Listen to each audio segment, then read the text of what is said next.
A grand era descended upon the world and peerless prodigies emerged one after another, tearing open the heavens with their presence.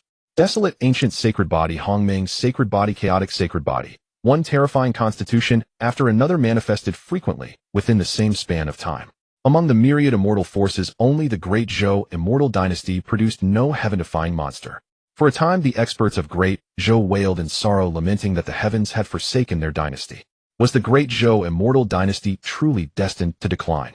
At that very moment, Zhou Yun crossed over from another life, descending into the Immortal Dynasty, and at the very beginning obtained the primordial ice soul divine body together with supreme bones throughout his entire body. Moreover, he obtained the strongest fusion system. Slaying a saint would grant him a saint summoning card, and killing a great emperor would reward him with a great emperor summoning card.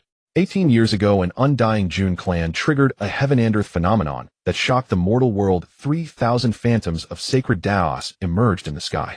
Whenever such a celestial vision appeared, it signified the awakening of a terrifying divine ability or an extraordinary physique.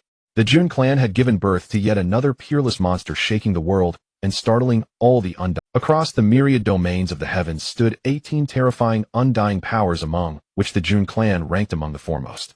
Now, with the addition of this exceptionally gifted peerless monster, they were like a tiger that had grown wings. News released afterward was even more unbelievable. That person had awakened the legendary desolate ancient sacred body, the #1 battle body of the human race. The might of this physique had long been renowned throughout the myriad domains of the heavens. Once the Jun clan had produced such a figure before. That predecessor had displayed the power of the desolate ancient sacred body to the utmost, pressing countless geniuses of the previous generation so low they could not lift their heads, nearly suppressing all peers across the myriad heavens by himself. His glory and dominance were beyond words. And now the Jun clan had once again produced such a peerless monster bearing the desolate ancient sacred body. All across the myriad heavens, every undying force felt a looming sense of danger. Could it be that the era of legends was about to repeat itself? 15 years ago, above the undying Yi clan, a sudden heaven and earth phenomenon erupted in the sky. Mysterious scripts of Tao covered the heavens and earth. Some powerful beings vaguely saw at the center, shrouded by innumerable glyphs of void divine body, hundreds of Zhang tall sweeping across the world with an invincible bearing. The Void Saint King body. It was actually the Void Saint King body. The Void Saint King body belonged to the highest tier among void sacred physiques, and was the Yi clan's destined bloodline physique. Only those of the Yi bloodline could awaken void constitutions, perhaps due to some unseen thread of ancestral inheritance. The Void Saint King body was the ultimate form of the void sacred physique, existing only in legend. For countless years, no member of the Yi clan had ever awakened it. Yet in this era, such an invincible monster had actually been born, no weaker and perhaps even stronger than the desolate ancient sacred body. The Yi clan flourished. Could it be that this era belongs to the Yi clan? Someone among the heavens could not help but sigh. For a time, the entire undying Yi clan erupted into wild celebration, every member overwhelmed with excitement. 10 years ago, above the undying Zhang clan, a heaven and earth phenomenon likewise appeared. That celestial vision was exceedingly strange. Even many mighty beings across the heavens could not discern from it what kind of physique that stunning Zhang clan monster had awakened. Perhaps for countless eras this physique had never appeared before, even they felt unfamiliar with it. Yet from its aura alone they could tell that the physique was anything but ordinary. The heaven and earth phenomenon it triggered was no weaker than, and perhaps stronger than, that of the Yi clan's invincible Void Saint King body back then, so it was surely an extraordinary constitution. The Zhang clan did not make the details of this physique public, so the many forces of the heavens had no idea what constitution their peerless monster had awakened. In any case, it was clear that they were not to be trifled with. From childhood, that divine son had displayed horrifying talent. Only the Zhang clan knew that their clan's godchild had awakened an extraordinary physique, the legendary Hongming sacred body. Hongming, what is Hongming? It is the primal mist that nurtures the great Tao. The Tao cannot be clearly seen or touched, anything entangled with it in cause and effect is absolutely extraordinary. Thus, even the Jun clan's desolate ancient sacred body and the Yi clan's Void Saint King body amounted to nothing more than dust before their Zhang clan godchild's Hongming sacred body. Heaven truly blesses my Zhang clan, truly blesses my Zhang clan. In the Zhang clan's ancient residence, exclamations of shock and wonder echoed again and again. Those qualified to be present were all absolute experts of the clan, each possessing at least the saint realm in cultivation. At this moment, the many saint realm experts of the Zhang clan were so overjoyed they nearly leaped and danced, unable to suppress their inner exhilaration. With the Hongming sacred body revealed, who in this world can contend with us? Given time, my son will definitely become a peerless powerhouse. Proving the Tao to become an emperor will be merely a matter of course. So-called desolate ancient sacred bodies and so-called void saint king bodies are but jokes before my son. Has the era belonging to my Zhang clan finally arrived? 18 years ago, above the undying Wang clan, a sudden heaven and earth phenomenon appeared. Soon after, the myriad domains of the heavens heard the clan head's incomparably excited proclamation, "My son Wang, tongue bears the bearing of a great emperor." No one knew what kind of powerful physique the Wang clan's eldest young master had awakened to make the clan head lose composure to such an extent. Could it be that the physique awakened by the Wang clan's eldest young master surpasses even the desolate ancient sacred body? How is that possible? The desolate ancient sacred body is the #1 battle body of our human race. What physique could be stronger than it? I have never even heard of such a thing. They are merely putting on a mysterious front. Experts of the Jun clan regarded this with utter disdain. No matter how powerful a physique one awakened, no matter how formidable a divine ability was comprehended, before their clan's godchild with the desolate ancient sacred body, all were nothing but trash. The desolate ancient Jun clan remained as domineering as ever. 13 years ago, above the undying Ji clan, a heaven and earth phenomenon suddenly manifested. A phoenix soared toward the heavens, immortal radiance filling the sky as a heavenly proud daughter emerged across the firmament. 15 years ago, shocking news spread from the undying Huang clan. Huangchanga had awakened a second innate divine ability, reincarnation eyes with twin pupils. Within the undying Huang clan, a brocade-robed youth stared blankly at the familiar surroundings around him, utterly dazed. Was I not already dead? I was the ancient twin-pupiled one, the most favored eldest son of the Huang clan. Not only did I bear reincarnation eyes, I even dug out my own younger sister's supreme bone. Twin-pupiled reincarnation eyes plus supreme bone. Who in this world could rival that? A wave of vertigo washed over him. I actually have been reborn. After a long while, the brocade-robed youth finally recovered from his daze, feeling that it was all utterly unbelievable. For several consecutive years, each undying force had produced an incomparably terrifying heaven-favored child. Each was more frightening in strength than the last, more astonishing in talent than the previous, and the physiques they awakened were increasingly defiant of the natural order. The original plot of fate was even directly shattered. Huangchanga, who originally was only worthy of serving as a stepping stone beneath the protagonist's feet, had actually become a reborn one. The original storyline was destined to be broken. Among all forces, the one whose position had become most awkward in these years was undoubtedly the Great Zhou Immortal Dynasty. Though it was likewise an undying power, it was the weakest among them. Yet one should not underestimate the Great Zhou Immortal Dynasty. As one of the 18 undying forces, it was by no means as simple as it appeared on the surface. At the very least, it was absolutely not something the forces beneath the undying level could bully. As the saying went, even a starved camel is larger than a horse. Even the other immortal forces of equal rank did not dare provoke the Great Zhou Immortal Dynasty lightly. In recent years, no heaven and earth phenomena had appeared above Great Zhou. In other words, there was no sign of any peerless monster being born there. Is my Great Zhou truly going to decline? Countless experts within Great Zhou sighed in despair. Even the powerhouses within the palace felt too ashamed to show their faces outside. Whenever they went out, they were humiliated and mocked by other experts as if dirt were being poured upon their heads. During this period, every other undying force awakened a succession of terrifying peerless monsters, yet only the Great Zhou Immortal Dynasty had nothing impressive to show. Even the empress's most cherished and most talented eldest princess, Zhou Yueli, paled into insignificance before those few peerless monsters. Zhou Yueli's talent was not poor. In another era, she might have swept through the geniuses of her generation with ease. But this era was different. Desolate ancient sacred body, void saint king body, immortal sacred body, Songnan tyrant body. What kind of monstrous demons were these? Physiques that had existed only in legend were now simultaneously reborn in this single era. This was a grand era, a true struggle of a great age. Zhou Yueli's talent was indeed formidable, yet before those peerless monsters, she was still unqualified to be compared. The gap was simply too vast. Alas, the heavens have abandoned my Great Zhou. The heavens have abandoned my Great Zhou. Why have all other immortal lineages produced heaven-favored children bearing terrifying sacred bodies, while the monster of my Great Zhou has yet to appear? Has the fate of my Great Zhou truly come to its end? The heavens are blind, the heavens are blind.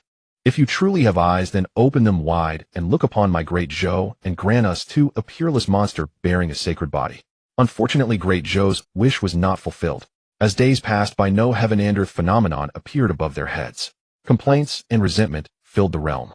Yet all that transpired within Great Zhou was observed from beginning to end by a single person, the current ruler of the Great Zhou Immortal Dynasty, the Empress Zhou Yu.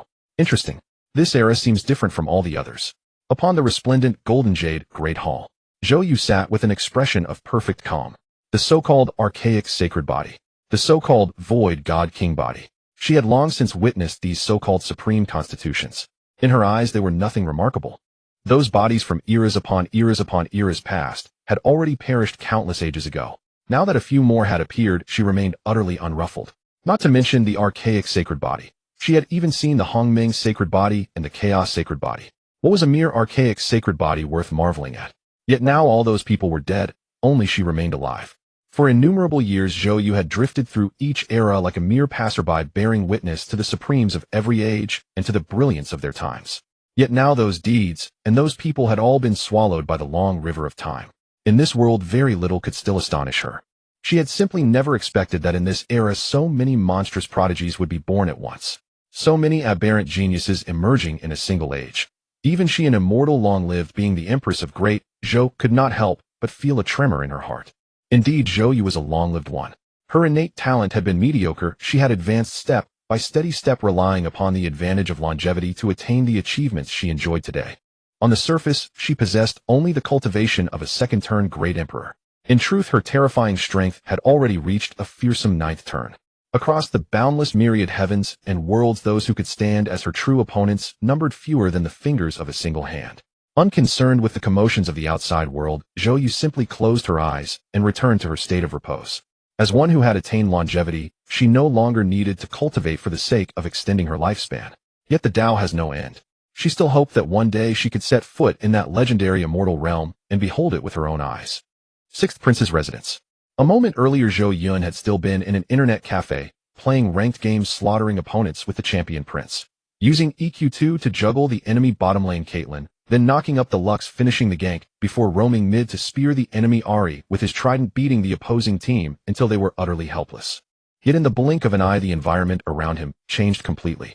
A wave of vertigo surged through him, followed by a torrent of unfamiliar memories crashing into his mind.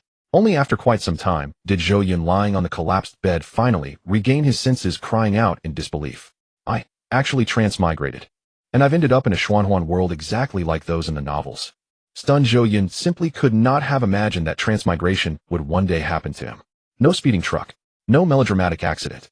He had just inexplicably transmigrated like this. Moreover, it seemed that the identity of this body's original owner was anything but simple. He was actually His Highness the Sixth Prince of the Great Zhou Immortal Dynasty. From these memories, Zhou Yun had already learned of the existence of the Great Zhou Immortal Dynasty. Within the vast myriad heavens and worlds, the Great Zhou Immortal Dynasty ranked among the most supreme of forces. So long as he did not provoke other immortal-level powers, he could live as recklessly as he wished without consequence. Good grief! Zhou Yun could not help exclaiming. The background of this body was simply too overwhelming. So grand that even he, a transmigrator with a steady heart, could not help but cry out. Very soon delight flashed across his face. With such a formidable background, beauty's wealth, power, none of these would be a problem. Doesn't that mean I've reached the pinnacle of life the moment I transmigrated? Zhou Yun let out a strange booming laugh. Exhilarating. Utterly exhilarating. In his previous life, he had nothing, living as a weary ordinary man.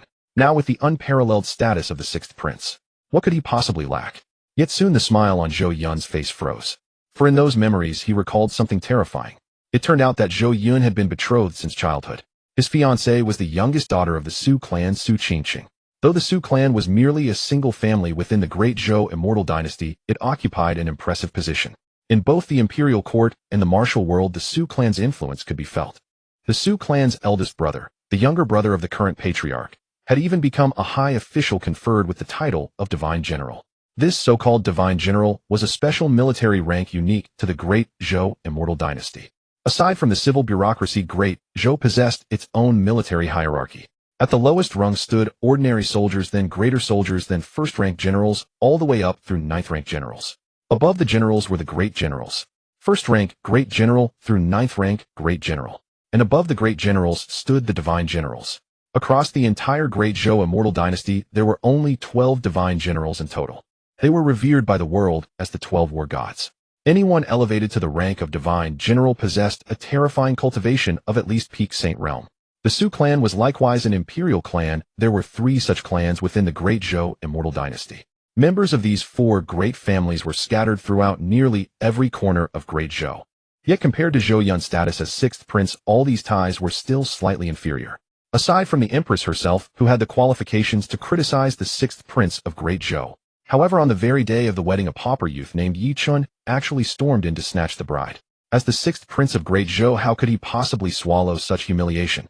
He had immediately given that brat a vicious beating on the spot. 30 years east of the river, 30 years west of the river.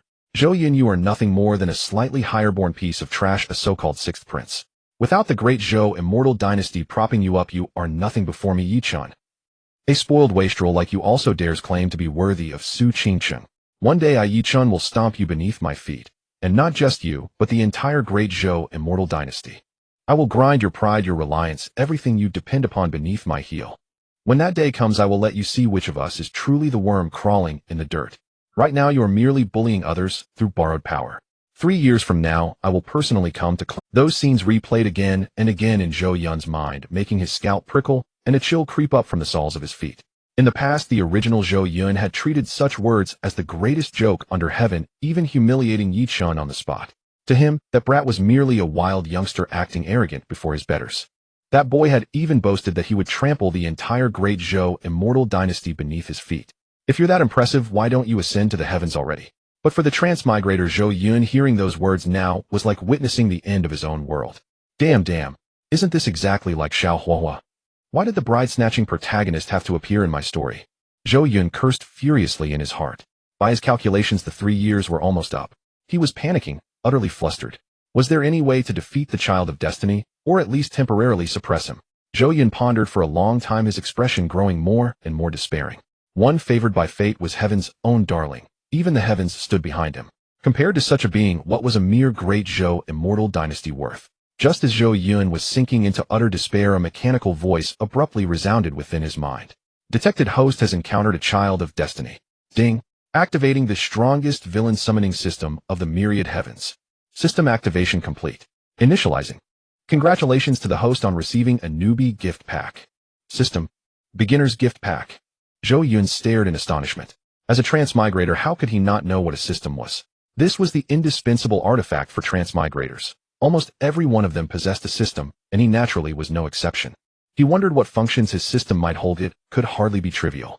With that thought, he commanded, "System, open the beginner's gift pack." Ding. Congratulations, host has received 1 Data Realm summon card. Ding. Congratulations, host has received 10 Shingren Realm summon cards. Ding. Congratulations, host has received 100 Xingzun Realm summon cards. Ding. Congratulations, host has received 1000 Tianwang Realm summon cards. Ding. Congratulations, host has received Full Body Supreme Bone. Ding. Congratulations, host has received Taigu Bingpa Divine Physique. What the hell? My goodness, is the beginner's gift pack really this bountiful? Zhou Yun could not help grinning inwardly. He was utterly thrilled. Putting everything else aside, a single Data Realm summon card would be enough to secure him a foothold in this world. Data-level cultivators appear once in millennia. The saying, "below the dotty all are ants," vividly captures the overwhelming might of that realm.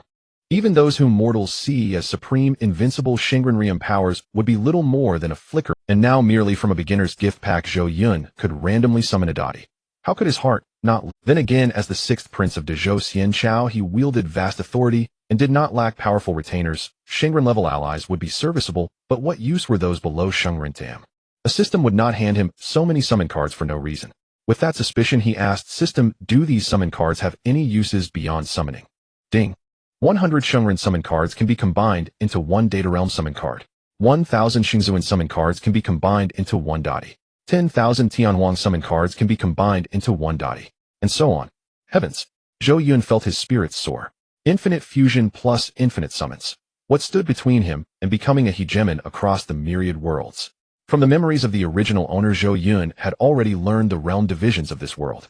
From lowest to highest, Lianqi Realm Foundation Establishment, Ningyuan Realm, Feitianjing, Daogong Realm, Shimpa Realm, Tianwang Realm, Xingzun Realm, Shengren Realm, Dotty Realm. There were 11 realms in all. Ordinarily, most low-tier cultivators lingered between the first and the third realms, while those with slightly better talent broke through to the fourth. Stronger still would reach the fifth, the Daogong Realm. Above that, one would rank among the very finest of their. Zhou Yun himself was a Shenporial powerhouse, his innate talent quite considerable.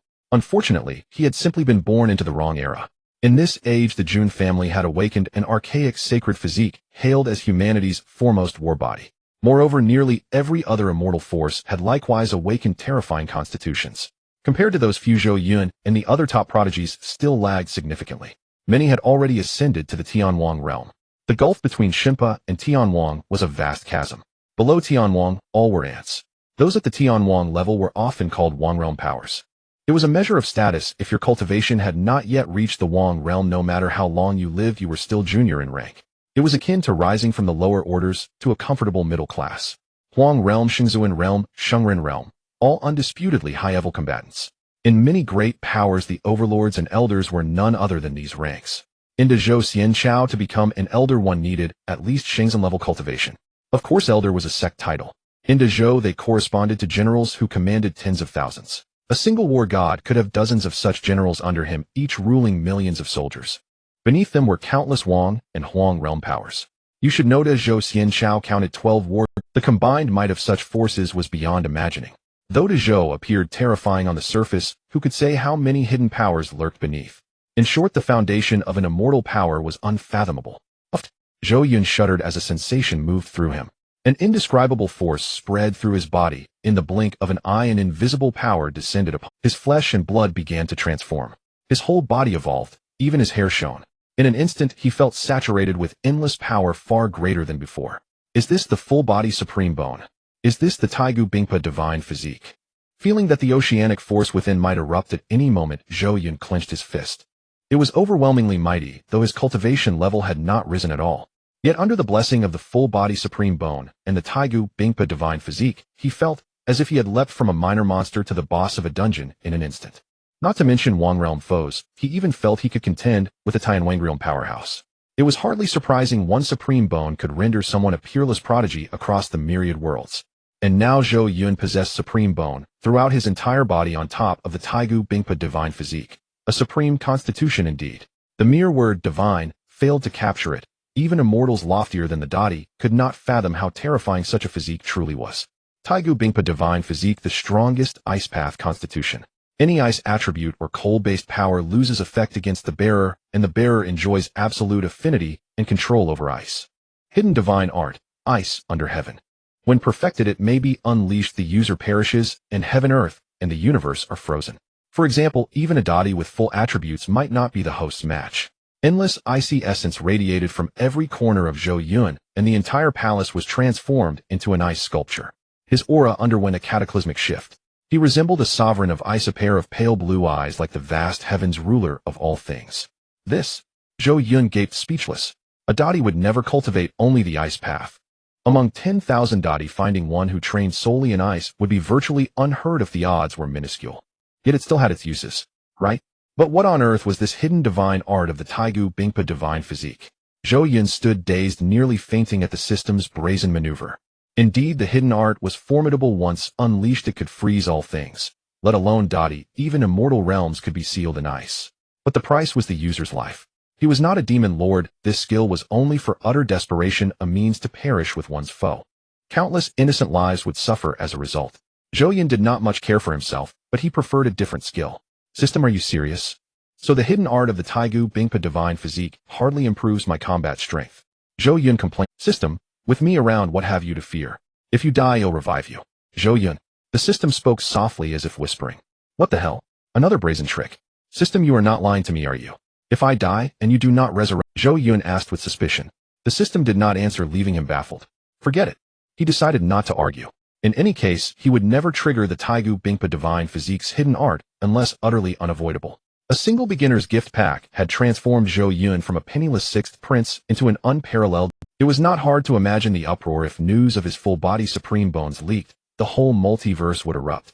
Even one supreme bone was enough to drive outside powers to bloody conflict. And this was a whole-body supreme bone. Such heavenly endowment was unheard of across the myriad worlds, a thing of legend recorded but never seen. Other prodigies, upon awakening terrifying divine arts or physiques, always produce unmistakable heavenly phenomena. So why is there no omen in the sky above me? He murmured to himself. System, host, I have automatically concealed all your aura, so no heavenly phenomena appeared just now. The system answered. I see. Zhou Yun nodded in sudden understanding. Was this a forced manner of preventing him from showing off?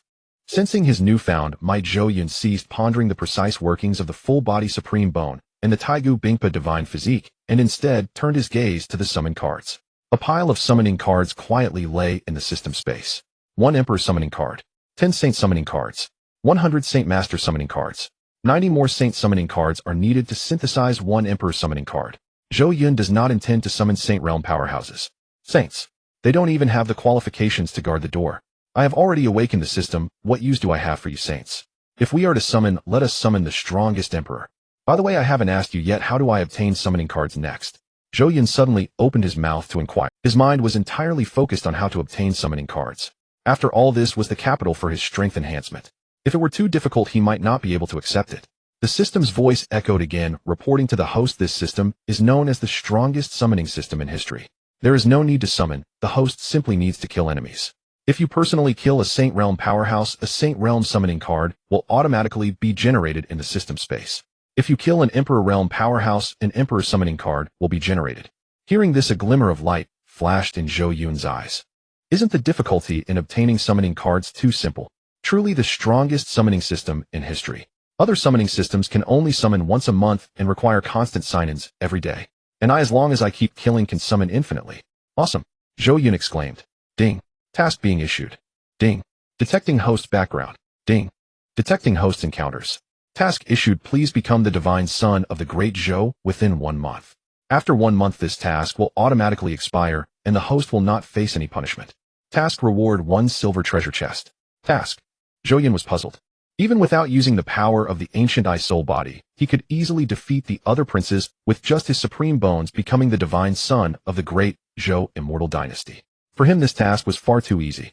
In the Great Zhou Immortal Dynasty, there are a total of 9 candidates for the throne, from the eldest princess to the youngest 9th prince. Interestingly, almost every generation sees the eldest princess inherit the throne, and every temple is led by the eldest princess with no so-called crown prince. However, this did not raise any suspicions. Zhou Yun would not have thought that the so-called empress of the Great Zhou Immortal Dynasty would be an immortal being. To maintain that position, she even specially cultivated a substitute. Furthermore, every prince of the Great Zhou Immortal Dynasty is not born naturally, but from a tree. That's right, a tree. The Jianmu Divine Tree, the anchor of the Great Zhou.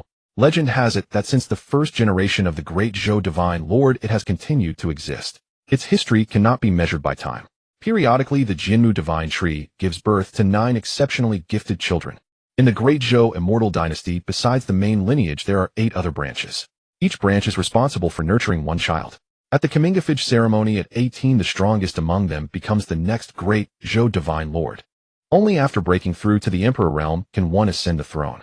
10 days from now, it will be the time for the 18-year-old competition.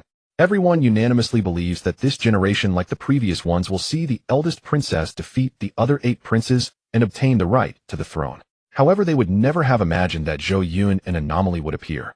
Just thinking about the competition and just thinking about half a year later, when Xiao Huohua comes to seek revenge, Zhou Yun couldn't help but suppress the corner of his mouth, already becoming impatient. Zhou Yun took out a summoning card from the system space. This summoning card had a faint connection with him. As soon as he focused his thoughts, the summoning card would activate immediately. A burst of blue light radiated. It was the one and only Emperor summoning card. System summon. In an instant, the summoning card shattered, turning into fragments of light that scattered across the world. At the same time, a figure suddenly appeared in the Great Hall. Seeing that face, Zhou Yun couldn't help but exclaim, "What the heck, isn't that Zhang Jiao?" In the Great Hall, what kind of man was that? A middle-aged man, tall and thin with a weathered face, yet eyes like torches deep within his pupils flickered with lightning, surrounded by faint yellow mist, as if the laws of heaven were twisting around him. He wore a yellow turban and a dark yellow Taoist robe embroidered with ancient runes, each line containing the ultimate truths of heaven and earth. I, the poor Taoist Zhang Jiao, salute you, esteemed one. His voice was deep and majestic like thunder from the 9 heavens. Each word could shake mountains and rivers. In his left hand he held a Taiping whisk. A gentle wave could summon the winds and clouds. His right hand formed a seal, with chaotic energy swirling around his fingertips, as if he could shatter the void at any moment. Behind him, a vague figure of the yellow sky appeared, towering over 10,000 feet, wearing an imperial crown draped in a dragon robe, with eyes like the sun and moon, surrounded by divine demons, exuding an overwhelming aura akin to a chaotic divine demon. Is this Zhang Jiao? Zhou Yun couldn't help but murmur in shock. Truly a legendary emperor.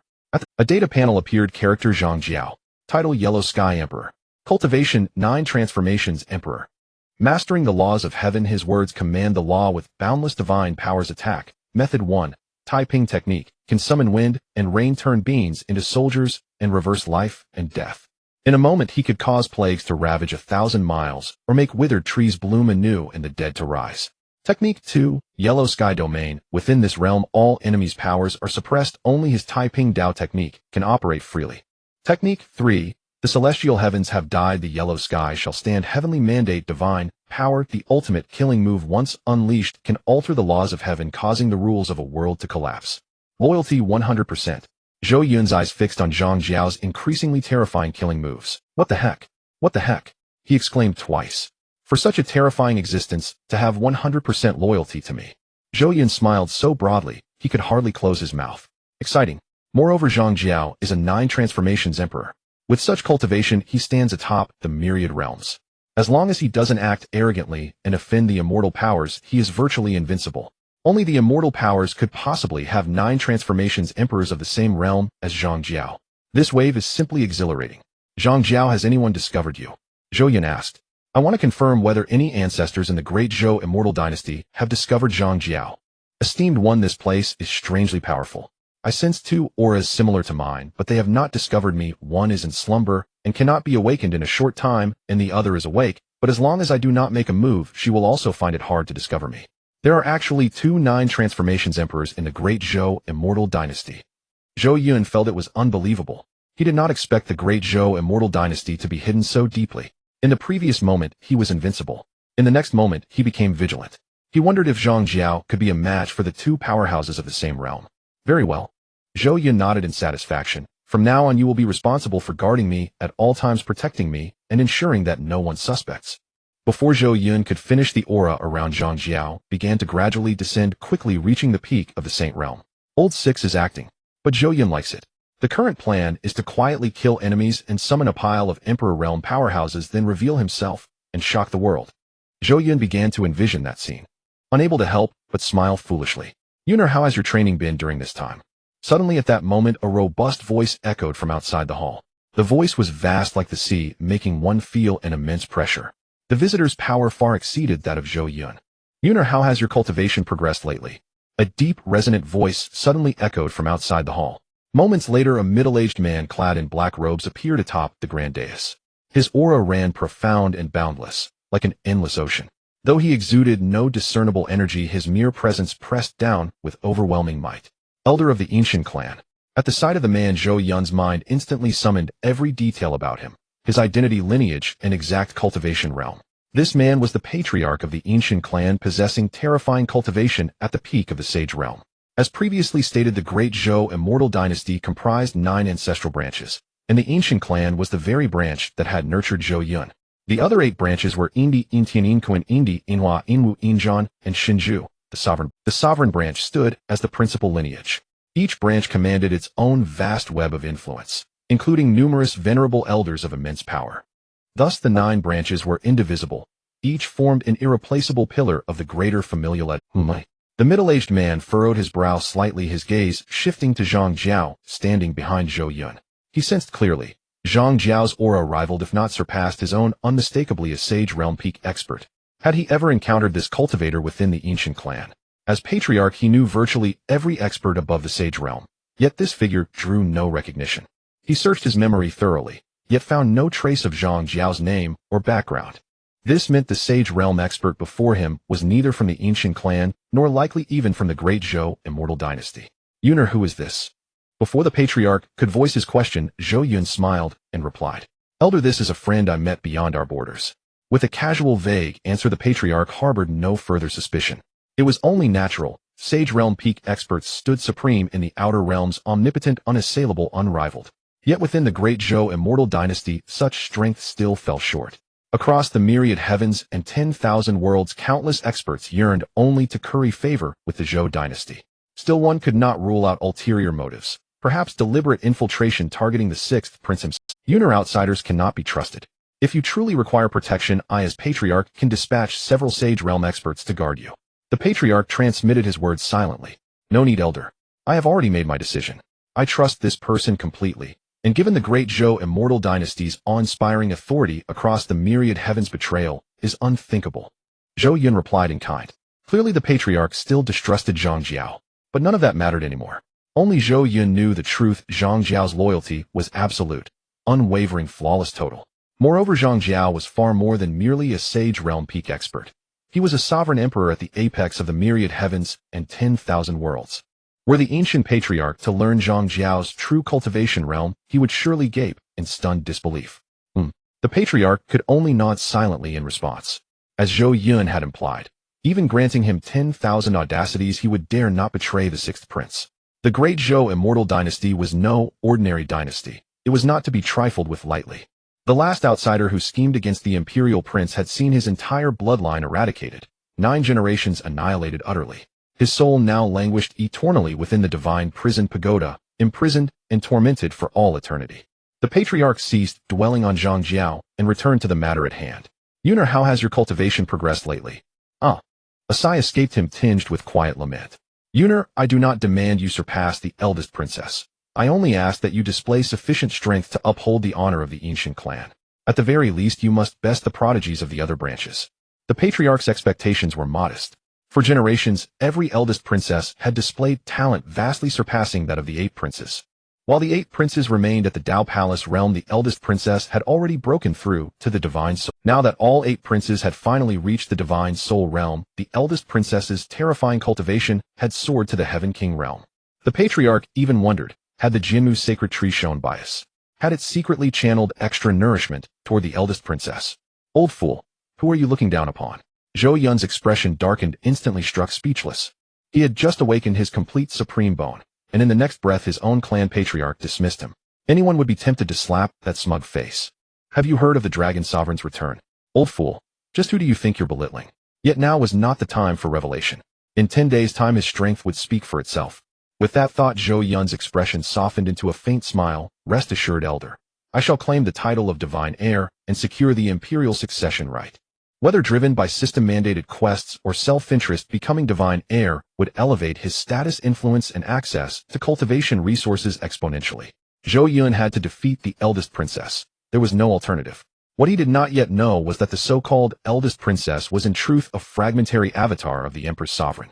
The patriarch regarded Zhou Yun's bold declaration as nothing more than empty boasting. Utterly, Zhou Yun was known for arrogance and blind confidence in his own strength. Such bravado, though astonishing, was hardly unexpected, so the patriarch simply nodded again wordlessly. Perhaps Zhou Yun cultivated only at the 9th tier of the Divine Soul realm. Defeating the Heaven King realm eldest princess was near impossible. At that moment, Zhou Yun truly felt the urge to strike that condescending face, again and again. Reveal my complete supreme bone. Dare you defy me?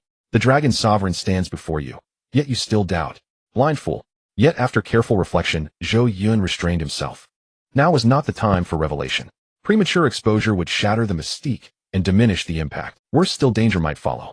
He recalled how long ago another youth, possessing but a single fragment of supreme bone, had been cast aside by his entire family. His bone had been ripped from his body and transplanted into his elder brother. And now, Zhou Yun possessed the complete supreme bone. Should this truth leak, treachery would become inevitable, even from the Empress Sovereign herself. The consequences would be catastrophic. Yet Zhou Yun felt no fear. With Zhang Jiao at his side, survival was guaranteed. He understood the patriarch's temperament well. The patriarch would not trouble him over trivial matters, so Zhou Yun asked directly. Elder, is there something urgent you wish to discuss with me? True to form, the patriarch gave a slight nod. The Empress Sovereign wishes to see you. Mie. Zhou Yun froze, stunned into silence. Why would the Empress Sovereign summon him? Had he truly drawn her attention? What possible reason could she have to seek him? Could his secret have been exposed? A chill ran down Zhou Yun's spine. The more he pondered, the more plausible. Seeing Zhou Yun's tense expression, the patriarch laughed heartily and clarified. Fear not, it is nothing grave. The Empress Sovereign summons not only you, but also your 8 siblings. Most likely it concerns the coming of age ceremony 10 days hence. I see. Zhou Yun exhaled inwardly in relief. He had feared exposure. Very well, I have delivered the message. I too have other duties, so I take my leave. Perform well before Her Majesty the Empress Sovereign. To become divine heir demands not only strength, but extraordinary wisdom, earning her sovereign approval. The Great Zhou Dynasty will never entrust its vast celestial dominion to one who knows only brute force and slaughter. We respectfully bid farewell, elder. In an instant, the middle-aged man vanished from the grand hall. Aside from a faint strangeness in his aura, the patriarch detected nothing else unusual about Zhou Yun. Scarcely had the patriarch departed when a young man, dressed in flamboyant patterned robes and appearing no older than 20, strolled in, his bearing effortlessly nonchalant. Wang Peng, what brings you here? Zhou Yun recognized him instantly. Wang Peng, the eldest grandson of the Tianhe divine mansion. Beyond the four great clans, the Great Zhou Immortal Dynasty honored numerous divine mansions, each having rendered distinguished martial service. Every divine mansion held exalted status. Yet, as always, when encountering the sixth prince, even these dignitaries bowed reverently and addressed him as Your Highness the Sixth Prince. The Tianhe divine mansion ranked among the 8 divine mansions. It was also the weakest of the 8. Rumors claimed it had once been the strongest among them, until some unknown calamity precipitated its decline. The man before him, Wang Peng, was his close friend, the one with whom he shared the best relationship. Their personalities were quite similar, arrogant and domineering. They valued beautiful women above all else. Together they had once secretly watched the goddess of the divine palace bathe, and within the drunken fairy pavilion, countless fallen maidens had suffered at their hands. In short, they engaged in the most beastly of deeds. Brother Zhou Yun. Their relationship had always been good. Upon seeing his long-lost good brother, Wang Peng did not address him as His Highness the Sixth Prince, but rather as brother. This was also a request made by Zhou Yun earlier. Since they were brothers, there was naturally no distinction of rank. Upon seeing Zhou Yun, Wang Peng rushed over like an excited rabbit. Get on with it, say what you need to say, and let it out. Zhou Yun feigned an expression of impatience. Brother Zhou Yun, I heard you were in closed-door cultivation, so I didn't disturb you during this time. I just saw the leader of the hidden divine clan coming in your direction, so I rushed to see you. Sure enough, you finished your retreat. Wang Peng was so overly excited that Zhou Yun looked puzzled. Did this guy get this excited just to see him? Speak, what do you need from this prince? Zhou Yun asked with a hint of confusion. Although the other person had once shared his flawed character and even acted arrogantly, often bullying weaker women. But after all, they were brothers. Brother Zhou Yun, you don't know, during your closed-door retreat, several new arrivals came to the drunken fairy pavilion. I specifically had them saved for you. It's the first time. Let you try something new. As he spoke, a lewd expression gradually appeared on Wang Peng's face. Having been in closed-door cultivation for so long, Zhou Yun was momentarily stunned, realizing that this guy had come to find him for such matters. He stood dumbfounded. Damn, my brother has gone down this path. But who is Zhou Yun? How could he engage in such activities? Get lost. What do you take this prince for? Am I the kind of person you imagine? Wang Peng was not angry. Instead, his expression became even more peculiar. Understanding they were all men, how could he not grasp Zhou Yun's meaning? His expression turned increasingly lewd. I was wrong. Someone as extraordinarily talented as you, destined to become a divine child, handsome and charming, possessing an invincible demeanor, how could you possibly go to a place like the drunken fairy pavilion? Wouldn't that be an insult to your identity as a prince? Tonight, I will personally deliver them to you. Just a moment ago, Zhou Yun had been pleased that his good brother had returned to his senses and was no longer harming innocent maidens. But the next second, he stood there dumbfounded, staring blankly at Wang Peng beside him. There's such an operation. Wang Peng continued, rest assured, Your Highness, I will make sure no one sees. Zhou Yun hesitated for a moment and replied, it must be clean. By the way, brother, why did the leader of the hidden divine clan look for you just now? Wang Peng asked, fearing that his good brother had made some mistake. Zhou Yun told Wang Peng everything that had just happened. Wang Peng sighed in relief and then laughed. Brother, I know your wisdom. The empress will surely admire you, and if possible, she might even become your loyal little fangirl, fall in love with you, and want to marry you. Zhou Yun was momentarily stunned. Damn, damn, he repeatedly exclaimed in his heart. Now he finally understood why Wang Peng could become his good brother. His knack for flattery was truly exceptional. As the sixth prince, Zhou Yun enjoyed this. He wished for everyone in the world to praise him to the heavens. Even Zhou Yun, as a time traveler, could not help but be deeply immersed in it, unable to extricate himself. The flattery was too good, far too good. However, the two brothers could only dare to speak such words privately. Who is the empress? The ruler of a celestial dynasty, notoriously domineering and cold. Once a minister, oblivious to the heights of heaven and the depths of the earth, stared at her face during court and was immediately executed along with his entire clan. Such a domineering woman, Zhou Yun dared not speak ill of her. Perhaps only his brother would have the courage to do so. Speaking of which, the other party could be considered half a cousin to that empress. If these vile words were to reach the empress, the worst that could happen would be a punishment, but not death. However, despite Wang Peng's frankness with him, he was genuinely terrified of that woman. Like a mouse avoiding a cat, he dared not encounter her. Brother, during this time you haven't been hurt by that matter, have you? Wang Peng suddenly changed the topic and asked. He had also said those words to ease the atmosphere, knowing that Zhou Yun was currently in a fit of anger. Let alone being the sixth prince, if such a thing happened to him, he would be unable to accept it. As a dignified prince of a celestial dynasty, to have a mere ant steal his bride was unacceptable for anyone. That was one thing, but the key was that his one true love happened to dote on that pretty boy. Damn it. Uncle could endure, but Aunt could not stand it any longer. Wang Peng exclaimed, "Brother, forgive my bluntness, but isn't it just a woman? How many women like Su Qingsheng are there in this world? Why must you put all your thoughts on one woman?" Sigh. Wang Peng couldn't help but sigh. He knew that what he said was useless. With Zhou Yun's level of obsession towards that woman, no matter what he said, he could not forget her. Although the other party was usually as arrogant and domineering as himself, causing mischief with beautiful women, it was all just for fun. In reality, Zhou Yun was a sentimental person. Wang Peng was prepared to be scolded, but unexpectedly, the next moment, Zhou Yun merely looked at him calmly. His expression was as tranquil as still water, revealing no emotional fluctuations. The other party was not angry. He was immediately taken aback. The two walked out of the palace, chatting casually, as they headed toward the palace where the empress resided. "Brother, have you really forgotten that woman?" Wang Peng asked in astonishment. Of course, Zhou Yun nodded affirmatively. "You are right, isn't it just a woman? With my identity as a prince, what kind of woman cannot I have?" Seeing that his brother had finally come to his senses, Wang Peng felt very pleased, and insisted that he must send several women over tonight. Zhou Yun initially wanted to refuse, but his brother was simply too enthusiastic, and he found it hard to decline. Internally, Zhou Yun was very resistant to such matters. But what could he do since Wang Peng was his brother? Refusing him would mean not treating him as a brother. For the sake of brotherhood, he had no choice but to sacrifice his own pure self for now.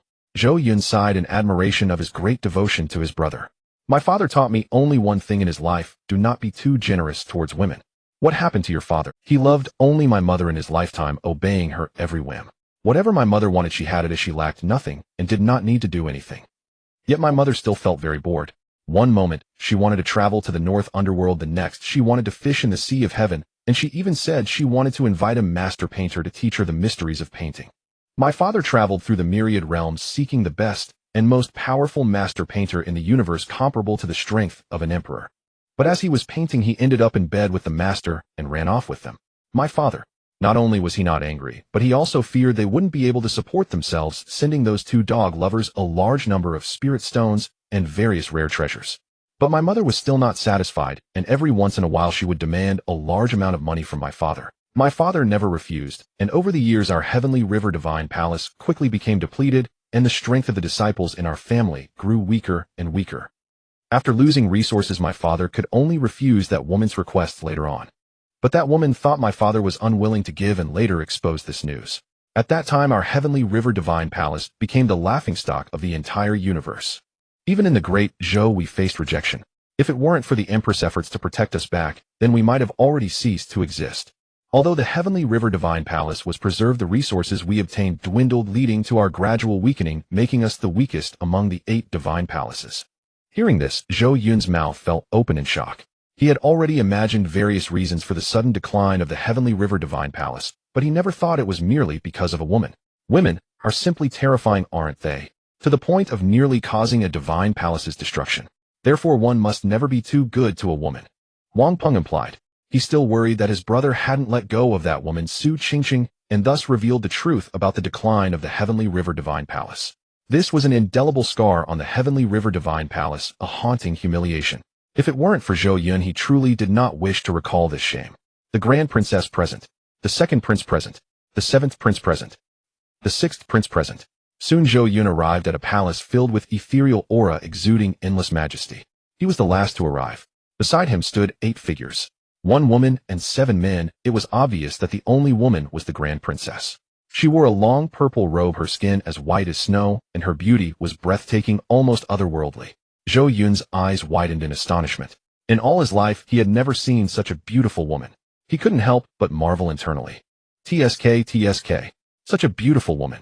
Imagining the possibility of having some secret encounter with her was simply exhilarating.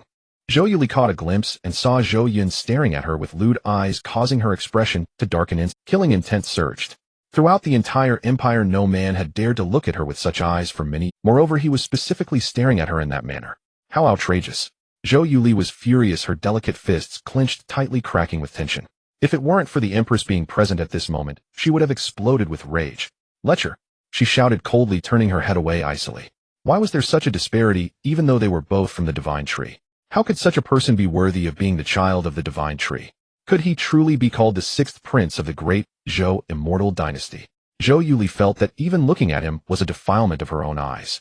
She quickly withdrew her gaze. Inside the great hall, besides the Grand Princess and the other 8 princes, there were figures occupying both sides. These people were all from the upper echelons of the 9 veins. Each one of them present had cultivation at the Saint Sovereign level or above. Among them, one figure exuded a deep and profound aura akin to a slumbering beast that could awaken at any moment, ready to tear apart the heavens and the earth. He was clad in a robe adorned with dragon patterns, wearing a golden crown, holding a black cane, gripping its handle firmly, as if it were a massive pillar embedded in the ground. He stood there motionless, his eyes tightly closed. There was no fluctuation of aura. However, anyone entering the hall could not possibly overlook his presence. This person was named Zhou Qin, the Duke of the Great Zhou Immortal Dynasty. His status was second only to that of the Empress. As long as the Empress did not act, no one dared to oppose him, including the clan leaders of the 9 veins and the terrifying ancestors hidden in the shadows. Beside him stood 2 other elders, each exuding a profound aura, as if they were also slumbering beasts. Their presence seemed capable of freezing the entire world. Zhou Yun naturally recognized the 2 elders beside Zhou Qin. They were the clan leaders of the Hidden Heaven and Hidden Earth factions. Zhou Yun and the other princes stood in the second tier, representing the highest status in the court except for the behind them. Many nobles stood obediently. Even the powerful war god had to stand behind them, forming the third. Then came the fourth and fifth tiers. One's status determined their position in the hierarchy, with clear divisions of power, just like a feudal society of ancient times with no encroachment allowed. At this moment, Zhou Yun was completely oblivious to all of this. His eyes were shining, brightly fixated on the woman sitting on the dragon throne above. What kind of woman was she? Wrapped in fiery red attire, her voluptuous figure was complemented by skin whiter than snow, radiating a blood-like brilliance, her lips painted with a touch of vermilion, overshadowing the beauty of spring. Her phoenix eyes were slightly raised, the corners dusted with a hint of gold, sparkling with brilliance, as if flames danced deep within her pupils. Her silky hair flowed like a waterfall, even darker than the night, adorned with a golden phoenix hairpin that gently swayed with her breath, its luster eclipsing even the stars. She needed not speak. With just a glance, she could make mountains and rivers pale, dimming the sun, and her entire being was filled with an overpowering aura, perched high above, looking down at everything, as if she were a true empress of the 9 heavens, impossibly beautiful.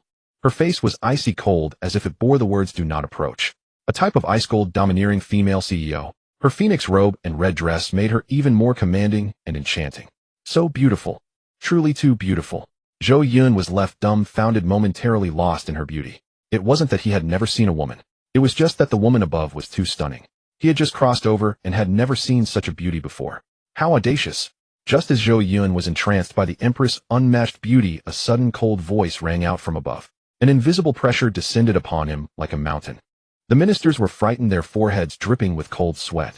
They couldn't understand why the Empress was so angry. Following the Empress' gaze, they quickly spotted a figure in the crowd staring at the Empress with a rather lewd expression. That person was none other than the 6th Prince, Zhou Yun. What the hell? Brother, have you gone mad? How dare you look at my royal sister like that? In the crowd, Wang Peng stared in shock at this scene. Those earlier comments were just jokes made in front of Zhou Yun. What a ridiculous situation. His royal sister always wore a cold expression towards everyone. He had never seen her smile, not even at him. Wang Peng even felt that the Empress had no interest in men at all. And now his good friend dared to look at his royal sister in such a manner. Was he asking for death? So brave. Truly too brave.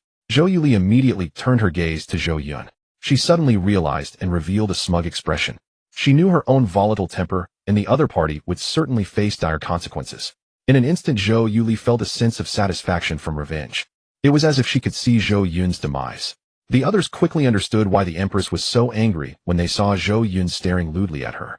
Immediately, they all displayed looks of anticipation for the drama to unfold. The last person who angered the Empress had grass growing 2 or 3 meters high on their grave. Even if you were the 6th Prince, the son of the divine tree, you could not quell the Empress' fury. Zhou Yun, why are you looking at me in such a manner? The Empress questioned sharply. Inside, it felt like a volcano ready to erupt at any moment. The fury in her eyes almost seemed to blaze with fire. Having held the title of Empress for so many years, she had never encountered someone daring enough to stare at her like that, and what was even more excessive was that this guy kept staring at her feet. Were her feet somehow more beautiful than her face? At this moment, she truly wanted to stomp this guy's face hard. How dare you look at me with such filthy eyes? If Zhou Yun were to know the Empress' true thoughts at this moment, he would undoubtedly say, "Please punish me quickly." As the cold reprimand echoed, Zhou Yun suddenly snapped back to reality. When the scene came back into focus, he saw the empress glaring at him with immense anger. I lost my composure. He cursed inwardly, then put on an innocent expression, scratching his head awkwardly and smiling. Your Majesty, you are just too beautiful. I couldn't help but look at you a bit longer. This can't be my fault, right? Zhou Yun thought that the empress' anger would subside since he had just complimented her. What else could she want? However, the next moment the system's voice suddenly rang out. Ding. Detected the destined female lead Zhou Yu. Task distribution in progress. Task 2. Subdue the Empress. Task reward 1 golden treasure chest. Character Zhou Yu cultivation 9 transformations Emperor. Identity Empress of the Great Zhou. Task requirement achieve 100 affinity. In an instant, information about Zhou Yu appeared in Zhou Yun's mind. However, there was no mention of Zhou Yu being an immortal. What the hell? Zhou Yun was stunned, rooted in plague. As the 6th prince, he was well aware of the Empress' true power. She was a 2 transformations Emperor. When did she become a 9 transformations Emperor? Damn it, old schemer. Even a female old schemer. Zhou Yun cursed inwardly. She clearly possessed the strength of a 9 transformations Emperor, but only revealed the power of a 2 transformations Emperor. At this moment, Zhou Yun still had no idea about Zhou Yu's identity as an immortal. He only knew her. Meanwhile, Zhou Yun also noticed a string of numbers above the Empress' head. Affinity 0, Affinity 10, Affinity 35, Affinity 55. Looking at the rapidly decreasing affinity, Zhou Yun was completely dumbfounded. What was going on? Why did the Empress' loyalty to him suddenly drop so drastically? Did he really appear that undesirable just because he cast a lewd glance at her? No, wait. Zhou Yun quickly negated his inner thoughts. Just moments ago, the Empress' affinity with him, he had thought that his lewd glance had only brought it down to 0, but it had not decreased further. Until he had uttered that sentence, it had dropped by 50. What was going on? Zhou Yun was utterly perplexed by the Empress' thoughts. He had no idea what was going on in her mind. I was complimenting you, and you weren't pleased? Don't you know how many empresses out there would be thrilled to hear compliments from me? Zhou Yun, I will give you one last chance to explain yourself. Zhou Yu's icy expression grew even colder. Was she just an empress? Did he think he couldn't handle her? As a transmigrator, Zhou Yun knew more sweet words than the women he had met. He believed that with his wisdom and understanding of women, he could easily win over the empress above. Such a beautiful woman. He thought, unable to suppress a grin. If he could win her over, not only would he gain such a stunning beauty, but the entire Great Zhou Immortal Dynasty would also be his. More importantly, the system promised a golden treasure chest as a reward. A starter pack would already be incredibly generous. A summoning card for an emperor, dozens of summoning cards for saint-level powerhouses, and countless more below. The silver treasure chest would surely be even richer. And that golden treasure chest above the silver one. Zhou Yun could hardly imagine how bountiful it might be. Could it possibly contain a summoning card for an immortal? The more he thought about it, the more excited Zhou Yun became, already eager to conquer the Empress. From now on, I will conquer you. Whether for the sake of the Great Zhou or the system's reward of a golden treasure chest, Zhou Yun was determined to win over the Empress above. Moreover, this Empress was stunningly beautiful. He would suffer no loss. Zhou Yun remained silent for a moment, gathering his emotions, and then proclaimed, Your Majesty, your radiance eclipses the sun and moon. Your celestial beauty surpasses all flowers. Zhou Yun gazed deeply at the snow-white skin beneath the Empress's neck. This icy skin and jade bones must surely be formed from the essence of the Yaoqi. This vermilion lip and pearly teeth must be carved by the stars of the 9 heavens. When you turn your gaze and smile, the mountains and rivers bow down. With a wave of your sleeve, all corners of the earth submit. I have perused the ages and have never seen a goddess like you. Surely even the celestial maidens of the heavens would kneel before your earthly beauty. The hall fell silent. All the ministers were left speechless. Wang Peng stood beside, staring dumbfounded. He could hardly believe what he was witnessing. You are quite the flatterer. Even better than him. If he were a woman, he would surely be overwhelmed by this fierce onslaught of compliments. Above, Zhou Yu's expression grew increasingly icy. In her fury, her jade hand resting on the dragon throne pressed down, causing her entire body to tremble with rage. How outrageous. It was utterly absurd. As the Empress, how could she be publicly provoked by a prince in front of so many people? Where was her authority? Where was her dignity? Zhou Yun had felt a bit smug just a moment ago, but the next second when he looked up at the cold numbers above the Empress' head, he was completely dumbfounded. -88. Warning. Warning. The Empress' affinity towards you has dropped to -88. If it falls to -95, you will never be able to win her over. The system flashed a dangerous red light. At this moment, Zhou Yun's heart was truly overwhelmed with 1,000 thoughts. How could the Empress not follow the expected course? Zhou Yu slowly uttered 2 words of very good. At this moment, all the officials in the Great Hall could feel the endless fury emanating from her, as if she wanted to destroy everything, leaving them feeling chilled. It was terrifying. When the Empress got angry, it was truly frightening. The 6th prince is done for. They mourned in their hearts. Some were calm, some secretly rejoiced, while others were very anxious. Someone dragged the sixth prince away. She had long heard about the sixth prince's misconduct and arrogance, which originally had nothing to do with her. But now this fellow dared to tease her in the court. Zhou Yun thought if Zhou Yu didn't chop off his head, she wouldn't be called the empress. Upon hearing this, Zhou Yun's mood plummeted. Was it not so? It seemed that she really intended to execute him. Could it be that Zhang Jiao's trump card would be revealed so soon? Your Majesty, this can't be. The Lord of the Divine Kingdom suddenly spoke up. Zhou Yun was taken aback. He didn't understand why the other party would help him. It seemed he had no connection with the other party. They had never interacted before. The Empress, Zhou Yu's gaze fell upon the Lord of the Divine Kingdom. Due to the other party's identity, she still had to show some respect. She patiently waited for the other party to explain. Zhou Qingquan said, Your Majesty, as the sixth prince, and with the coming Comingafage ceremony in 10 days, if you kill him now, what will happen to the ceremony then? If you intend to kill him, you should wait until after this matter is over. It turns out this old fellow was not pleading for mercy. The Empress pondered for a moment, then slowly nodded, indicating her agreement. Afterward, the Empress no longer mentioned this matter. Her domineering gaze swept over the 9 individuals in the second row. Of course, when it reached Zhou Yu directly ignored him. Speaking of which, what she had just said was all in anger. If she truly wanted to kill Zhou Yun, she would have to obtain the consent of the Divine Tree first. These were just minor interludes. However, for Zhou Yun, it was dire news. Not only had he failed to gain but in 10 days he would face execution. Who would he discuss this with? The Empress returned to the main topic. With the Comingafage ceremony approaching, I have summoned the 9 of you here today to demonstrate your wisdom before me. A mere brute who can only kill is unworthy of being the ruler of the Great Zhou. Your Majesty, how should we demonstrate our wisdom before you? One young man in splendid attire asked. He was eager to showcase his intelligence and had great confidence in it. It's very simple. I will ask you 3 questions. As long as you answer them appropriately, I will decide accordingly. The first question is, if you were the ruler of the Great Zhou, what would you do facing the current situation? The Empress asked in a calm tone. Zhou Yuli answered without hesitation, in the vast realms the situation is complex. Just our Great Zhou Immortal Dynasty alone has 18 immortal forces. In such a complex situation, one should not stick their neck out, but rather recuperate and secretly cultivate many powerful individuals waiting for the right time. The second prince thought hard and realized that no answer could surpass the first prince's response. Feeling embarrassed and only able to echo, my thoughts are no different from those of the first princess. The third prince replied, I believe we should take the initiative to attack and eliminate the Sea God Island, showcasing the might of our Great Zhou. And then, there was nothing more. The Empress couldn't help but shake her head in disappointment. The third prince did not mention how to eliminate the Sea God Island or the consequences of doing so. The Sea God Island was nearly equal in strength to the Great Zhou Immortal Dynasty. It was uncertain who would destroy whom.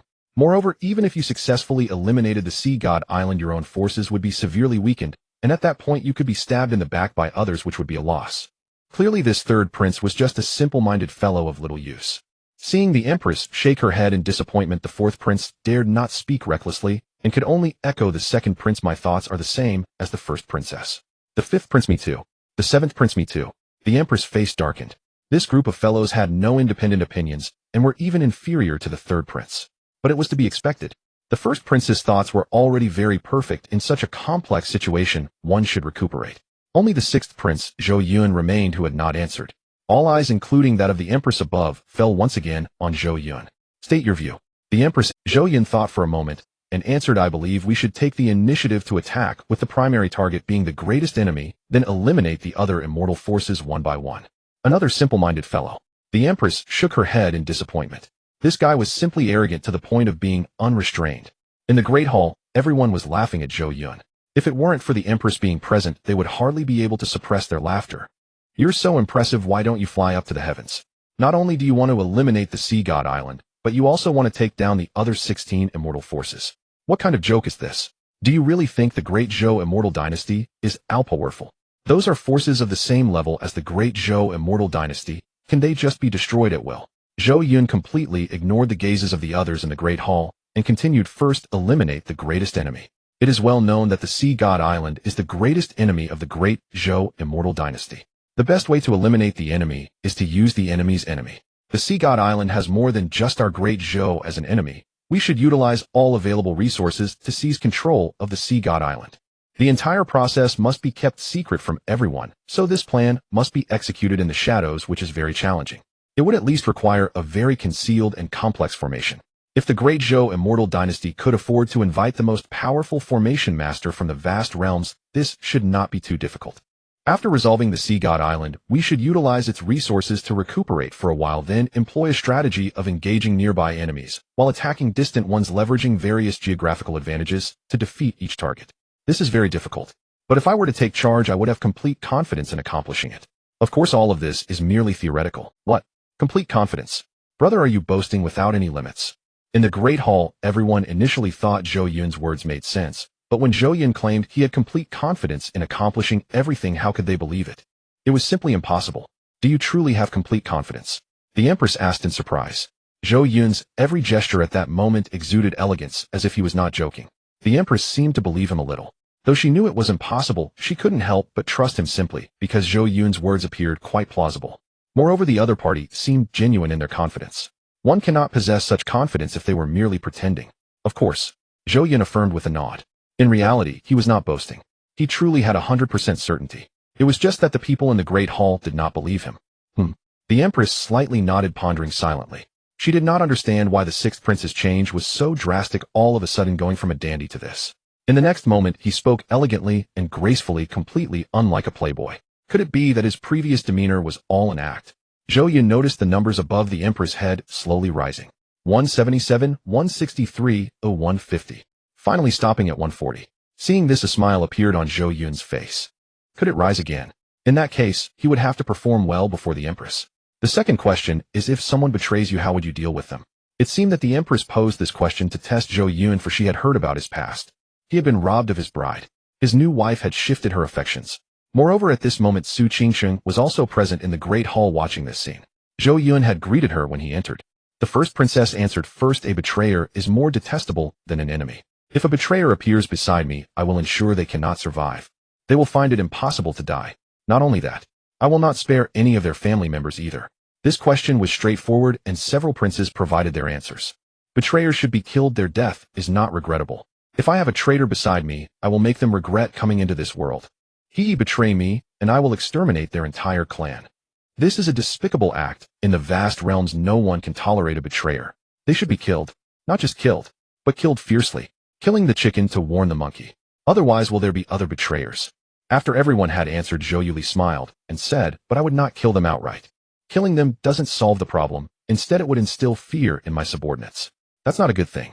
I would use them to make them and the others under them more loyal. Very good, very good. The Empress praised with satisfaction. As expected of her avatar possessing half, the second prince, the third prince, the other princes. Why is she still playing mind games? Only the sixth prince was left to answer.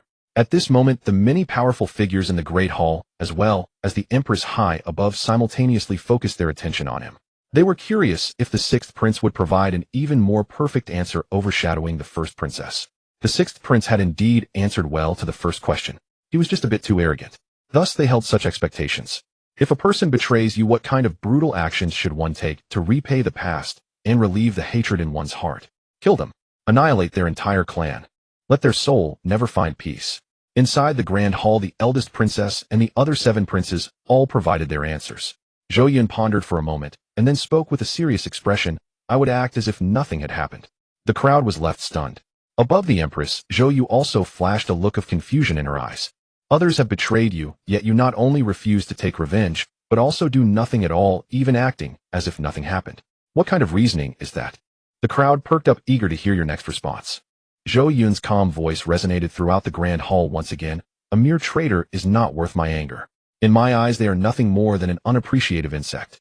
Why should I be angry over an insect? To kill him, that would be overestimating him.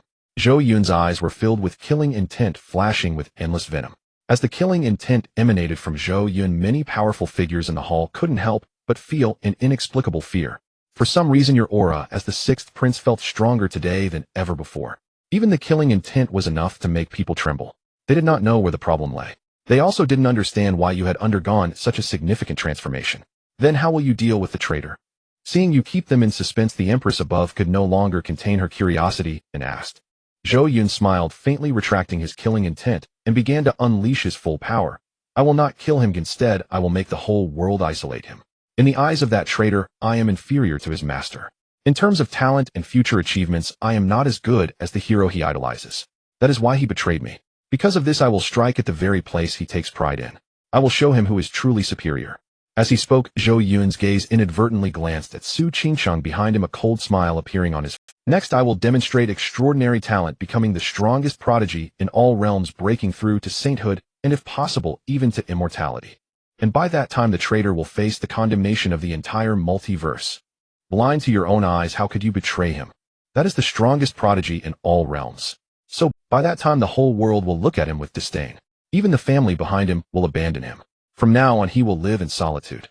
Compared to death, solitude is far more terrifying. You can imagine the scene at that time. The once abandoned waste suddenly becomes the strongest prodigy in all realms, enjoying the adoration of the world, basking in people's flattery high above, gazing down at the galaxy.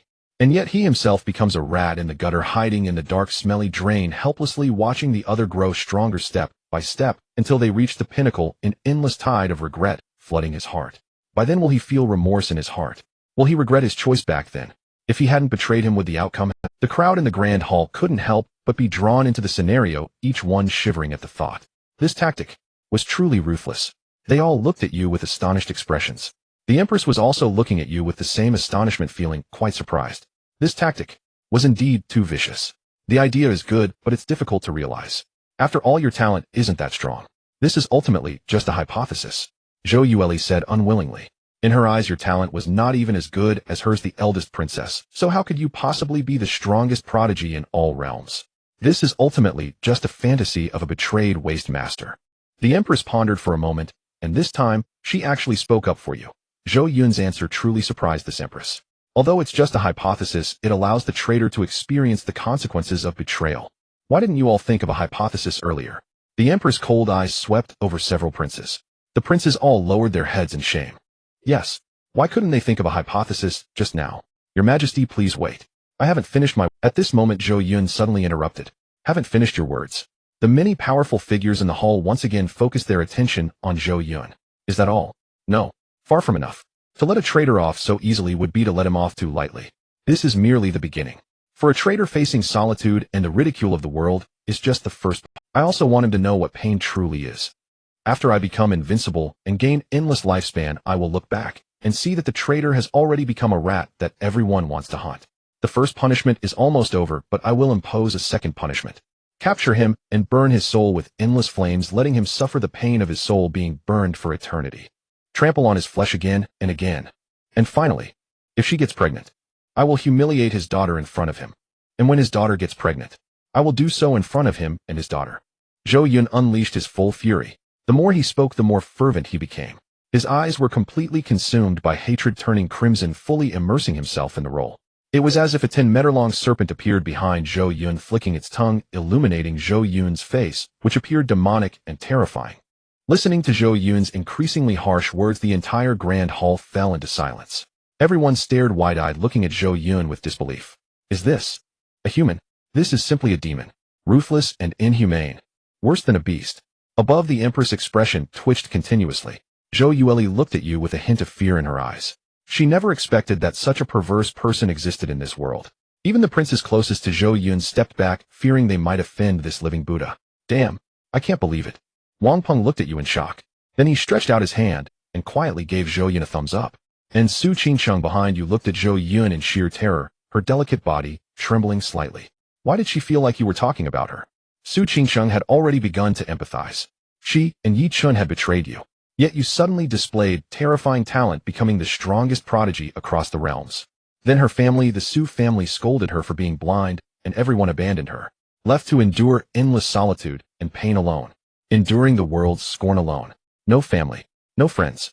Everyone looked at her with disdain. That kind of life was simply more terrifying than death.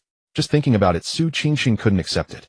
What was even more terrifying was that this guy was still relentless. He even wanted to capture her and torture her again.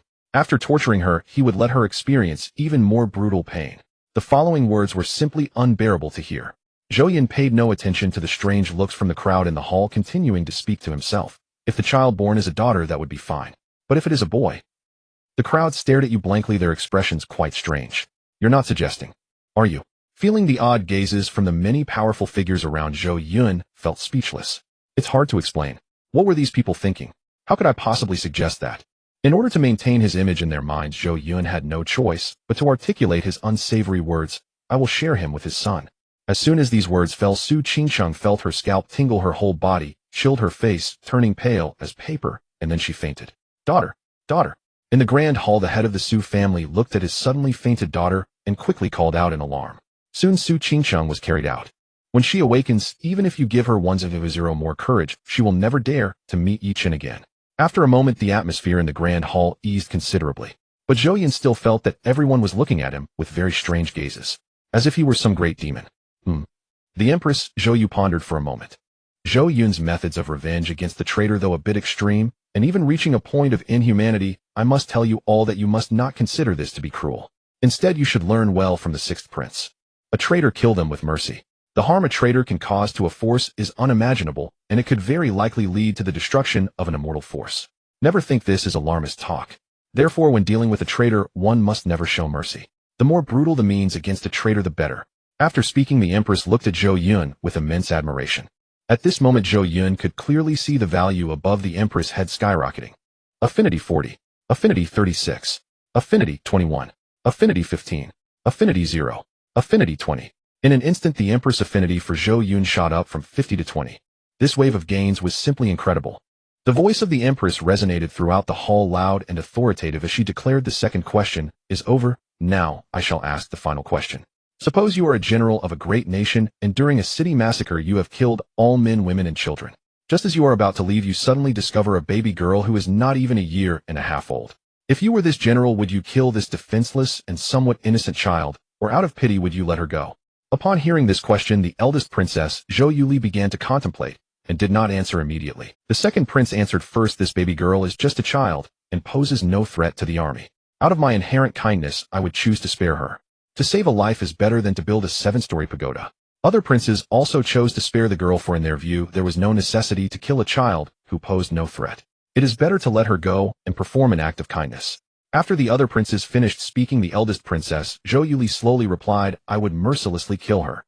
Though the words sounded somewhat cruel, the Empress above revealed a faint hint of approval on her face upon hearing them. She remained quite satisfied with the performance of her avatar. If it were her, she would have made the same choice.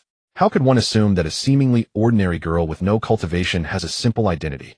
As the saying goes, when spring winds blow again, one must eradicate the roots. Even if it were just a girl with no cultivation, she must not be spared. What if 100 years later or 1,000 years later she returns to seek revenge? As a long-living being, Zhou Yu has seen countless such examples. Just because of a momentary act of kindness, an entire faction might be annihilated. There are far too many such instances.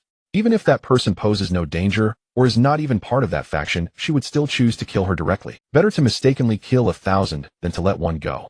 This is the domineering nature of the Empress.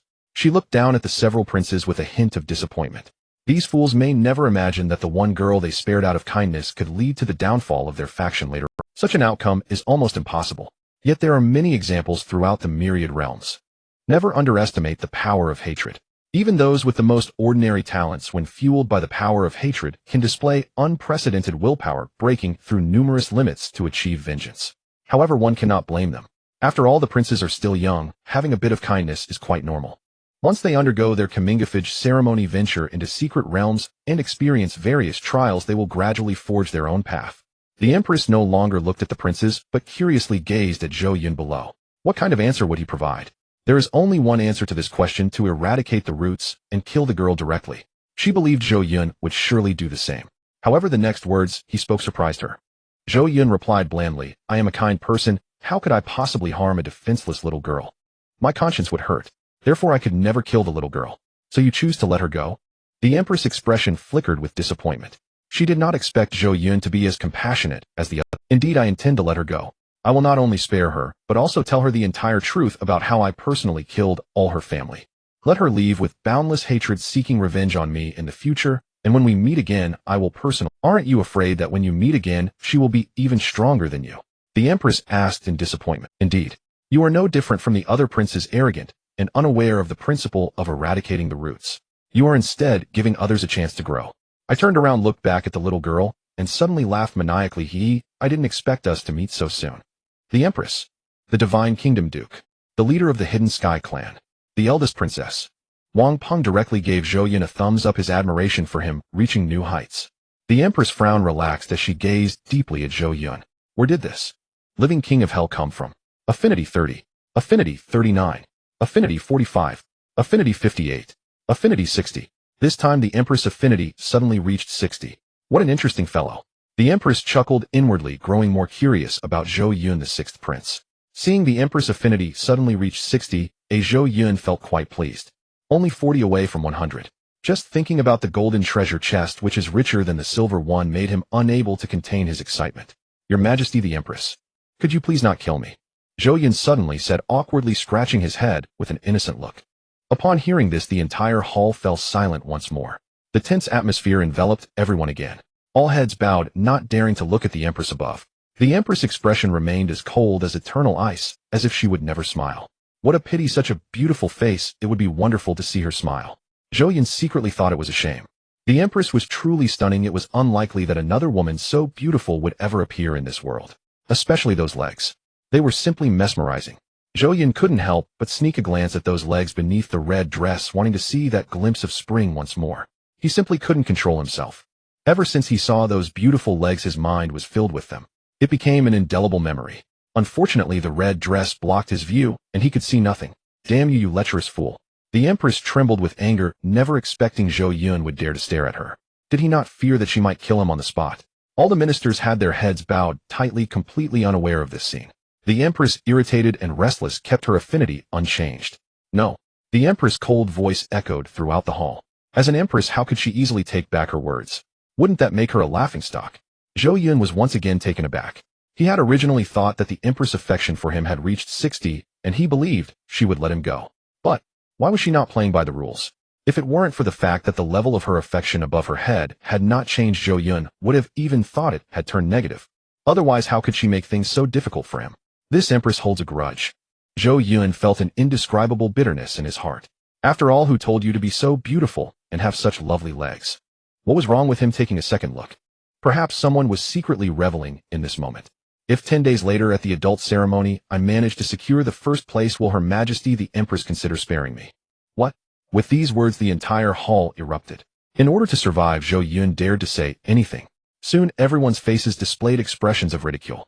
The aura emanating from Zhou Yun was merely that of the sixth stage of the divine soul realm, with no real chance against the several princes, let alone the grand princess, who had already broken through to the king realm. With several minor realms between them and a major realm gap, Zhou Yun had no chance of victory against the grand princess, and there was no possibility of securing first place. Oh. The Empress above was slightly taken aback, gazing at Zhou Yun's confident expression below. Zhou Yu couldn't understand where Zhou Yun's confidence was coming from. Zhou Yu secretly smiled in amusement, as if she could already see Zhou Yun's demise. Zhou Yu Li as a manifestation of her true self.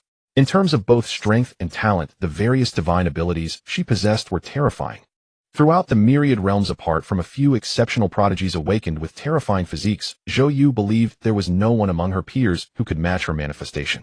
Thus Zhou Yu frowned slightly. To be honest, her affection for him had reached 60, and she somewhat hoped he wouldn't die, but she still agreed. Alright, if you secure the first position at the adult ceremony, I might consider sparing you.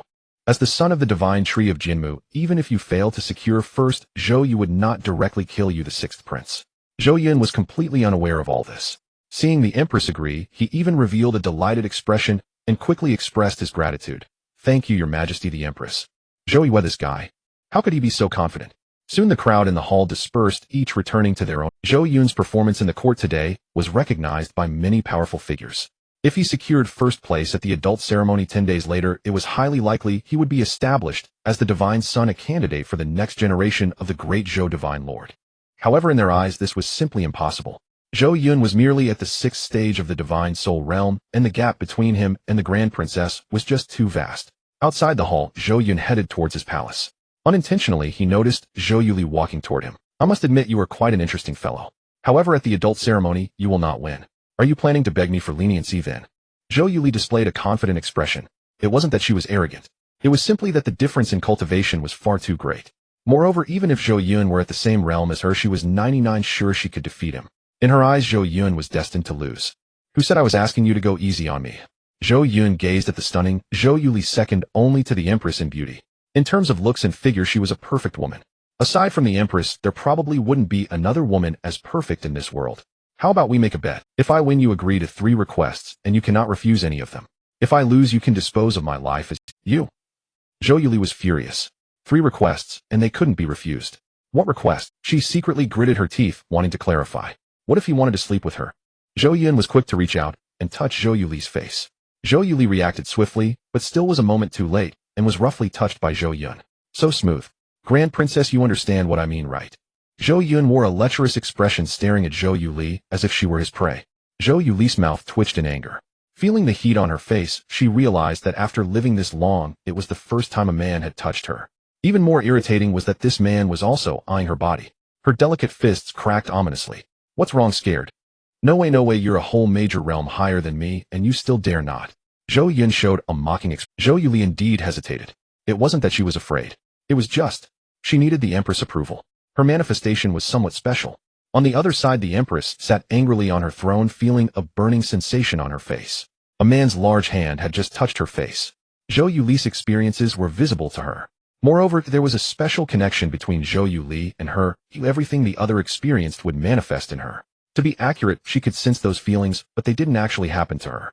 It was as if Zhou Yuli felt pain in her left hand, Zhou Yu would feel the same in her left hand, albeit in a very subtle. Just now, when Zhou Yuli was touched by Zhou Yun, she naturally experienced the same sensation.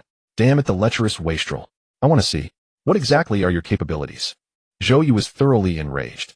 Agree to him. A magnificent voice filled with authority and an unyielding tone suddenly resonated in Zhou Yuli's mind. The Empress agreed. Zhou Yuli no longer had any concerns. The corners of her mouth curled into a cold smile. What's there to be afraid of? She did not believe she would lose. The two were separated by several minor realms, with one major realm gap between them. Alright, it's a deal. Zhou Yun's smile grew even more pronounced. He then turned and left. He had recorded their entire conversation through some special means, so he wasn't worried about her going back on her word. Just thinking about how in 10 days that great beauty would have to obediently lie in his bed, Zhou Yun couldn't help but let out a series of lecherous chuckles, eagerly anticipating the days to come. In his mind, he imagined various scenarios. No, wait. Wrong. I meant knowledge. In the Great Zhou Immortal Dynasty, at the residence of the Su family, Su Qingqing lay on the bed, unaware of how much time had passed before slowly opening her beautiful eyes. As soon as she opened her eyes, memories of the events that transpired in the Golden Throne Hall flooded back, causing her face to turn pale once more. In her gaze, a hint of terror still lingered. That living Yama. That Zhou Yun was simply a living Yama. Fierce and ruthless, devoid of humanity. No words could truly describe him. How could there be such a perverse man in this world? At this moment, Su Qingqing's mind was racing with chaotic thoughts. Am I really going to be with Brother Yichun? Is what I feel for Brother Yichun truly love? What would happen to me for betraying Zhou Yun? Would it be like what he described? As the thought of Zhou Yun's perverse, tormenting methods crossed her mind, Su Qingqing's entire body trembled like a frightened rabbit. She couldn't believe the image of being abandoned by the Su family, being forsaken by the entire world, left alone and isolated. Not only that, but she would also have to endure relentless torment. And what else? Having children. Making her own flesh and blood. The thought of that unbearable image sent chills down her spine. If such a thing were to really happen to her, it would surely be 1,000 times more torturous than being killed directly. 10,000 times. Is this a method that a human can imagine? He is simply a demon. Worse than a beast. Impossible. This is merely a hypothesis. He is just a 6th prince with cultivation only at the spirit soul realm. He cannot possibly possess such terrifying talent. Su Qingqing regained her composure, constantly reassuring herself. Yes, Zhou Yun's cultivation is only at the 6th level of the spirit soul realm, and among his peers achieving such cultivation at his age is already considered top tier. However, compared to the truly top tier talents among the myriad realms, there is still a significant gap. Thus, how could he possibly be the strongest prodigy in the myriad realms? Firstly, he lacks a terrifying holy body. Secondly, he has not awakened any powerful divine abilities. On what basis does he believe he is the strongest prodigy in the myriad realms? And to utter such grandiose statements. Daughter, are you alright?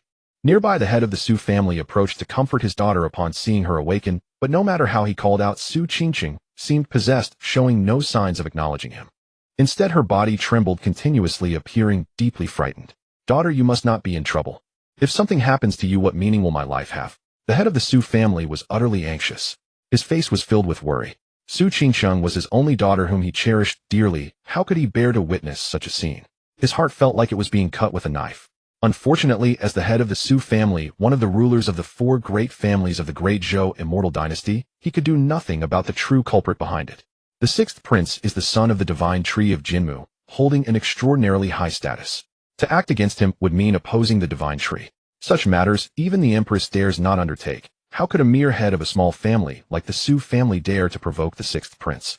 Moreover, this incident had little to do with the sixth prince himself, though for some unknown reason his precious daughter had fainted directly in the hall. It must be that she could not accept that her fiancé was such a perverse demon able to imagine such torture. Putting himself in her shoes, if his future wife were such a perverse demon, the head of the Su family would want to die. That is a living Yama. Ever since this incident concluded, the label of living Yama became forever associated with Zhou Yun. In the room another man stood. This man appeared to be around 30 years old.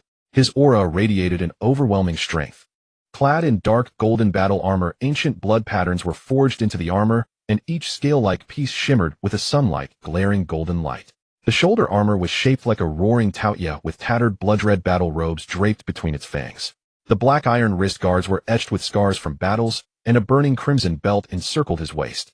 Only a pair of knife-like cold eyes were visible beneath the faceplate, with an eternal flame of war flickering in the depths of his pupils. A scarlet cloak billowed behind him as if a sea of blood was boiling. He is the god of war. This man is undoubtedly the god of war. Just from that overwhelming aura one could clearly sense his terror. The endless killing intent and the rolling sea of blood could not have been forged by simply killing one or two people. To accumulate such terrifying killing intent, this man must have shed countless rivers of blood. Not in the millions, but at least hundreds of thousands.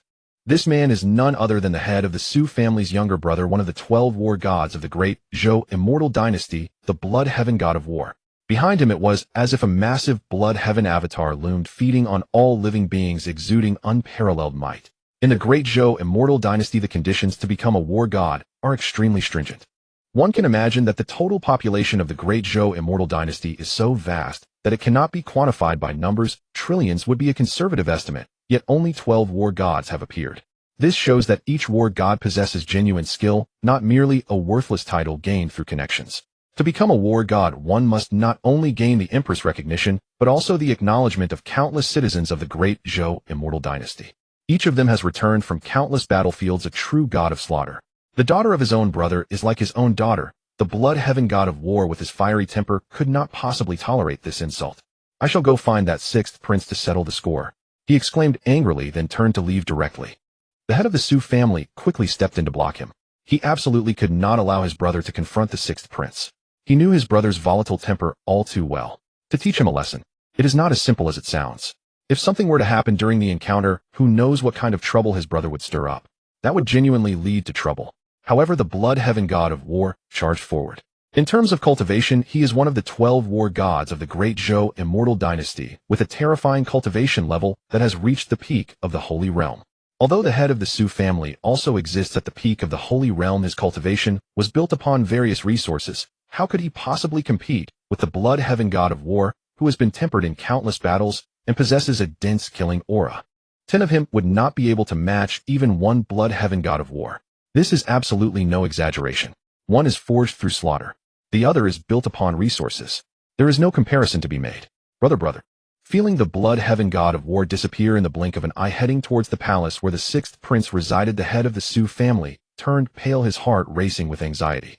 But there was nothing he could do about it. He could only hope his brother would exercise restraint and not be too harsh. Otherwise things would not end easily.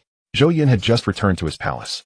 A terrifying aura exclusive to the supreme pressure of a peak Holy Realm expert suddenly descended.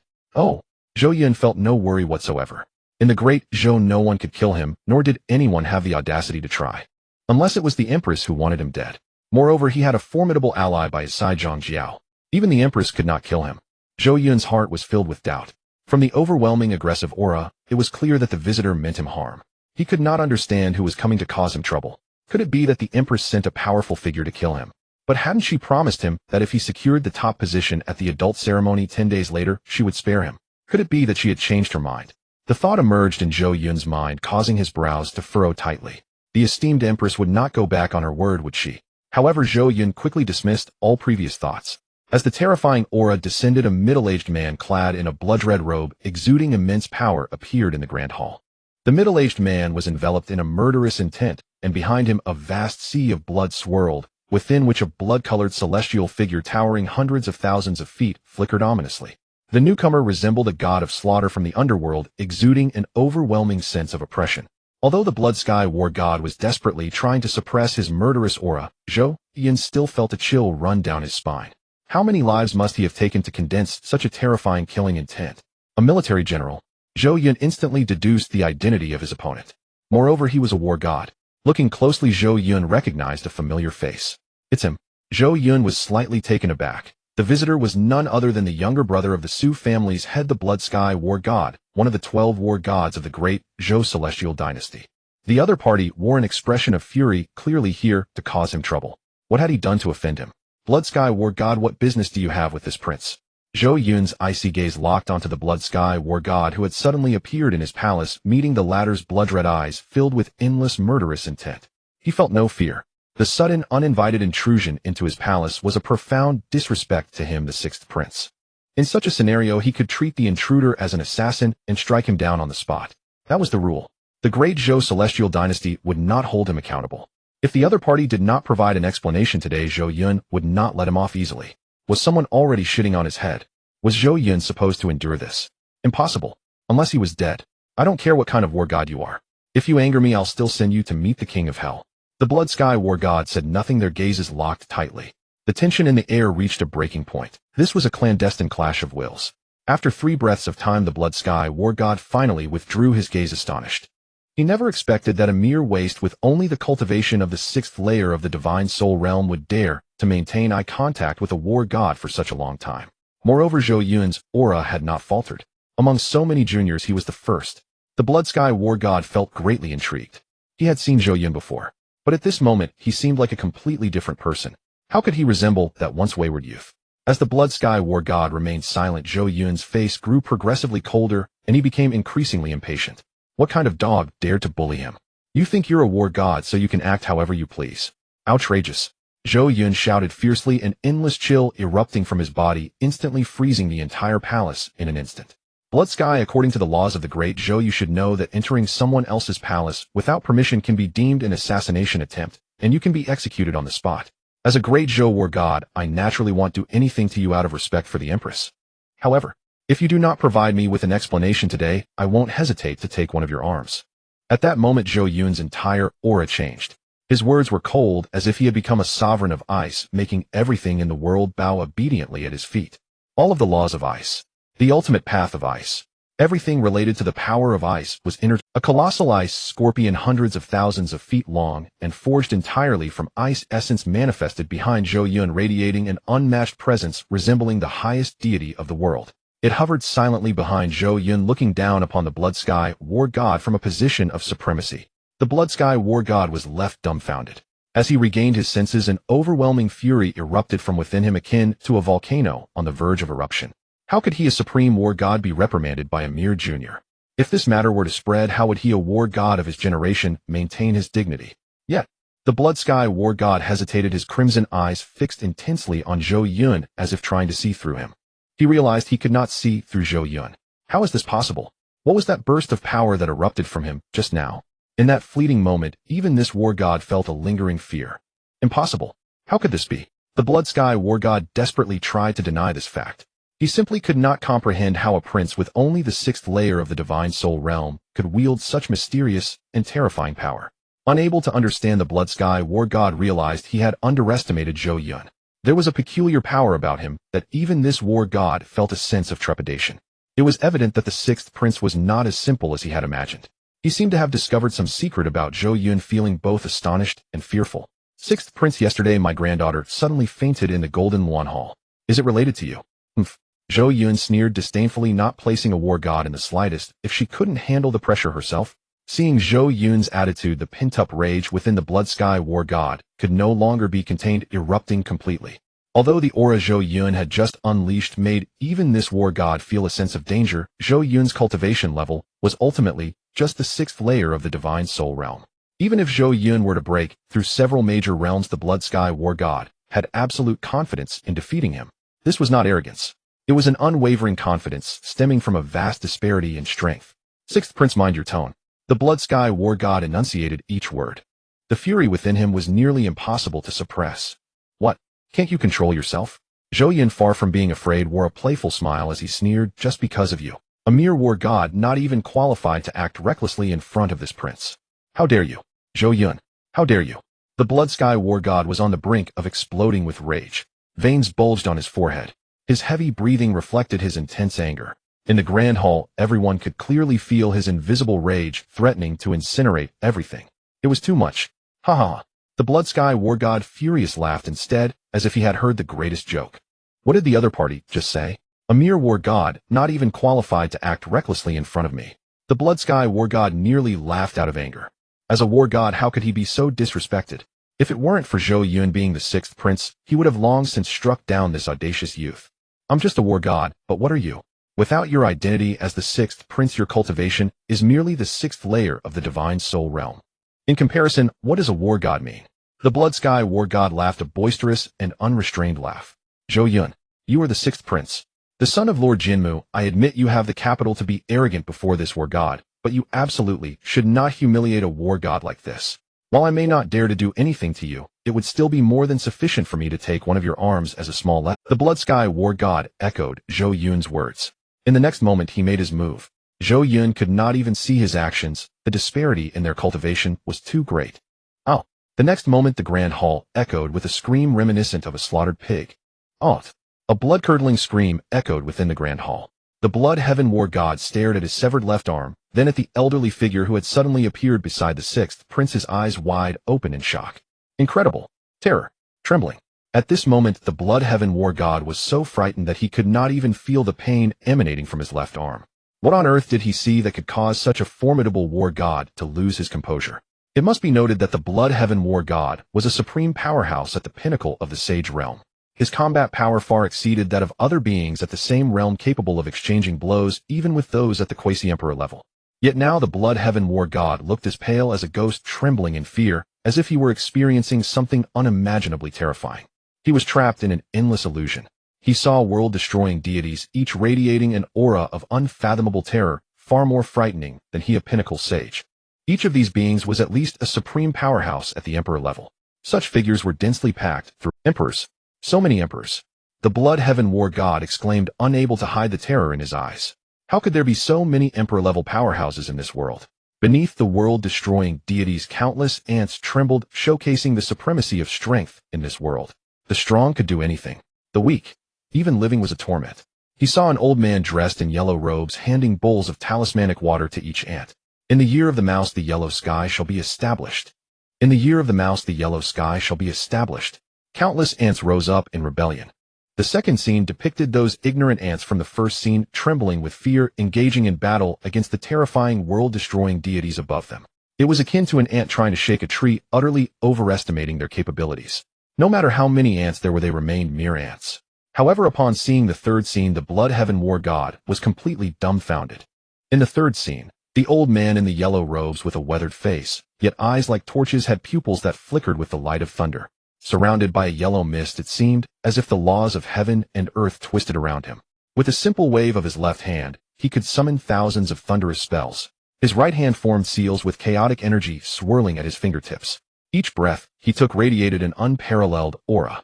Behind him stood a massive yellow celestial figure towering over 10,000 feet, wearing an imperial crown and a dragon robe, with eyes like the sun and moon pressuring the ages.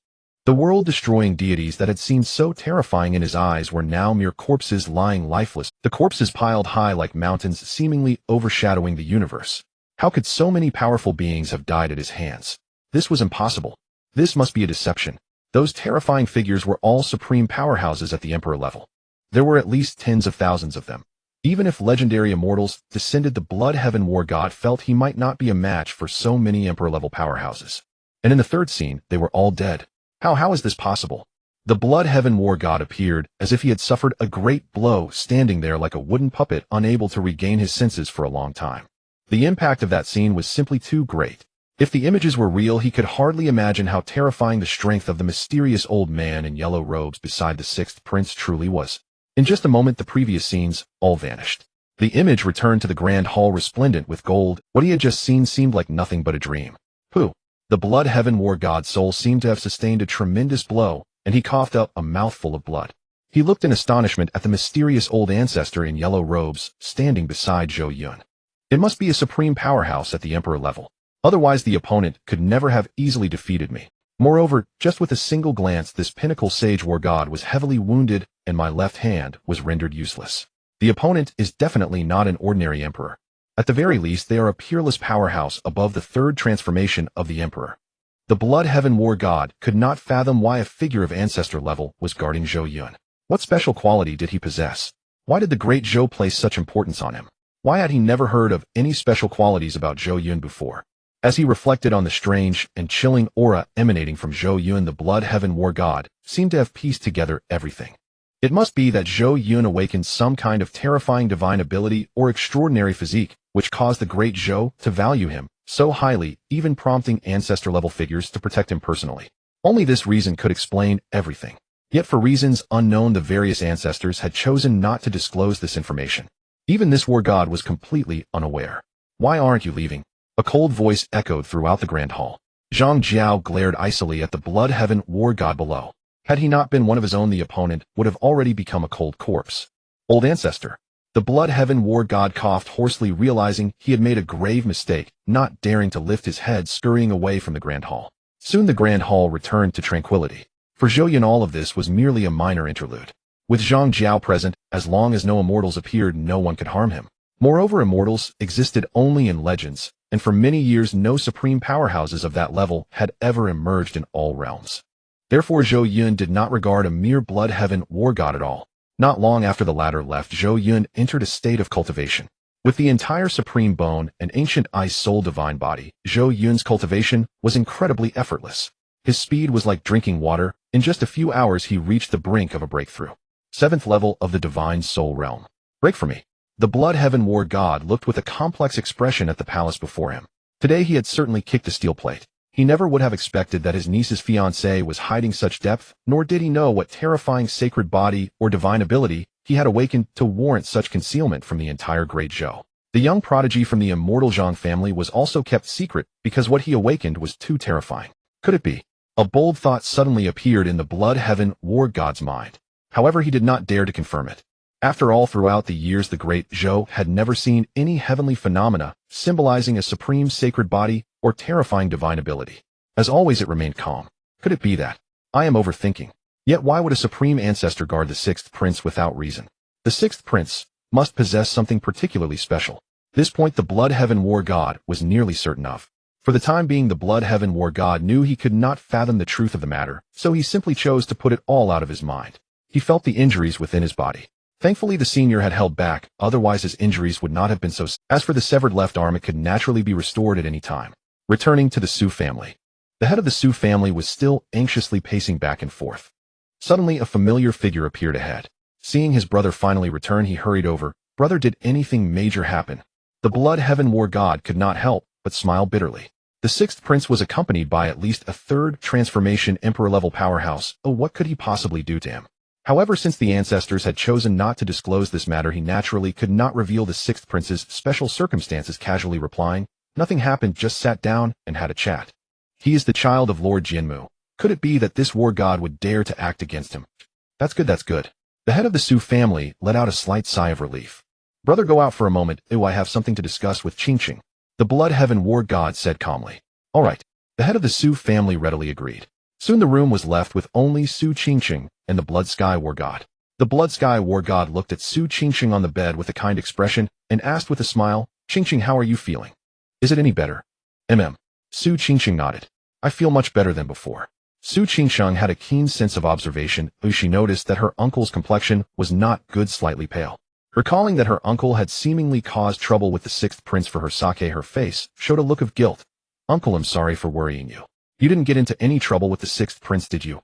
The other party is the child of Lord Jinmu. Please don't do anything foolish for my sake." "I'm sorry, uncle, it's all my fault for causing you trouble." The Jinmu divine tree is regarded as the most noble, pure, and supreme entity in the hearts of all citizens of the Great Zhou Celestial Dynasty, and everyone holds it in profound reverence. They are like the most devout followers of a holy church. Their loyalty to Jinmu is exaggerated 1,000 times. "Don't worry, it's nothing serious." The Blood Sky war god gave Su Qingqing a reassuring look. Only then did Su Qingsheng feel relieved, glad that her uncle had not done anything foolish for her. By the way, Qingsheng, uncle has a question to ask you. You must answer honestly. The blood sky war god suddenly changed his tone, his expression becoming serious. Uncle, go ahead and ask. I won't hide anything from you regardless of what it is. A radiant smile appeared on Su Qingsheng's face, revealing a pair of cute dimples. She looked quite mischievous and adorable. In front of her father and uncle, she would always be the child who never grew up. Tell me in detail, is there anything special about Zhou Yun? As Zhou Yun's fiancée, although their relationship was not very friendly due to Yichen, Su Qingsheng should be the one who knows the sixth prince the best. Su Qingsheng felt quite surprised. She didn't understand why her uncle suddenly asked this question, but she answered without hesitation, my impression of him has always been that he is a haughty and arrogant young master. Su Qingsheng had no intention of lying. In her impression, Zhou Yun was indeed a haughty and arrogant young master. This was evident from his behavior in the Golden Wan Hall the other day. Not only was he arrogant and overbearing, but he also seemed to disregard the empress. Hearing this, the blood sky war god furrowed his brows and asked, what is the current state of your relationship with that Yichen? Upon hearing this, Su Qingsheng's cheeks flushed slightly, but after hesitating for a moment she replied, Uncle, I have only met Yichen once. At most I can say I have a bit of fondness for him. The blood sky war god nodded heavily, and then stopped asking more questions. Qingsheng, take good care of yourself during this time.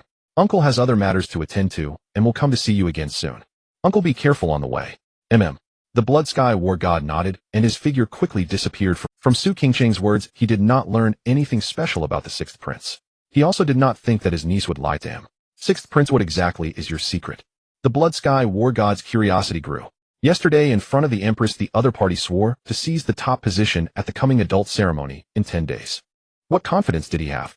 Now he discovered that there was actually a supreme ancestor at the emperor level guarding him, and perhaps this confidence stemmed from that.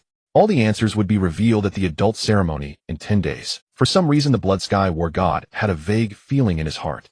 That was at the adult ceremony 10 days later, the sixth prince would definitely display some extraordinary means. Su Qingsheng lay in bed feeling perplexed. Why did her uncle suddenly ask her those two questions? One was about the sixth prince, and the other was about Yichen. She found it hard to comprehend what her uncle was trying to convey to her. Dong! Dong! Suddenly at that moment, a palm's eye stone in Su Qingsheng's spiritual sea space emitted a burst of light and began to shake violently. It was a communication stone. Initially, when she met Yichen, they had each left a soul imprint on each other. Over the past few days, Yichen had contacted her periodically. Who is Yichen? He is the child of destiny. Xiaohua, a man of luck. Not only is he lucky, but he also has an incredible charm with women. Although their encounters were as rare as a phoenix's feather through the communication stone, Yichen's sweet words were like a spring breeze, making Su Qingsheng's heart blossom, with joy awakening her feelings and opening her heart. Su Qingsheng had an indescribable feeling towards Yichen.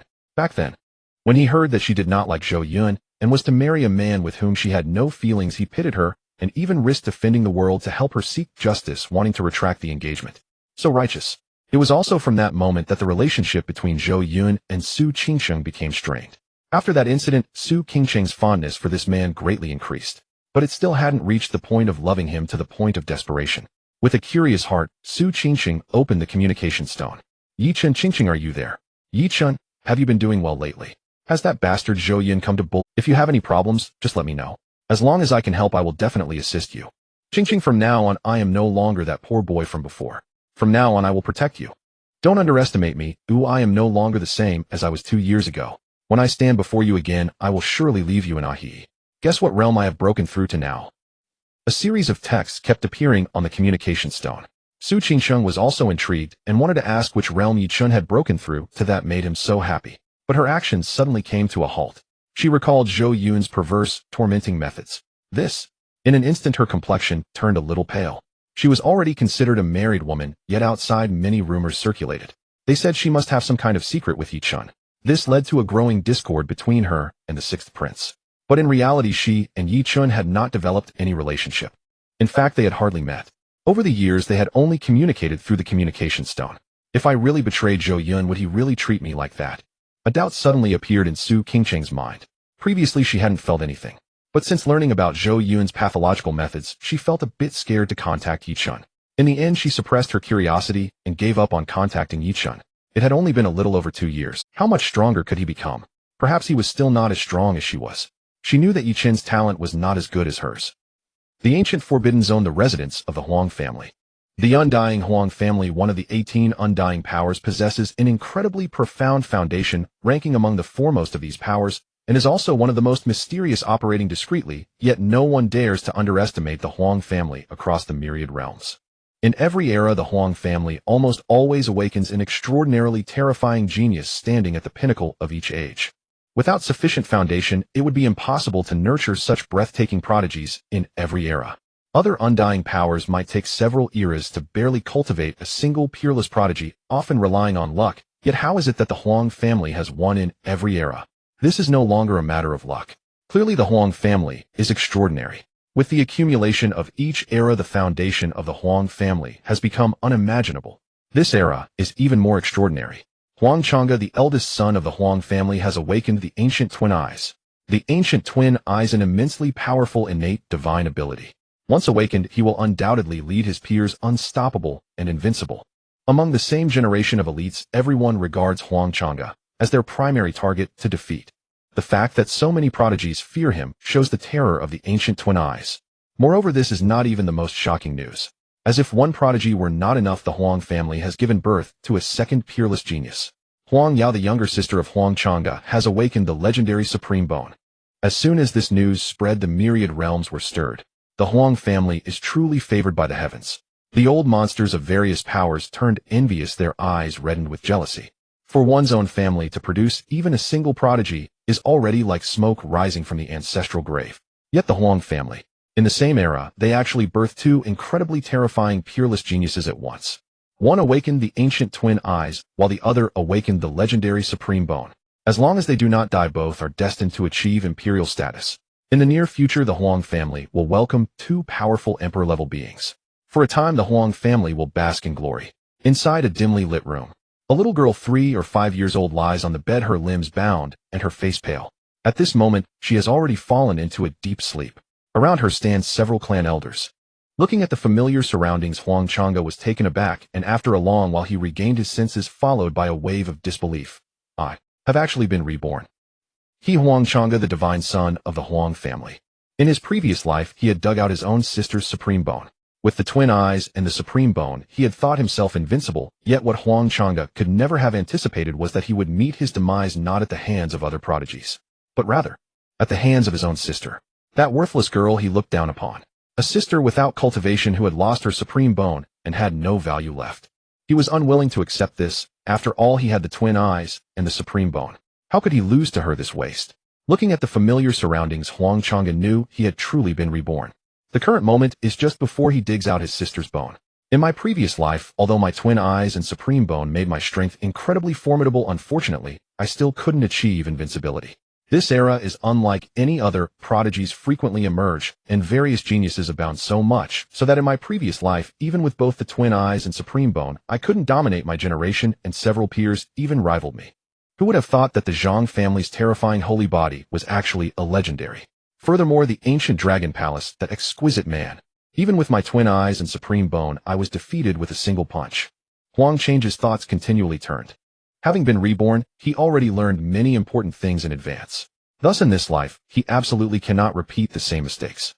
With Chang'e already possessing the ancient twin eyes, if he were to obtain the Supreme Bone, as well, who among the prodigies of this era could rival my family Chang'e? Ha ha ha ha, this era still belongs to the Huang family. It's just a bit of a pity for Huang Yao. Sacrificing her, are we being a bit too cruel? After all, she is our bloodline. Inside the room, the many clan elders continuously conversed. As long as we can cultivate the strongest genius in the myriad realms, her sacrifice is worth it. Moreover, I will also compensate her later. The head of the Huang family pondered. Looking at the discussing elders, Huang Chang'e could only smile inwardly. Did these elders truly believe that possessing the Supreme Bone made them invincible? In his previous life, he thought the same. Yet in this life, he has learned what it means to be outclassed with greater powers beyond. He no longer dares to underestimate others or be arrogant. Elder Han Feng is right. Huang Yao is my sister, and we should not be so cruel to her. Huang Chang'e suddenly spoke up. As soon as he spoke, all eyes in the room turned to Huang Chang'e. The head of the Huang family frowned. Chang'e, do not bear any burdens. We will compensate Huang Yao later. Compensate? With what? Huang Chang'e could not agree. Once they lost the Supreme Bone, would his sister not be immediately abandoned by the entire family? This led to her rise later, and he fell at her hands. In this second chance at life, Huang Chang'e absolutely cannot allow such a fate to unfold again. Moreover, in this life, he has even more important matters to attend to. What could be more important than eternal life? As a reborn individual, he had vaguely guessed a shocking secret right before dying in his previous life. That is, the empress of the Great Zhou Immortal Dynasty is an immortal being, and the Great Zhou Immortal Dynasty likely holds the secret of immortality. Immortality. That is immortality indeed. Huang Chang's eyes glinted greedily. Nothing is more enticing than this. What does it matter to become an immortal when there is still a day of death? As long as he grasps the secret of immortality, becoming an immortal is merely a matter of time. In this life, I must obtain the secret of immortality. Huang Chang's gaze was as firm as iron. The twin eyes are meant to pave the path to invincibility. Oh, why should I rely on another's bone? Huang Chang'e declared powerfully. The twin eyes are meant to pave the path to invincibility. Oh, why should I rely on another's bone? The elders of the Huang family were momentarily taken aback. Good. No wonder he is my son. Oh, so domineering. So audacious. If that's the case, then we shall not dig out the supreme bone. The head of the Huang family smiled widely. No wonder he is such a fine son, possessing half of his former spirit. Elders, please step out for a moment. Oh, I have something important to discuss with my father. Huang Chang'e suddenly spoke. Seeing the serious expression on his son's face, the head of the Huang family was taken aback, realizing that his son must have something significant to say, something so important that the elders must not hear. You all may leave for now, the head of the Huang family instructed. Then we shall not disturb the family head and the divine son Chang'e further. The various elders left one after another. Soon the vast room was left with only Huang Chang'e and his biological father. In his previous life, his father had always treated him well, and Huang Chang'e trusted his father immensely. Chang'e, do you regret it? No. Huang Chang'e nodded. I do not want my sister's supreme bone, but it must. Upon hearing this, the head of the Huang family was puzzled. He did not understand his son's meaning. If you do not want it, what is the point of digging it out? Could it be that he wants to dig out his biological daughter's supreme bone to give to someone else? What kind of reasoning is that? Father, actually the supreme bone has a possibility of regeneration, and the supreme bone that grows a second time will be even more powerful. If we dig out my sister's supreme bone in the future, she might awaken an even more powerful supreme bone. What? The expression on the chief of the Huang family was one of extreme shock, clearly unaware of such a matter. Seeing that Huang Chang'e did not appear to be deceiving him, the chief of the Huang family completely believed him. How did this son know the secret of the supreme bone? So it must be excavated, right? Huang Chang'e nodded. However, I do not want it, therefore we must shift my sister's hatred onto others. What? Is it very likely that the Great Zhou Immortal Dynasty possesses the secret of immortality? The chief of the Huang family opened his mouth in shock, momentarily losing composure. More than that, he found it hard to believe. Shoo. Huang Chang'e was almost anxious. Father, lower your voice. This matter must remain between us. We absolutely cannot let a third person know about the secret of immortality. Otherwise, there will be more than just our immortal Huang family coveting it. The chief of the Huang family was startled and realized the importance of this matter. His vast divine sense spread outside the room, discovering that the previous elders had already walked far away and should not have heard anything. Only then did he finally breathe a sigh of relief. Chang'e, are the things you said true? Due to too much excitement, the chief of the Huang family's chest heaved violently. Huang Chang'e nodded heavily, appearing very serious. The father and son were quite tacit in their understanding. The more serious their expressions, the less likely they were to be joking. Thinking about the usually low-key Great Zhou Immortal Dynasty, which actually mastered the secret of immortals, the chief of the Huang family couldn't help but curse. That old hag is hiding deep enough.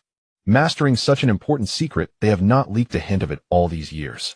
Chang'e, what do you plan to do? Huang Chang'e thought for a moment and said solemnly.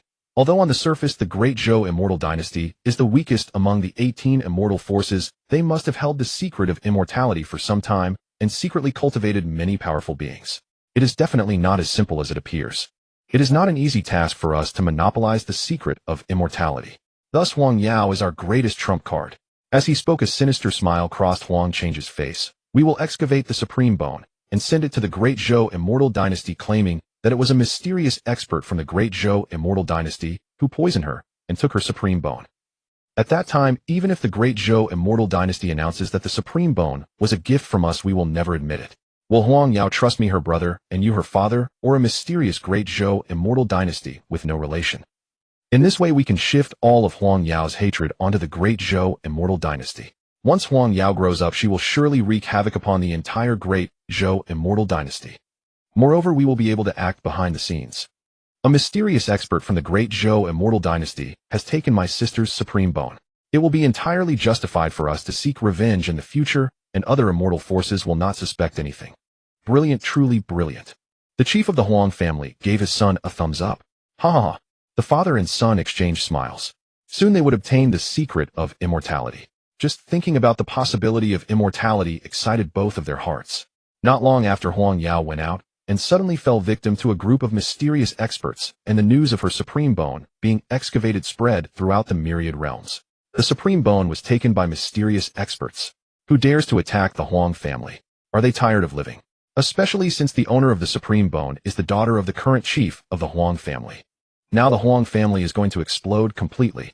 Those mysterious experts are doomed. They have provoked the Huang family, and no matter where they flee, the Huang family will find them. In an instant, the myriad realms were in an uproar. The major immortal forces were extremely delighted. This was good news for them.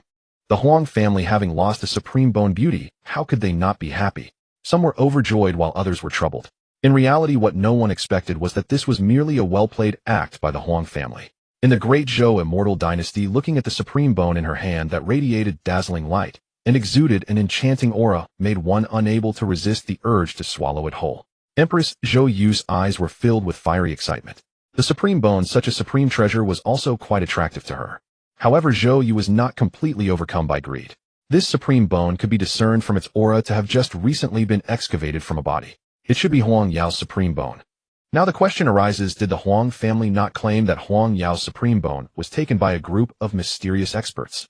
Now the Huang family was still searching for that group of mysterious experts.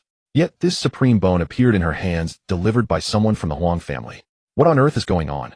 The Huang family sent her this supreme bone, indicating by their enthusiastic attitude that they wanted to win over the Great Zhou Immortal Dynasty. After all, although the Huang family was powerful, they also had their own enemies. In fact, this was the brilliance of the Huang family. If those mysterious experts quietly delivered the supreme bone to the Great Zhou Immortal Dynasty, the Great Zhou Immortal Dynasty would surely understand the ulterior motives of those mysterious experts. They would want to make the Great Zhou Immortal Dynasty a scapegoat. The Great Zhou Immortal Dynasty would absolutely not become mortal enemies with the Huang family over a mere supreme bone. In fact, the Great Zhou Immortal Dynasty might even directly capture those mysterious experts and return the supreme bone to the Huang family. At that time, all plans would be foiled. Sending the supreme bone in the name of the Huang family would only leave the Great Zhou Immortal Dynasty feeling puzzled, not suspecting the specific scheme. In an instant, even the immortal Empress of Longevity could not figure out what the Huang family's true intentions were. The things circulating in the outside world were likely deliberately orchestrated by the Huang family. There were no so-called mysterious experts at all. The Huang family members had excavated their own supreme bone and then sent it to themselves. Above, the Empress' eyes flickered constantly as she pondered something. Why would the Huang family clearly be able to excavate the supreme bone and send it to themselves, yet create such a huge blunder? In truth, this is not difficult to guess. If they publicly declare that their own people have dug out the supreme bone of their kin, how would the world view the Huang family? It would certainly dishearten people. Hence the Huang family concocted such a grand blunder. The intention of the Huang family I shall accept. Inform them that the Great Zhou Celestial Dynasty is willing to befriend them. The elder of the Huang family smiled faintly, saying, "Every word from Her Majesty the Empress I will relay to the family head as it is. From now on, our two families can be considered friends. In such a complex situation, it is beneficial for both sides. Her Majesty the Empress, may our cooperation be pleasant." Soon the elder of the Huang family departed. Gazing at the supreme bone in her hand, the Empress fell into deep thought. Could it be that she was overthinking? The situation of the Huang family hasn't been good lately. Perhaps it was merely a genuine attempt to befriend the Great Zhou Celestial Dynasty. This possibility is quite large. For this reason, the Huang family even made a significant blunder, which speaks volumes of their sincerity. This matter quickly spread. The Huang family actually offered the supreme bone in order to befriend the Great Zhou Celestial Dynasty. Once the news broke, the entire myriad realms were in an uproar. Now they understand.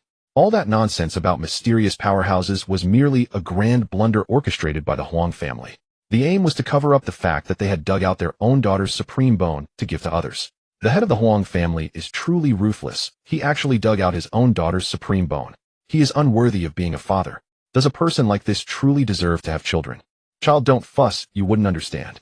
The Huang family has profited immensely from this. Having sacrificed merely one supreme bone, they have befriended the Great Zhou Celestial Dynasty. If they face any difficulties in the future, the Great Zhou Celestial Dynasty will surely lend a hand. From a rational standpoint, he is a competent family head. For the Huang family, he can sacrifice anything. To this the Empress, Zhou sneered. Dream on if you think the Great Zhou Celestial Dynasty will help. The supreme bone was given to her by the Huang family without any conditions. When the Huang family goes to war with other immortal powers, even if the Great Zhou Celestial Dynasty offers help, it will only be to take advantage of the chaos. Why refuse a supreme bone given for free? However, the Eternal Life Empress is still unaware that her momentary greed has already entangled her in a massive conspiracy. Zhou would never have thought that a reborn individual would appear in this world. She never imagined that her secret of eternal life had already been exposed. If it weren't for coveting other immortal powers, how could the Huang family have concocted such a grand blunder? They had already started a war with the Great Zhou Celestial Dynasty. The Huang family not only wants to obtain the secret of the immortal, but also to quietly subdue the Great Zhou Celestial Dynasty, ensuring that the secret of the immortal does not leak out. On the surface, the Huang family cannot possibly admit to such matters. They have been tacitly acknowledging them, which has led the outside world to assume acceptance. Internally, however, the Huang family denies any such occurrence. Huang Chang'e stated, "Elders, all of this is false. The one who truly dug out my sister's supreme bone is the Great Zhou Celestial Dynasty. However, now we must endure this silent loss. Otherwise, once we become enemies with the Great Zhou Celestial Dynasty, our current situation will be very unfavorable. Conversely, we can use this opportunity to allow the ancient Dragon Palace to be quiet for a while." To Huang Chang'e's words, the many elders of the Huang family had 100 doubts. They are all seasoned individuals. How could they possibly believe such statements? They vaguely sensed the truth behind the matter, but did not know what scheme their family had in mind. Even they as elders had to keep it hidden. It must be of great importance. Therefore, they could only tacitly accept it. These old fellows are not so easily deceived. But what about Huang Yao? At only 3 to 5 years of age, Huang Chang'e is still her brother, and out of familial affection, Huang Yao would absolutely believe what her brother says. "Sister, it's all my fault for not protecting you well, leading you to suffer such a tragedy. It's all my fault." Huang Yao lay weakly on the bed, while Huang Chang'e was already in tears. "This acting is worthy of an acting emperor. Brother, none of this is your fault. It's all the Great Zhou Celestial Dynasty's fault. None of this is your fault. Please don't be sad for me. Seeing you worried for me makes me very sad." Huang Yao, with a weak complexion, showed no concern for herself, but instead took the initiative to care for her brother. She did not want to burden her brother with her troubles. She cherished this hard-won friendship. Poor girl, in her previous life, she tragically suffered the loss of her bone. In this life, her fate not only failed to escape the destiny of losing her bone, but was instead utilized by her own father and brother. After learning the truth, she might even feel suicidal. "Sister," Huang Chang'e cried out, sobbing uncontrollably. He never expected that his sister would be so easily deceived, so innocent, so kind. Had he known this earlier, he should never have dug out her supreme bone in his previous life. Huang Chang'e chuckled darkly within. 10 days from now will be the comminglage ceremony of the Great Zhou Celestial Dynasty, and Her Majesty the Empress will certainly hand over the supreme bone to the most gifted eldest princess, Zhou Yueli. At that time, I will personally take my sister there to awaken her inner hatred, preparing for the activation of the rebirth of the supreme bone. 10 days passed in the blink of an eye. The comminglage ceremony of the Great Zhou Celestial Dynasty has arrived in a flash. It is a good day. To showcase the strength of their own prodigy, the Great Zhou Celestial Dynasty will invite many forces. Various rogue cultivators in the Jiang also have a chance to enter the Great Zhou Celestial Dynasty. The entire Great Zhou Celestial Dynasty becomes incredibly lively on this day. Voices fill the air and traffic is bustling. Huang family. Huang Chang'e held his sister's wrist solemnly and said, "Sister, today I will take you to see your enemy, but when we get to the Great Zhou Celestial Dynasty, you must not reveal any hatred. During this time, the ancient Dragon Palace and Ping have been targeting our Huang family. We should avoid conflict with the Great Zhou Celestial Dynasty." Huang Yao nodded seriously. She is a smart little girl, understanding the situation. For the sake of the whole family, she will absolutely not reveal any hatred when they reach the Great Zhou Celestial Dynasty. "Okay." Huang Chang'e patted his sister's little head, then picked her up, and with a group of powerful individuals surrounding them, they soared into the sky, quickly disappearing above the Huang family. In a certain mountain range, a young man draped in a heavy black cloak looked grimly at the communication stone in his hand. "Yichen, are you there?" "Qingqing. Yichen, what have you been doing recently? Why are you ignoring me?" "Yichen, Qingqing, you must be very busy this time, right?" "Yichen, are you there? Yichen, are you there? Are you ready to face your doom?" Yichen shared all the interesting experiences he encountered during this time, with a flurry of words full of various ambiguities. Unfortunately, he never received a reply from Su Qingqing. Overnight, Su Qingqing seemed to have evaporated from the world, suddenly ignoring him. For the past 10 days, no matter what message he sent, Su Qingqing remained silent. The woman he cherished so much was ignoring him, and Yichen suddenly felt as if he had lost the most precious thing in the world. His heart was filled with melancholy, and his cultivation had stagnated. It must be Zhou Yun. Sister Qingsheng must have been coerced by him, which is why she suddenly stopped responding to me. Yichen suddenly thought of something, and fury surged within him. His eyes were drowned in endless hatred. He wished to rush to the Great Zhou Immortal Dynasty right now and slay that bastard who stole his woman. Zhou Yun. It's that Zhou Yun again. Yi Chun was engulfed in anger, his face dark as thunder. His fists were tightly clenched. The intensity caused a series of cracking sounds. In half a year he would make the other party understand who truly deserved to be Su Qingsheng's man. You Zhou Yun aren't even worthy to carry my shoes. On the other side, Su Qingsheng gazed at the communication stone in her hand. Blood Sky War God. Qingsheng uncle has discovered a huge secret. I tell you, you absolutely must not reveal it to anyone else. In fact, the sixth prince is not as simple as he appears. Behind him, there is always a supreme ancestor at the emperor level guarding him. Moreover, he displays extraordinary capabilities. Uncle suspects that the sixth prince may have awakened some terrifying sacred body or powerful divine abilities with an incredibly frightening talent, which is why he receives such attention from above. Over the years, he has likely been disguising himself. Recently, many changes have occurred. The Grand Princess obtained a piece of supreme bone, becoming even more powerful, while that sixth prince acts as if nothing has happened, seemingly still very confident in his strength. Uncle cannot see through him at all. Qingsheng, until the results of the adulthood ceremony are out, you absolutely cannot fall out with the sixth prince, and even if he ultimately loses to the Grand Princess with his terrifying talent, the Great Zhou Immortal Dynasty will still fully cultivate him. Uncle has told you everything he knows, so you figure it out yourself. Looking at the message on the communication stone, Su Qingsheng was so shocked that she couldn't speak. The sixth prince is secretly guarded by an emperor-level ancestor. After all these years, he has been disguising himself. How is this possible? How is this possible? Su Qingsheng's face turned pale, and she found it hard to believe. Soon, endless terror surged in her heart. If it's true, would the sixth prince seek revenge on her? Rumors in the outside world say that she has an affair with Yi Chun, and no matter how she explains it would be futile. It equates to having slapped the sixth prince's face. In an instant, Su Qingsheng's heart was filled with fear. Would he capture her, and then torture her, make her give birth to a son, and then let her son? Just thinking about it made Su Qingsheng's scalp go numb. Moreover, if the sixth prince were to reveal his terrifying talent, the Su family would no longer have the possibility to stand against him. With that freak, would he directly force her father to? Su Qingsheng felt it was increasingly plausible. After all, that freak known as the living king of hell is capable of anything. Su Qingsheng simply could not accept that kind of scenario. It would feel a million times worse than being killed. Su Qingsheng was truly afraid. She opened the chat interface with Yi Chun and immediately sent a message without hesitation. Su Qingsheng. Yi Chun, there is no relationship between us. Do not call me so intimately.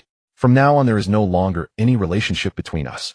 Do not come looking for me. Then Su Qingsheng directly crushed the communication stone in her hand. Far away in the 10,000 great mountains millions of kilometers away, staring at the message from Su Qingsheng, Yi Chun was dumbfounded. Yi Chun, why? But he could not send it. The other party had already severed their connection with him. Yi Chun was completely enraged. His heart felt like a volcano, his face flushed with anger. It must be Zhou Yun. That bastard Zhou Yun must have forced Qingsheng to do this. He shifted all the blame for this to Zhou Yun. Otherwise, how could Sister Qingsheng suddenly ignore him? It must be due to that bastard's oppression. Yi Chen's whole body trembled with rage, his face twisted like a beast, and his roar echoed like thunder. The more Yi Chen thought, the angrier he became, almost losing his sanity. Ha ha ha. Suddenly he burst into laughter. Not only was he not angry, but he was also laughing. Good, good, good, he repeated thrice. Zhou Yun, I initially planned to let you live for another half year. Since you want to die so badly, then I will fulfill your wish. Defeat you. Yi Chen's face was filled with disdain. Why take 3 years? In just 2.5 years I will make you unable to reach me. I will show you the gap between us as vast as the silver hook and the bright moon. Who exactly is the filthy insect on the ground? If it were not for the Great Zhou Immortal Dynasty, you would be nothing before me. Not even as good as a dog. After saying that, Yi Chen no longer concealed his aura, revealing a terrifying presence. The Heavenly King Realm. It was actually the cultivation of the Heavenly King Realm. 2.5 years ago, Yi Chen's cultivation was merely at the foundation establishment level. Who would have thought that in just a short span of 2.5 years he had crossed several major realms to reach the Heavenly King Realm? The speed of his breakthrough was simply terrifying. It is hard to imagine what Yi Chun went through during this brief 2.5 years to grow so rapidly. Yi Chen's gaze leaped, piercing through endless forests, his killing intent surging. Whoosh! Immediately a sound of breaking air reverberated. With a leap he soared into the sky. His destination, directly pointed at the Great Zhou Immortal Dynasty. His tone was chilling. Zhou Yun, are you ready to face your doom? Zhou Yun, are you prepared to face your own apocalypse? Yi Qin's gaze turned icy, his suppressed fury surging beyond containment.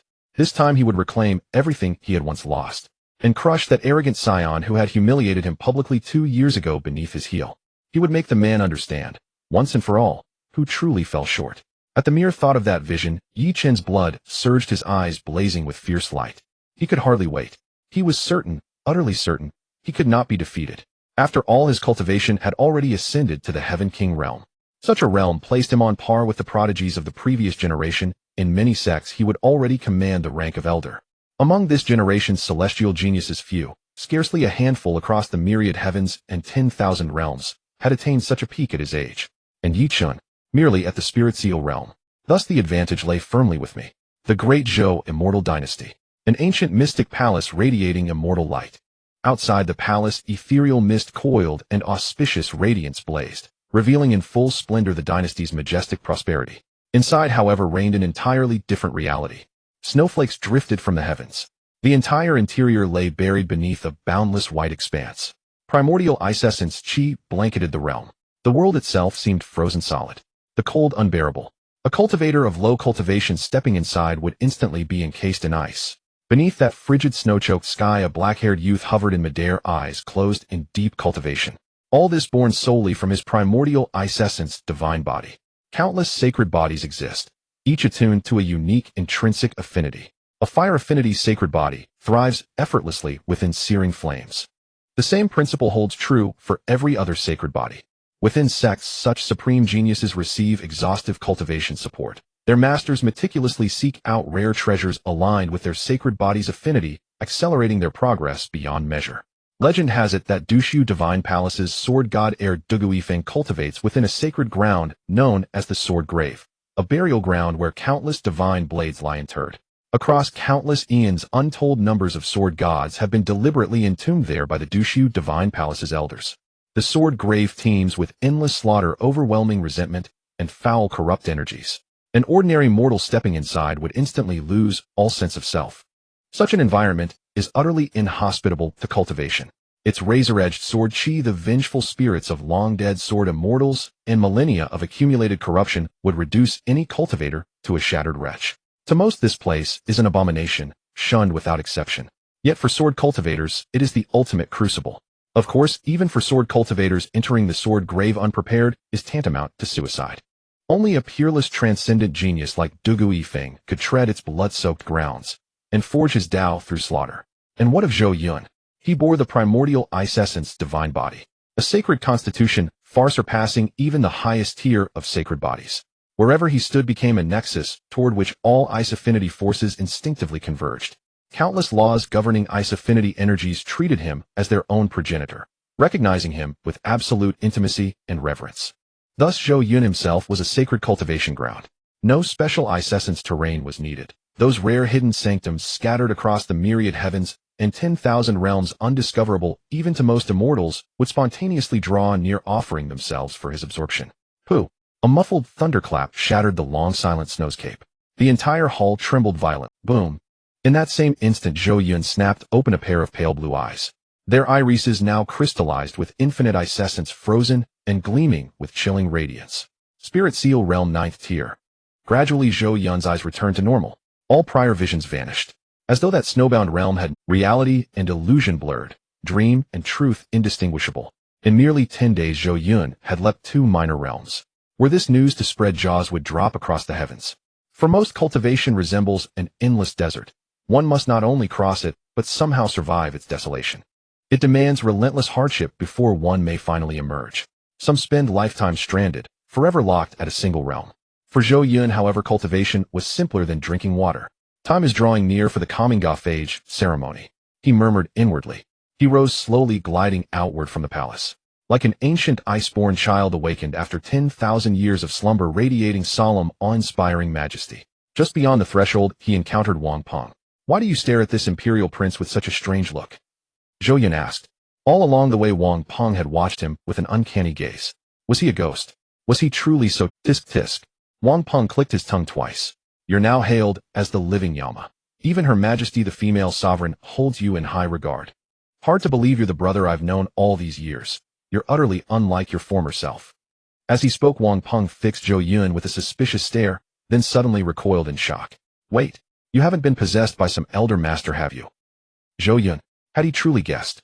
Zhou Yun remained serene, knowing this was merely playful speculation unworthy of concern. His expression betrayed no hint of unease. He slapped Wang Peng sharply on the head. Have you been indulging in women so much your wits have dulled? How could you even conceive such nonsense? I am the 6th imperial prince of the Great Zhou Immortal Dynasty. My soul is guarded by Lord Jinmu himself. Possession is impossible. Indeed, Wang Peng nodded, enlightened. In his mind, no being in existence surpassed the might of the Jinmu divine tree. Yet his expression darkened with concern. Brother, how confident are you in defeating the eldest princess?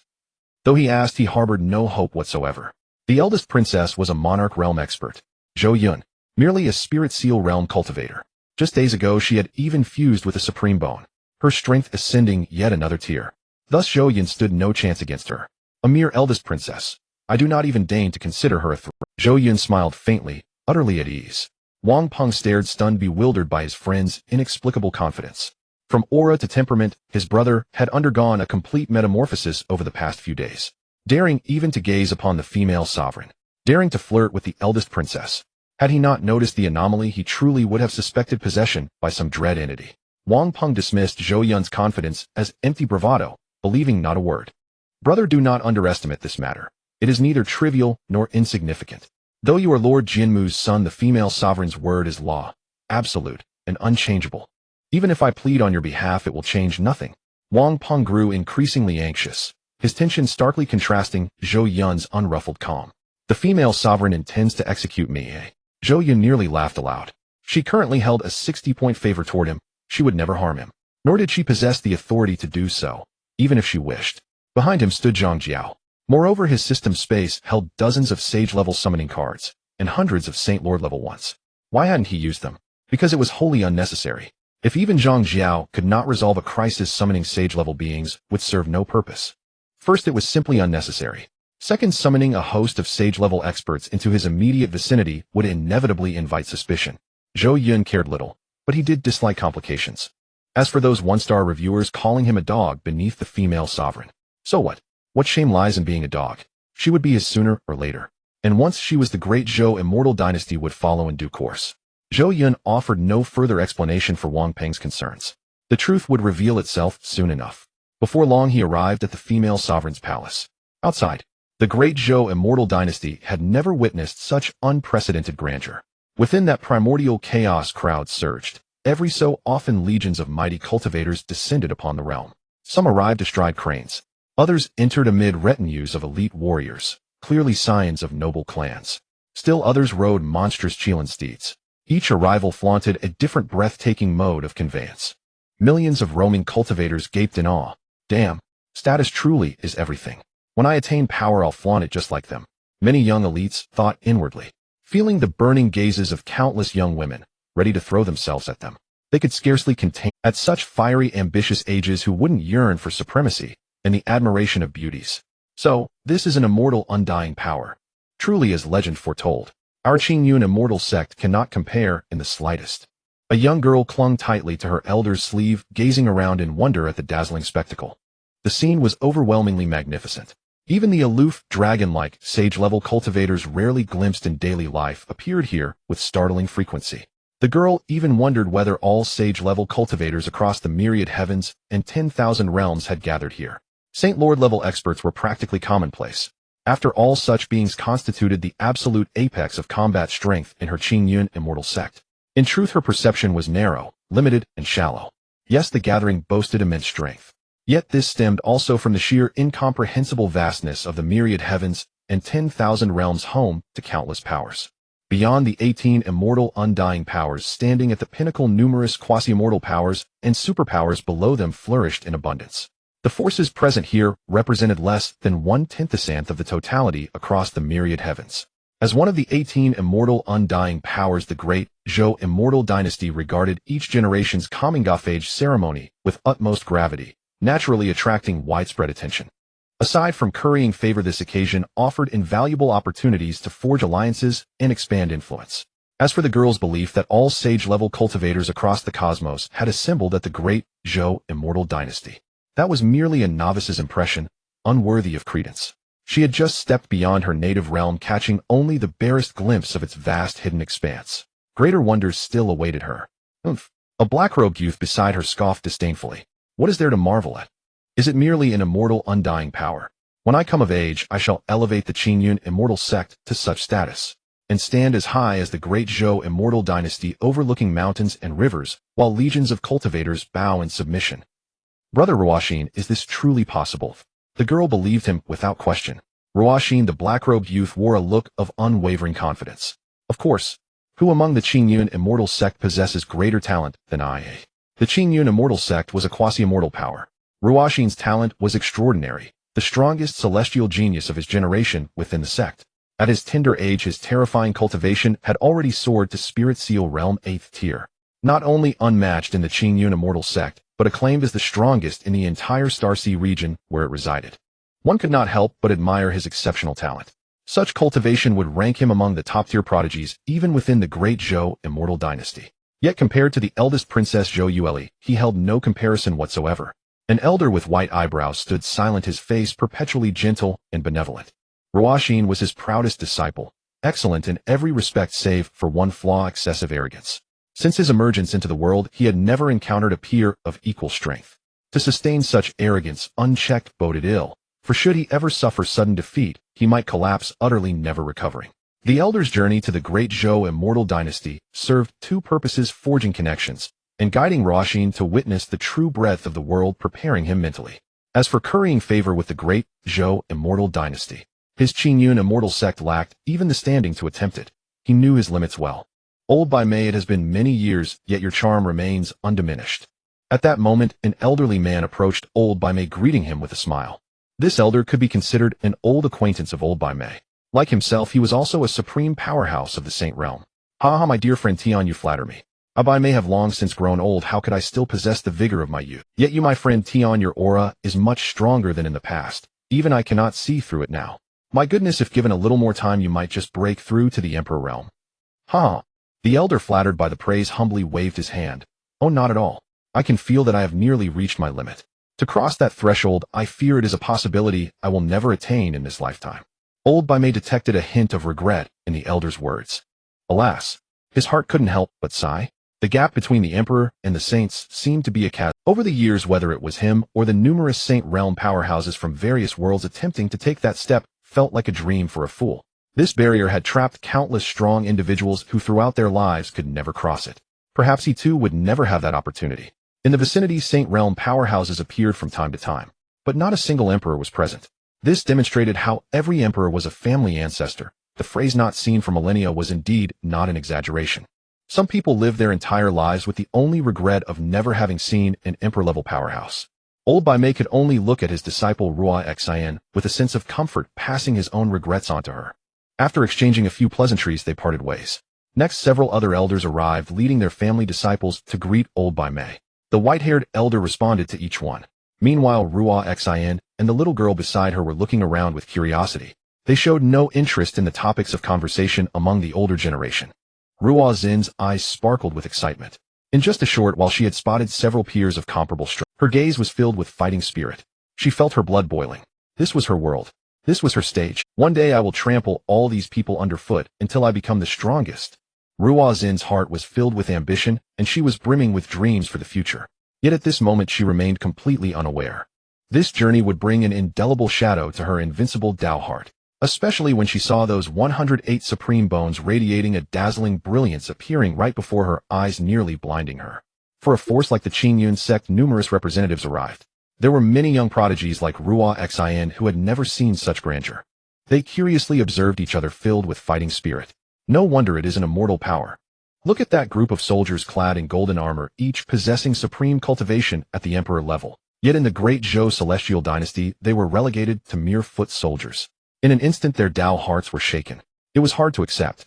My goodness, I only walked for a minute, and at least several Saint Realm powerhouses passed by me. Such powerhouses are the lords of their sects, seen once in a millennium. Yet here they are alive before me. What an eye-opener. This trip was worth it. In the past I always thought my talent was extraordinary. Within my sect, besides a few senior brothers, no one was my match. But now I finally understand what it means that there are always greater talents beyond one's own. In a flurry of astonished exclamations, the countryside bumpkins expressed their awe, making the atmosphere even more vibrant. Amidst the crowd, the ancestors of various sects and extraordinary prodigies began to lose themselves in the numerous astonished voices, creating an atmosphere of comparison. A bunch of bumpkins. In the Great Zhou Celestial Dynasty, the noble sons and daughters looked on with disdain while feeling quite proud of themselves. Yet this atmosphere was quickly shattered. Boom! A tremendous roar suddenly echoed from the distant horizon.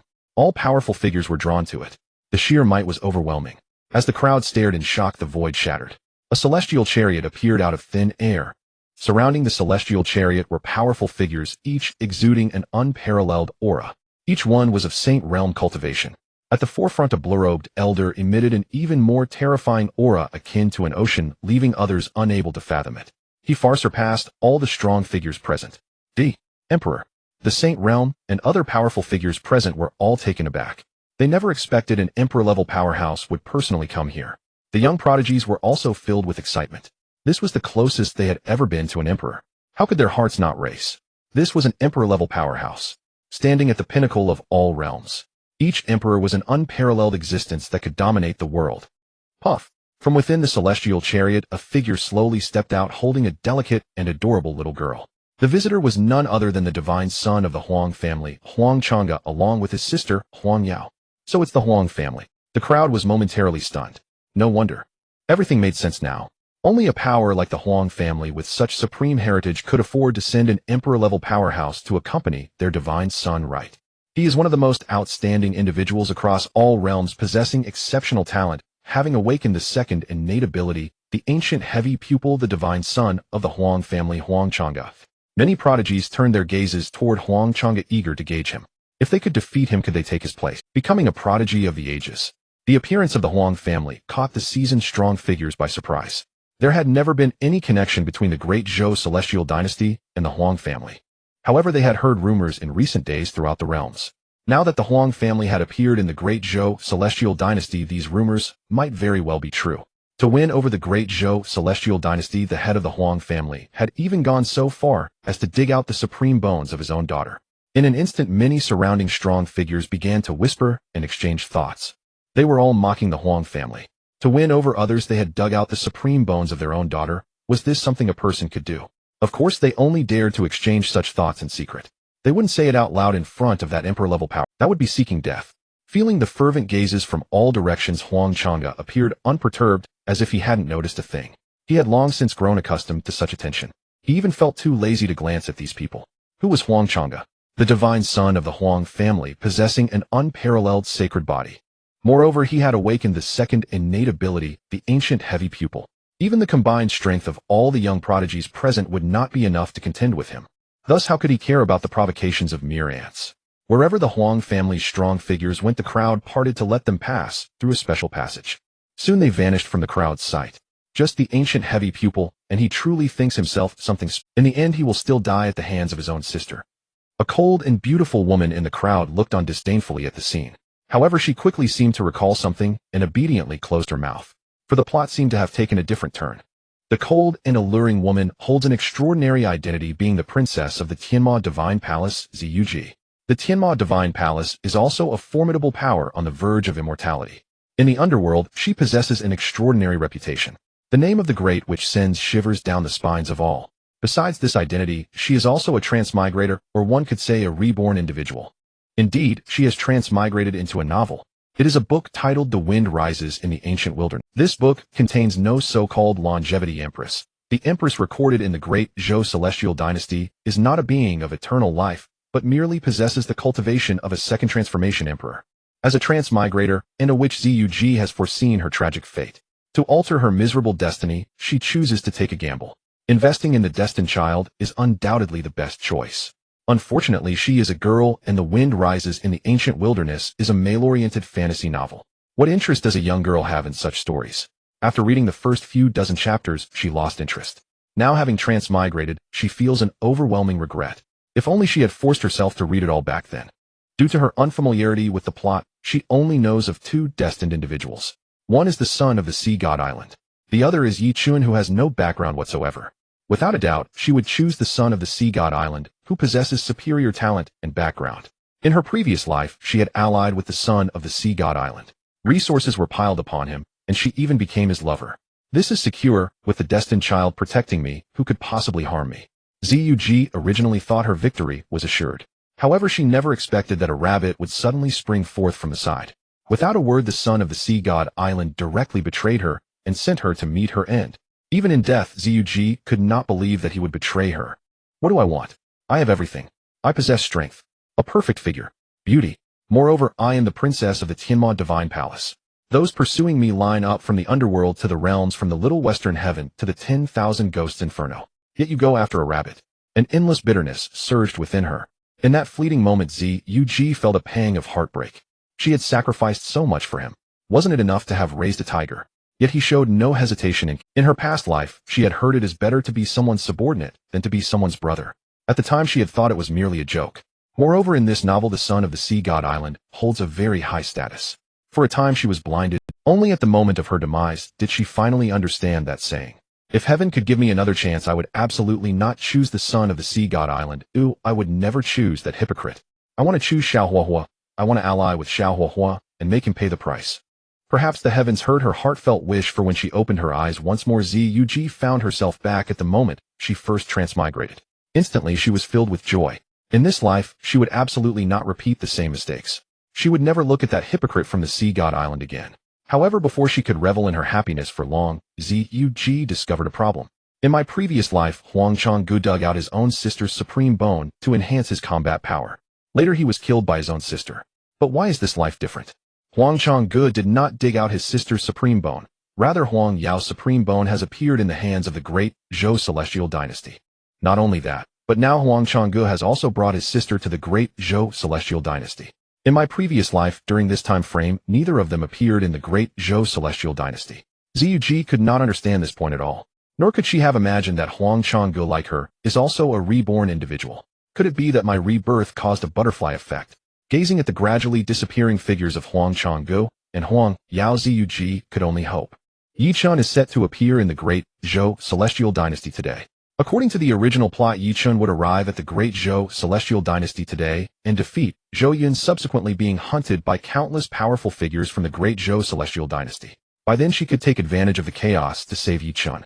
This is also the reason she came here today, to encounter the destined individual of this book, Yi Chun.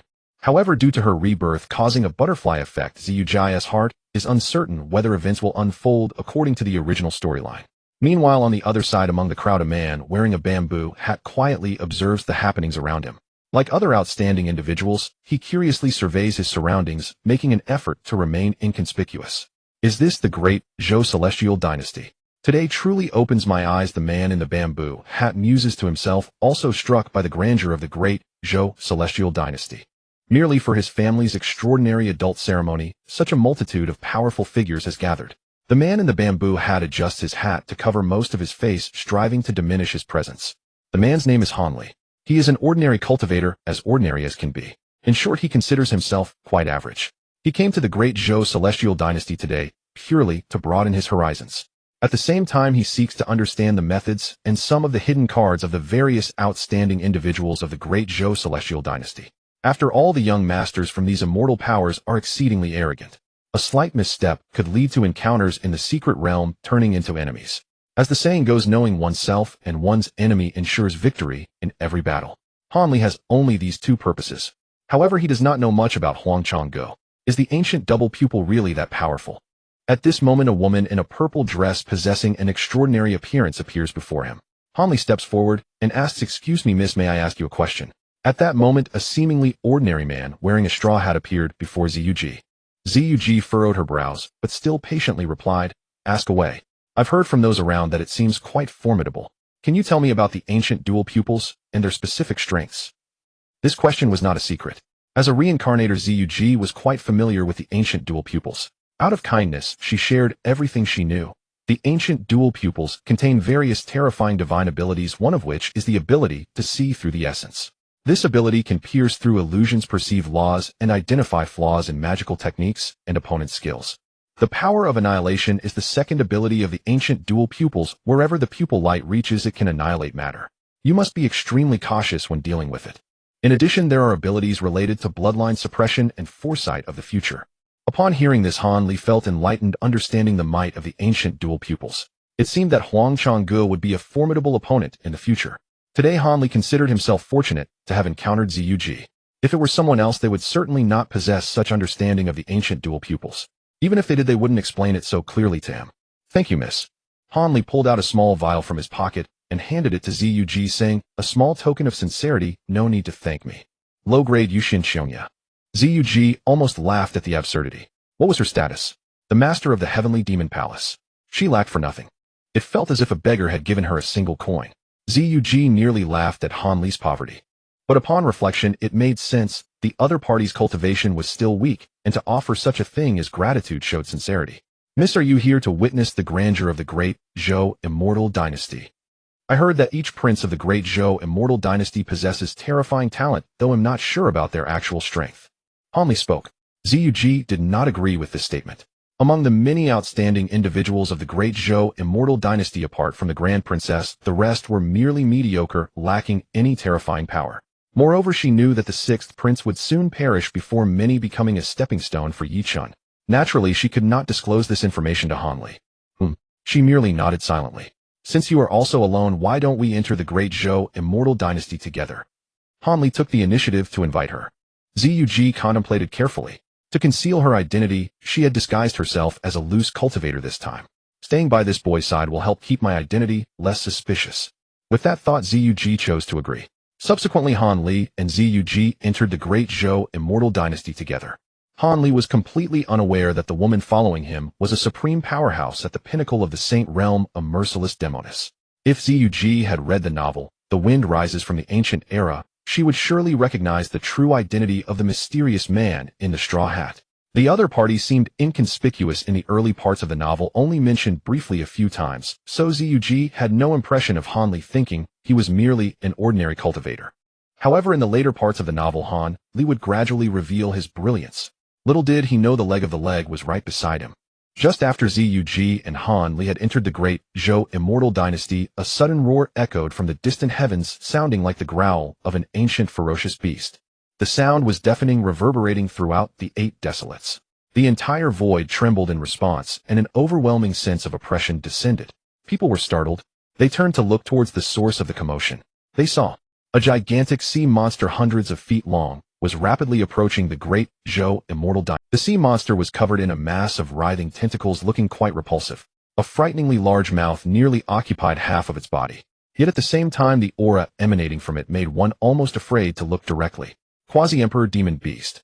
A voice of exclamation suddenly came from the crowd. With this exclamation, the crowd finally realized the true realm of the sea beast. It was actually a quasi-emperor. Suddenly the crowd showed expressions of horror.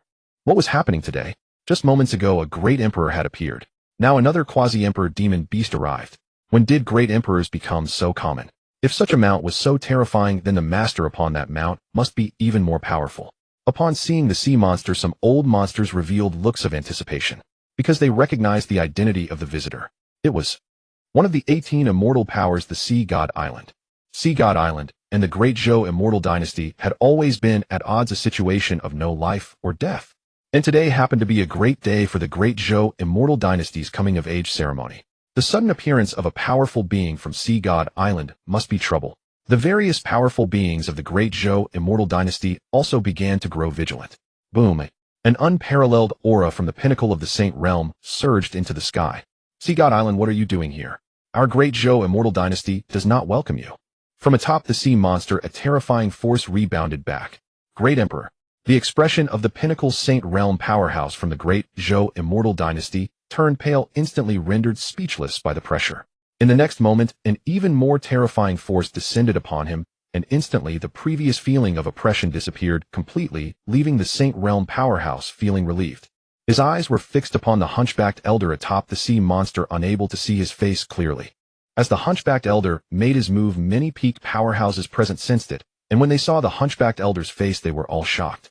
Emperor Haitian. It's actually Emperor Haitian. Exclamations erupted on the sea's surface. It's no wonder they were so shocked. For Emperor Haitian was no ordinary emperor. He was an unparalleled powerhouse at the second transformation emperor level. In an era where emperors do not appear, even a first transformation emperor is enough to suppress everything. How much more terrifying is a second transformation emperor? The current empress of the Great Zhou Immortal Dynasty is merely a second transformation emperor. The hunchbacked elder atop the sea monster is actually a powerhouse of the same level as the empress. Of course, this was from an outsider's perspective. Zhou Yun knew that the empress was not merely a second transformation emperor, but a 9 transformation emperor. Your Majesty Empress, our sea god island has come without any malice, merely to allow the younger generation to exchange and get to know each other. The implication of the hunchbacked elder's words was obvious. It was merely a chance for the younger generation to spar and learn from each other. Could it be that the empress is afraid? Emperor Haitian provoked his attitude extremely arrogant. On the back of the sea monster, surrounded by a group of young prodigies, stood a young man dressed in blue robes. The young man's eyes resembled the sea as if filled with the rippling waves of the ocean. His face was like jade standing gracefully. He could be considered a handsome youth, referred to as little fresh meat. If Ji Yu were present, she would definitely recognize his identity. The young master of Sea God Island, Tang Haoyu, the younger brother of the divine son of Sea God Island. In his previous life, Tang Haoyu displayed very ordinary talent. Moreover, this plot did not occur in his previous life. In this life, perhaps due to Zhu Jiao's reincarnation, a series of butterfly effects had emerged. The original plot had been completely altered. Under the embrace of many young prodigies from Sea God Island, Tang Haoyu appeared very confident. Emperor Haitian had personally brought him to the Great Zhou Immortal Dynasty to provoke them. Clearly, he had full confidence in his talent. In his previous life, Tang Haoyu was rather mediocre. In this life, perhaps his talent had changed. The words had already been spoken so harshly. If he were to refuse in front of so many people, wouldn't it be as if he were telling the world that the Great Zhou Immortal Dynasty feared Sea God Island? Agreed. A cold, domineering female voice reverberated through the heavens. Ha ha ha. As expected of the Empress, your courage impresses this old man. The Empress withdrew her vast divine consciousness, her expression betraying no change. The sudden visit from the Sea God Island left her feeling somewhat surprised. She felt a bit curious about the young master of Sea God Island, Tang Haoyu, and what powerful talent he possessed that could provoke the Sea God Island to come to the Great Zhou Immortal Dynasty. Having dealt with those old fellows from Sea God Island for so many years, she understood their character well. They never engaged in actions without a chance of victory. To have such high hopes for Tang Haoyu, it was clear that his true strength was far from what it appeared on the surface. Moreover, it was currently the Great Zhou Immortal Dynasty's adulthood ceremony, and any mishandling could bring great shame to the dynasty. Therefore, defeat was absolutely not an option. The Empress glanced at the other princes, seeing no hope in them, her gaze lingering on her avatar. Zhou Yuli, just now someone from Sea God Island came and brought a promising young fellow. During the adulthood ceremony, Sea God Island will likely take the opportunity to strike. You must not let the Great Zhou Immortal Dynasty lose face under any circumstances. You cannot lose to that young man. As soon as she finished speaking, the other princes in the hall turned furious. Sea God Island was the sworn enemy of the Great Zhou Immortal Dynasty, and they had been educated since childhood to take pride in the destruction of Sea God Island. Now those traitorous folks from Sea God Island dared to provoke them at the Great Zhou Immortal Dynasty. How could they not feel enraged? The second prince shouted, he's just a nobody. There's no need for the Grand Princess to take action. I can handle. Sea God Island is nothing before the Great Zhou Immortal Dynasty. I don't understand where their confidence comes from to act so arrogantly here. This prince sees it as merely self-humiliation. Indeed, Your Majesty, you overestimate Sea God Island. There's no need for the Grand Princess to intervene. We can easily handle that young man, and will definitely not tarnish the Great Zhou Immortal Dynasty's reputation. The princes each clamored, eager to prove themselves, wishing that Tang Haoyu from Sea God Island stood before them, so they could defeat him and earn the Empress's favor. They held great confidence in their abilities. Aside from the Grand Princess, they would not bow to anyone.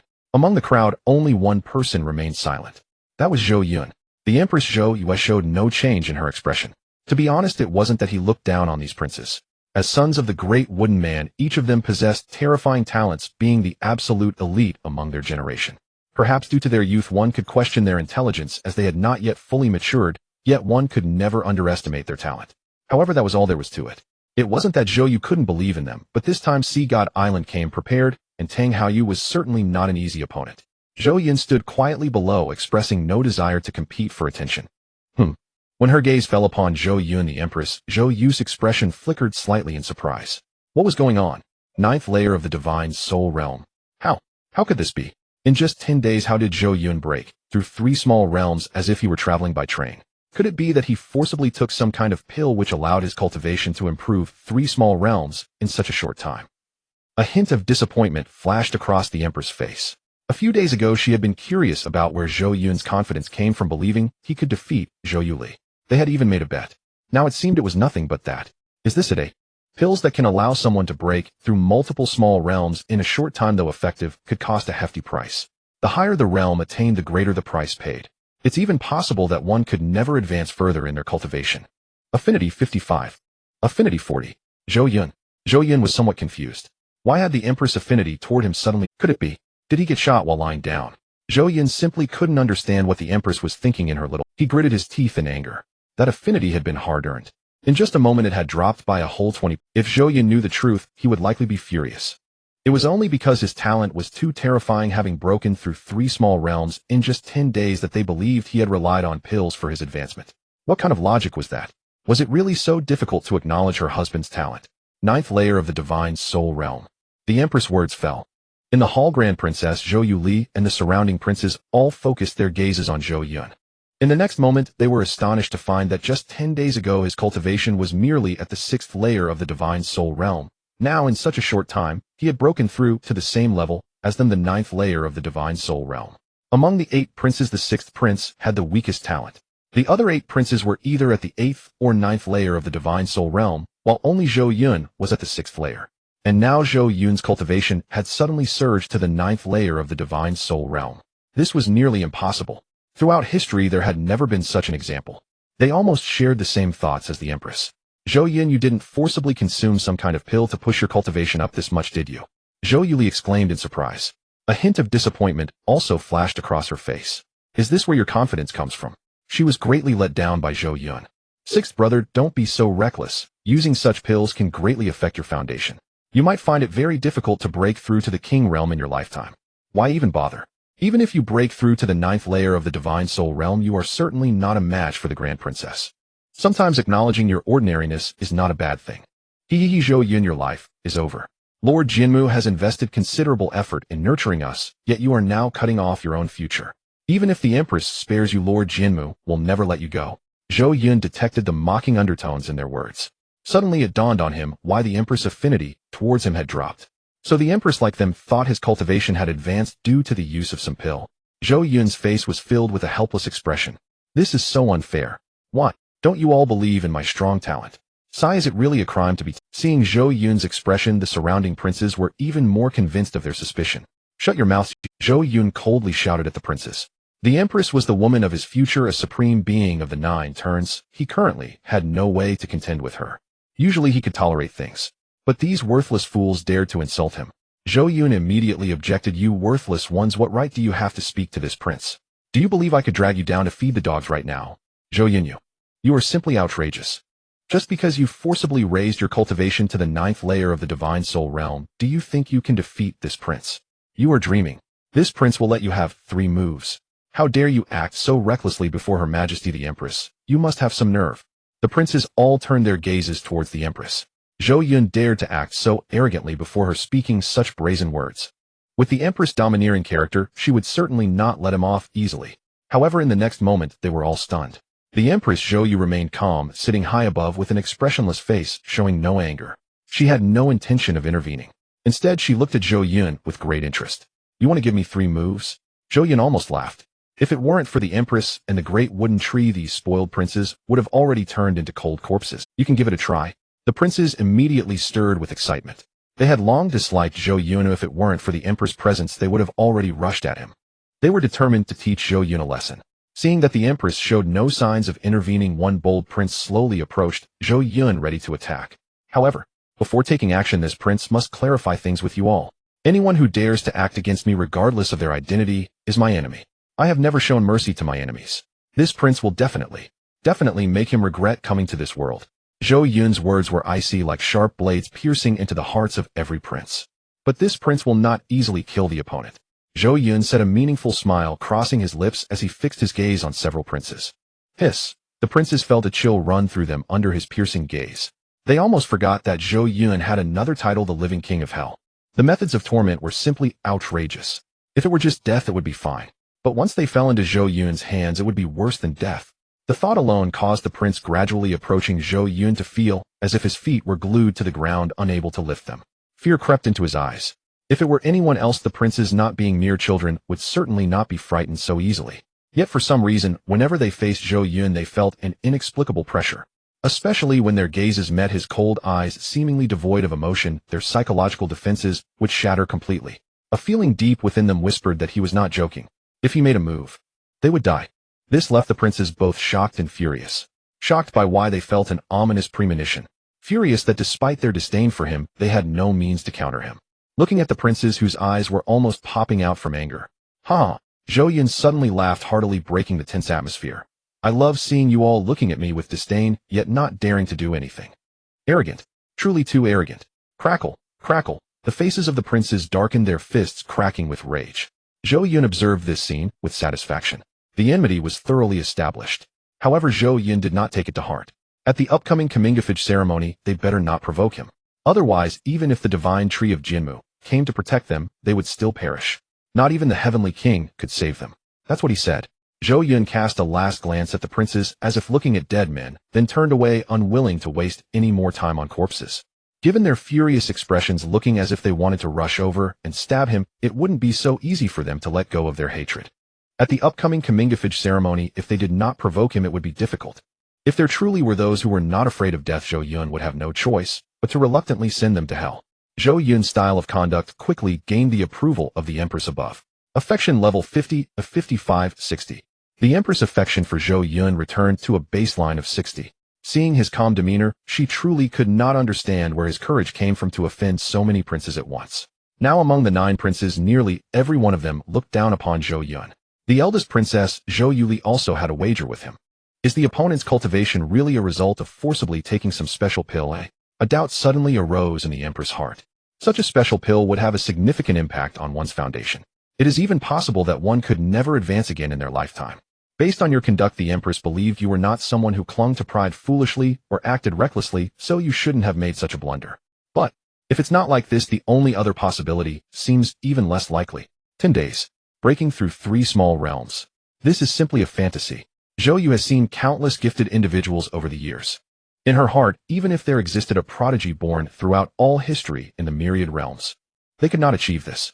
Let alone a mere 6th prince like you. That makes it even more impossible. I want to see where your courage truly comes from. A hint of curiosity arose in Zhou Yu's heart. She believed that at the upcoming Comingafage ceremony, Zhou Yun would soon reveal his true self. One glance would tell if he was a dragon or a worm. As the Empress avatar, Zhou Yu could distinctly sense the fluctuations in the Empress emotions. She was shocked on the spot. For so many years, her true self had never shown interest in anyone. Zhou Yun, the scoundrel who wagered with her and wanted to sleep with her, was the first. She felt a bit unconvinced. Wait, I must uncover the true face of this scoundrel. Oomph. Zhou Yu coldly scoffed. Seeing her provocative gaze, Zhou Yun seemed to see through her thoughts. He chuckled inwardly. He enjoyed conquering such an arrogant and aloof goddess. It gave him a greater sense of achievement. Eldest princess, don't forget about our wager. Zhou Yun transmitted his voice, gazing ambiguously at Zhou Yu. Zhou Yu nearly felt nauseated, her small fists puffing up in anger. She never expected this scoundrel would still be thinking about her body. Zhou Yun, if you lose, I will definitely torment you severely. Torment me. Zhou Yun replied. That's wonderful, I can hardly wait. Come and torment me. Upon hearing this, Zhou Yu was almost choked with anger. Clearly she was threatening him. He should be afraid. He should show a fearful expression. But why? This scoundrel not only showed no fear, but rather looked as if he couldn't wait. This is truly infuriating. Zhou Yun, you damned bastard. I will definitely punish you severely. Zhou Yun did not take Zhou Yu's threats to heart at all. He understood that this eldest princess, who outwardly had the visage of a cold goddess, was actually a childish girl. The words spoken held no power. Outside, with the arrival of the sea god island, the atmosphere in the venue became strange. Whoosh! 9 beams of divine light suddenly descended from the heavens. Following that, among the talented individuals from the myriad realms, 9 figures proudly appeared in the void above. In one place, the sky suddenly shattered, and crimson flames poured down like a waterfall. He stepped onto the fire with golden lotuses blooming beneath his feet, and a scorching aura distorting the space. The golden battle armor flowed like lava, and his eyes shone like burning stars, scorching everything in their gaze. It was the 2nd Prince Qi Yan. On the other side, ripples appeared in the void, and a figure flickered in and out like smoke and mist. As his green robe fluttered, a fierce wind arose, causing all plants and trees to bow down as he passed. Dark clouds surged and lightning danced. One of the figures descended from the heavenly punishment, with purple hair billowing and a war spear entwined with rolling thunder. With each step the ground cracked and lightning surged. The blood mist permeated the air and the killing intent solidified. Among them a figure radiated a murderous aura as if a battle god from the underworld. Although they appeared quite young, the many powerful beings present could already see the shadow of a future killing deity. Boom! The void shattered and endless icy energy surged forth like a rolling tide, instantly freezing the surrounding space. A figure approached slowly, emanating a terrifying icy power resembling a child of ice. Those cold, emotionless eyes left a profound impact on the many powerful beings present. They seemed to behold a future ice saint, to the extent that an ice emperor. Among them one was particularly striking. A full moon hung high in the sky. A woman walked in the moonlight. Who else could it be but the Grand Princess Zhou? In the Great Zhou Immortal Dynasty, each prince had a different style, all being among the best heirs of the 9 veins. They were also children meticulously nurtured by the divine tree of creation. Their talents were undoubtedly among the top in their generation. The many proud sons of heaven present gazed at the 9 figures above, their mouths agape. These are the 9 exceptionally talented princes of the Great Zhou Immortal Dynasty. Indeed extraordinary. Each one possesses at least the cultivation of the 8th level of the divine soul realm. At such a young age, having such strength in the future, these 9 will at least achieve the saint position. An elder sighed. Such prodigies, if one appeared in our sect, it would be as if our ancestral grave was smoking. In the same era, the Great Zhou Immortal Dynasty is almost guaranteed to produce 9 extraordinary geniuses. This is the divine tree of creation. Its existence is no mere legend for the countless realms. For countless years, countless forces have coveted it. To this, and many years ago, the Sea God Island even dispatched 3 7th Transcendence Emperors and 1 8th Transcendence Emperor to seize the divine tree of creation. Unfortunately, they ultimately vanished in the Great Zhou Immortal Dynasty and never emerged again. This made many forces eyeing the Great Zhou Immortal Dynasty's anchor of stability dare not make any small moves. As the elder's words fell, the atmosphere became even more lively. Saint. The 9 young figures in the sky each possessed the bearing of a saint. This is too terrifying, right? How is this possible? Saints do not appear for millennia. Even an immortal force finds it difficult to cultivate a saint-level powerhouse. How could 9 extraordinary prodigies with the bearing of saints appear simultaneously, and from the same force? This must be false. One of the proud sons of heaven had disbelief written all over his face. But those are the words of the venerable Saint Baiyun. How could it be false? Are you questioning the judgment of Saint Baiyun?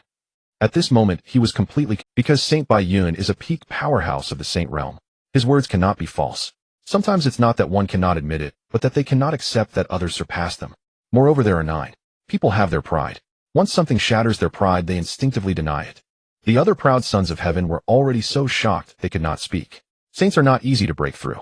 Especially in this era where no emperors appear, saint-level powerhouses become even more precious. Moreover, they hold more power in discourse. Each saint is the absolute foundation of a sect. Any prodigy with the bearing of a saint is a treasure, and now 9 appeared right before them. How could they not be shocked? At the same time, their hearts were filled with jealousy. Why at the same age are others so outstanding while I am so mediocre? Among the crowd, Ruo Xin was also quite shocked as he looked at the scene before him. His gaze was fixated on Zhou Yuli. The pressure she exerted on him was the greatest. King Realm. Looking at his disciple's appearance, the elder with white brows couldn't help but chuckle softly, stroking his long beard with satisfaction. After this event, his disciple would surely not be so arrogant anymore. One must know there are people outside of people and heavens beyond heavens. There is no strongest, just that you have not encountered prodigies stronger than yourself. Ruo Xin clenched his fists but soon began to calm down, reflecting on it, and saying, it's nothing special. He himself was at the 8th level of the divine soul realm. Among the 9 princes of the Great Zhou Immortal Dynasty, the Grand Princess had broken through to the King Realm. 4 were at the 9th level of the divine soul realm, and 4 were at the 8th level. Except for the Grand Princess, Ruo Xin did not put the other 8 princes in his heart at all. He was very confident in his own strength. Crossing a small realm to battle was not difficult at all. Given time, he even had confidence to surpass the Grand Princess. Calculating this way, the so-called Great Zhou Immortal Dynasty was nothing much. Sooner or later, he would surpass those 9 and leave them far behind. The smile on the elder's face suddenly froze. How was it different from his expectations? The entire scene was filled with shock. Among the crowd, Huang Changgu appeared very calm. It's nothing special. He shook his head in disinterest. It was simply too boring. So-called Great Zhou Immortal Dynasty Divine Tree of Creation has produced a few trash toys. Huang Changge felt immensely bored. He even had confidence to defeat Zhou Yuli with a single strike. This was no child's play. He is Huang Changge, the greatest prodigy born in the Huang family history, possessing his own pride. But that is to be expected. Although the divine tree of creation is powerful, each generation can produce 9 extraordinarily talented prodigies for the Great Zhou Immortal Dynasty. But this age is different from any other. If it were in other times, these 9 exceptional prodigies of the Great Zhou Immortal Dynasty, if they joined forces, could look down upon all of force, not to be underestimated. But blame it on them being born in the wrong era. This is the era of great chaos. Not only did it give birth to him, Huang Changge, but also several other terrifying existences. As a reincarnator, Huang Changge had already learned that beyond himself, there were even more terrifying prodigies in this world. Thus at this moment he remained unarrogant and calm, watching the scene before him. When his gaze fell upon Zhou Yuli, a glint of light flashed. She was simply stunningly beautiful. Such a great beauty, even Huang Changge had not encountered many. His gaze grew increasingly greedy. This woman, he must possess her. Huang Changge had already begun to fantasize about the scene of dominating Zhou Yuli beneath him. Such a heavenly beauty can only be possessed by him, Huang Changge. 9 figures appeared like protagonists high above, drawing the attention of all. Among the gathering, many individuals of high status appeared. Most of the powerful beings from the 9 veins had personally arrived on the scene. The hidden heaven lineage, hidden earth lineage, hidden deity lineage. Including the main deity lineage, many clan leaders, powerful beings, as well as the 4 great families, and 8 divine palaces, many respected figures had been waiting for a long time. Among the crowd, Zhou Yun sensed many powerful auras, including the Blood Heaven War God. This is excellent. Zhou Yun's lips unconsciously curled upwards. He was ready to show off. The Empress did not personally appear, but it was clear she was watching from behind the scenes. Whoosh!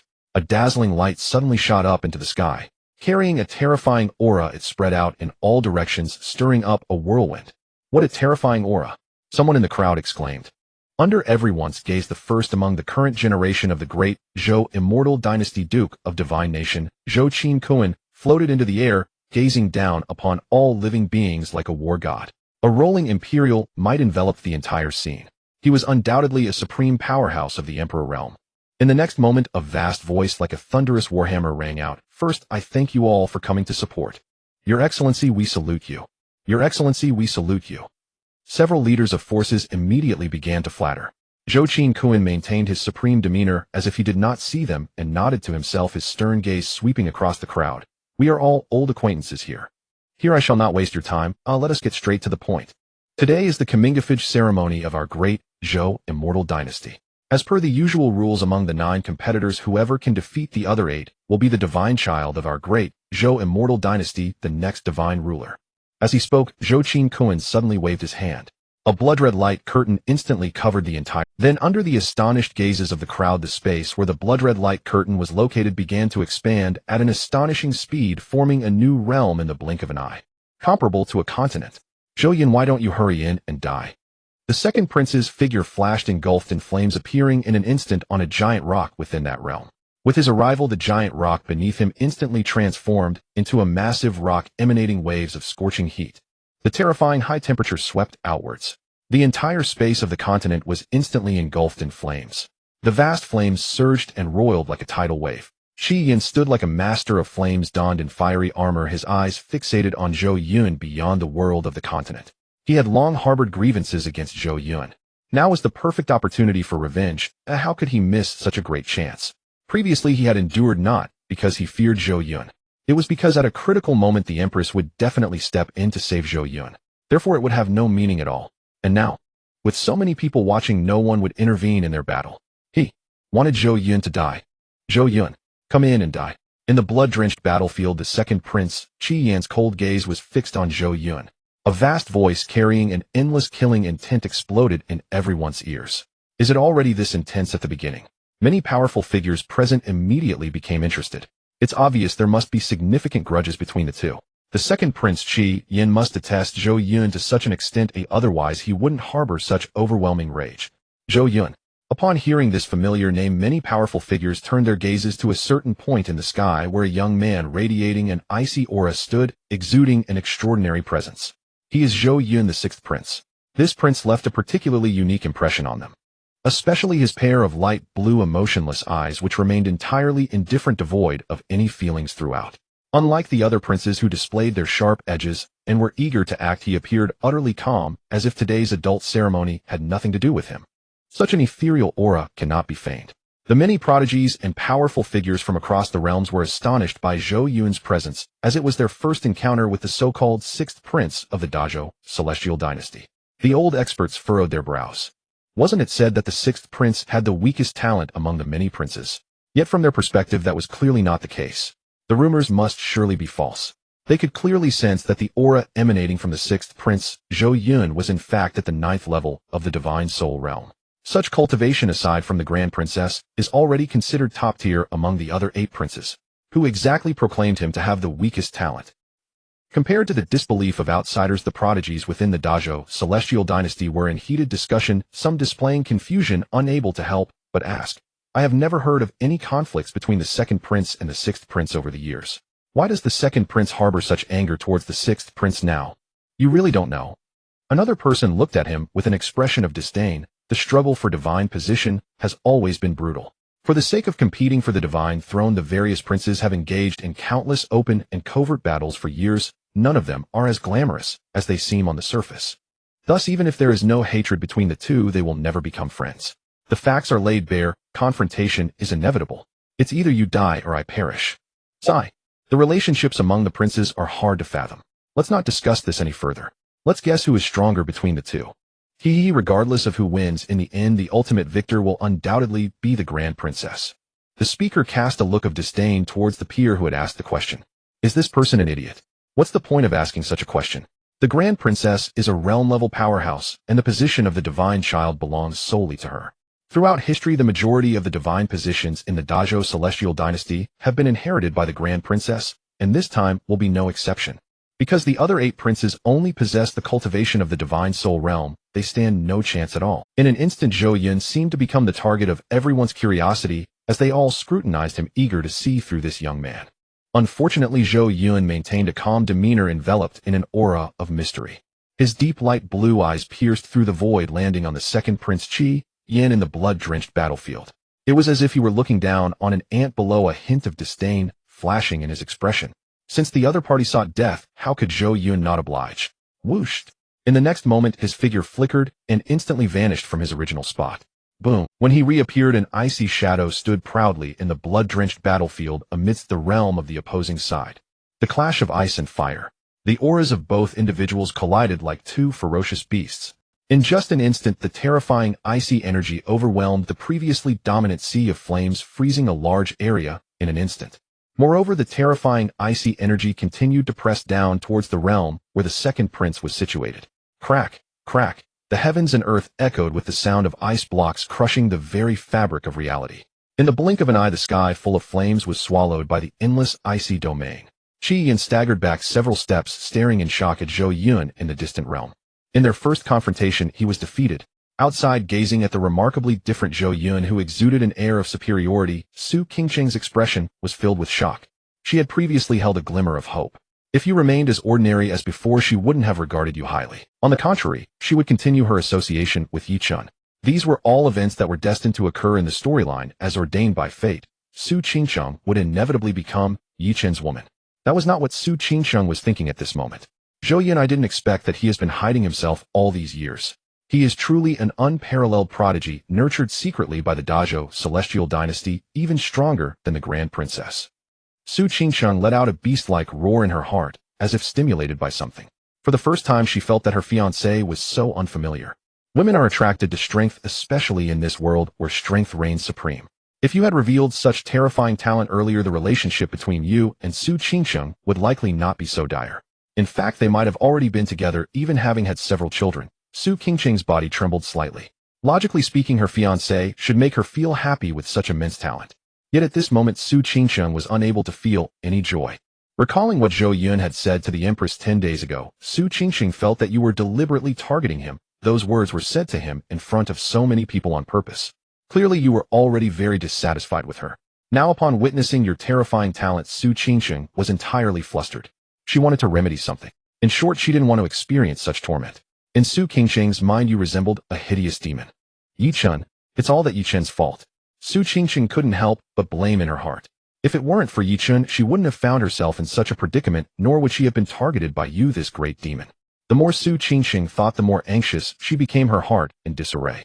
She wished that Yi Chun would appear in the Dazhou Celestial Dynasty right now and prove before you that she truly had no relationship with Yi Chun. At this moment, Zhou Yun was still unaware that by merely revealing a fraction of his talent, he had caused such a significant change in Su Qingxing's attitude towards him. And Yi Chun would never expect that just as he was about to reunite with his beloved, which should be a heartwarming reunion, they would instead face each other with drawn blades. Pretentious. In the blood-drenched battlefield, Qi Yin was very dissatisfied, snorting coldly, as an even more terrifying aura erupted from him. The roaring flames transformed into a fire dragon hundreds of feet long, soaring towards the countless ice blocks above. This time Qi Yin aimed to defeat Zhou Yun with true power. A strong aura does not mean your strength surpasses his.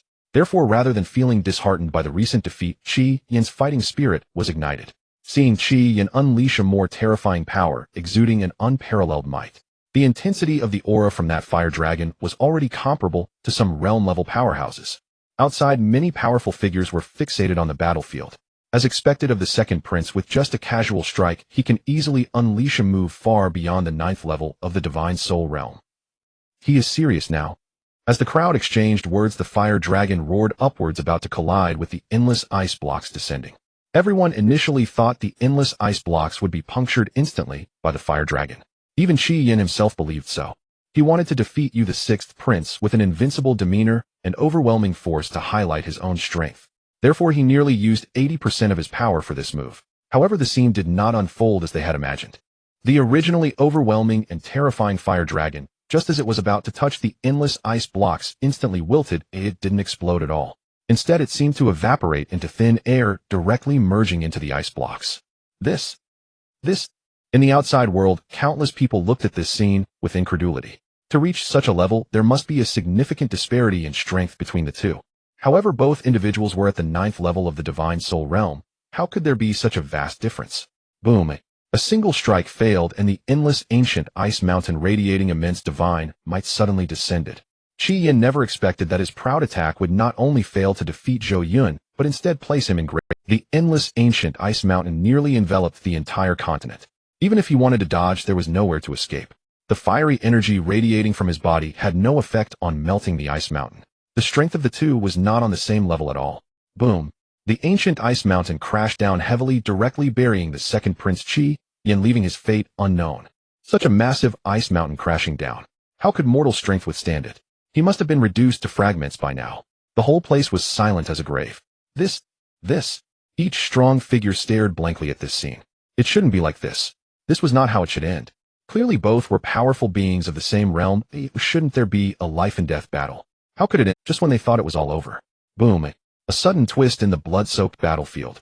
From within the immense ice mountain, a dazzling light burst forth, shimmering and eventually spreading across the entire mountain until it broke free.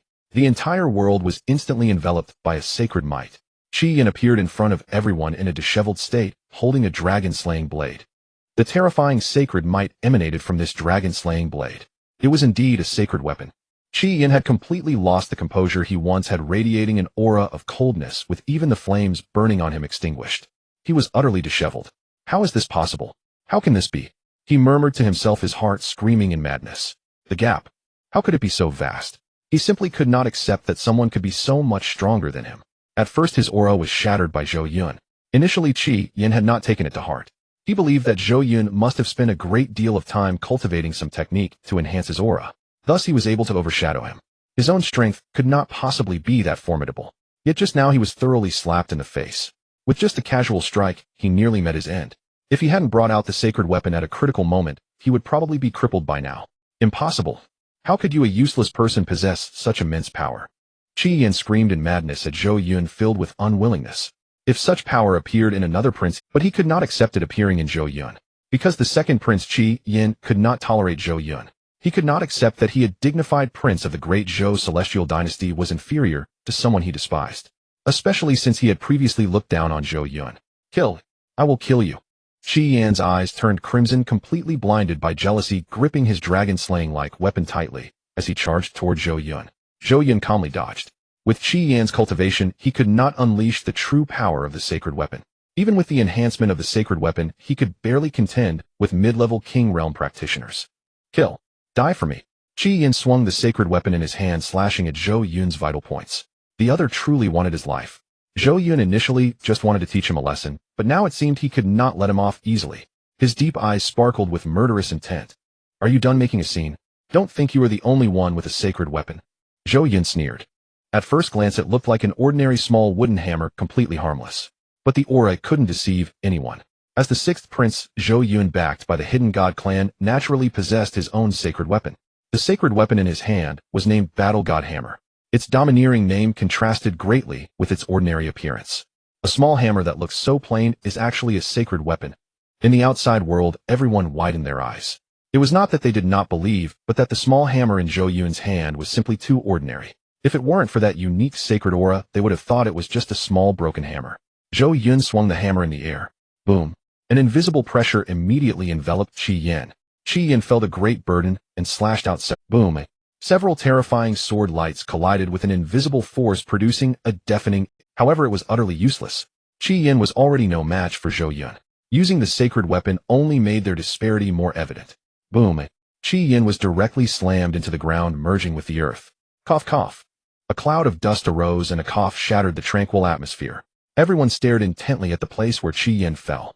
When Qi Yin reappeared before everyone, most of his body was already covered in blood, with visible and horrifying wounds all over, and many parts of his body were already broken. What are you all just standing there for? Get to work. Qi Yin roared at the several princes who were stunned.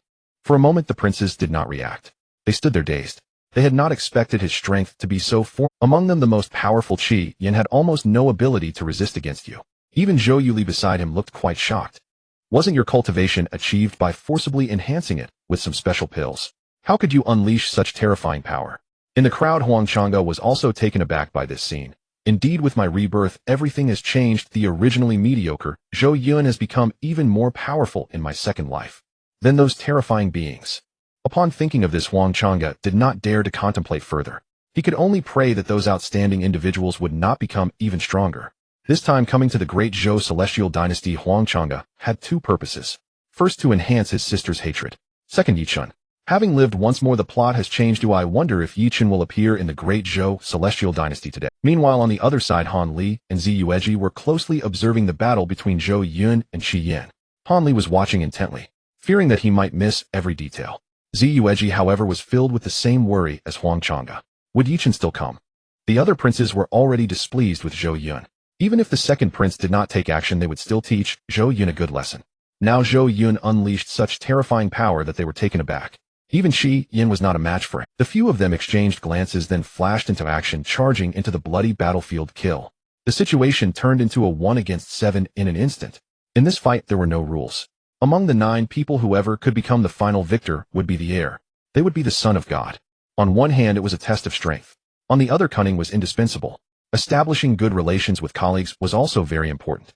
At this moment, Zhou Yun was surrounded by 8 princes. To outsiders, it seemed that Zhou Yun must have a few screws loose, having offended 7 princes and not having a single ally. What the hell? 7 against 1. Isn't this just bullying? The outside world was in an uproar. What kind of fight is this? There was no chance of winning at all. Everyone present nearly believed that Zhou Yun could not possibly contend against the combined forces of 7 princes, although it was somewhat unfair. But this was the rule set by the Great Zhou Immortal Dynasty, and they outsiders had no right to comment. It made for a more thrilling spectacle. If not for the presence of the Grand Princess, if the 9 princes were evenly matched, it would have been a game of werewolf. Is this person really that hated? Han Li couldn't help but exclaim. He felt that this 6th prince was quite similar to himself. He couldn't help but reminisce about how he too bore some degree of unpopularity. Previously, he felt quite guilty. Why was he hated? He pondered deeply. Others would not harbor hatred without reason. It must be due to it. Indeed. In the end, Han Li concluded it was his own problem. Therefore, to resolve this matter, he could only eliminate everyone who hated him. Today, he had his eyes opened.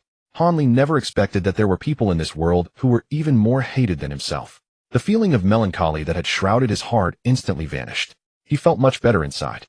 It seems I am not the most hated person in this world, which means I am a good person. Zhou Yuli's expression momentarily froze. This scene unfolded far too quickly. She too did not expect that the other 7 princes would choose to join forces and ruthlessly target Zhou Yun. Watching Zhou Yun surrounded by the other 7 princes, and falling into a desperate situation, Zhou Yuli felt a sense of satisfaction from vengeance. Weren't you stubborn? Want to sleep with me? Do you still want to sleep now? Zhou Yuli looked at Zhou Yun on the battlefield, coldly laughing. Zhou Yun, do you want to live? Beg me, this princess might consider helping you. She was eager to see Zhou Yun kneeling and begging her. Just imagining that scene made Zhou Yuli's heart surge with pleasure. She didn't even realize why she suddenly cared about. Perhaps it was because in Zhou Yuli's world, everyone treated her with utmost respect. Which man didn't try every means to curry favor with her, wishing to give her everything? All those hypocrites displayed their righteousness and chivalry in front of her. In reality, they only sought to possess her body. But Zhou Yun was different. This man dared to openly declare his desire to sleep with her. Zhou Yuli was curious to see his weaker side. However, in the next moment, she was disappointed. No need. Zhou Yun's calm voice came from that direction, as if he had guessed her thoughts. A playful smile appeared on his face, as if saying, "Woman, be ready in bed and wait for me. You can't escape." Zhou Yuli was instantly enraged, her small fists clenched tightly. She had intended to show goodwill, thinking that if this scoundrel softened in front of her, she might consider helping him. Yet he had the audacity to directly refuse her, and even cast such a disdainful expression. Furious. Zhou Yuli's chest heaved with anger. Even at death's door, he couldn't recognize his situation. Zhou Yun, you must think this through. Without my help, you have no chance of winning. You could even be directly beaten down. Don't you fear losing face in front of so many people? Zhou Yuli suppressed her anger, wanting to give Zhou Yun a chance. I said no need, thank you. Zhou Yuli was completely furious. How could she be rejected by a man twice? You foul man, do you really think I care about helping you? That I genuinely wish to assist you? I only felt sorry for you. You don't really think I care about you, do you? No way. No way. You didn't cherish the 2 chances given to you, so don't blame me for being heartless. Even if you end up with a pig's head, I will definitely not help you. No begging, no assistance. In the next moment, Zhou Yuli could no longer contain her anger, and shouted, Zhou Yun, I wanted to help you out of kindness, but you didn't appreciate it. Alright, in such a desperate situation, bound to lose, I want to see where your confidence comes from to still act so arrogantly now. I want to see what kind of path you can walk out of. The surrounding crowd watched this scene, exchanging glances, and from each other's expressions, they saw the gossip. Do not be deceived by Zhou Yuli's angry words.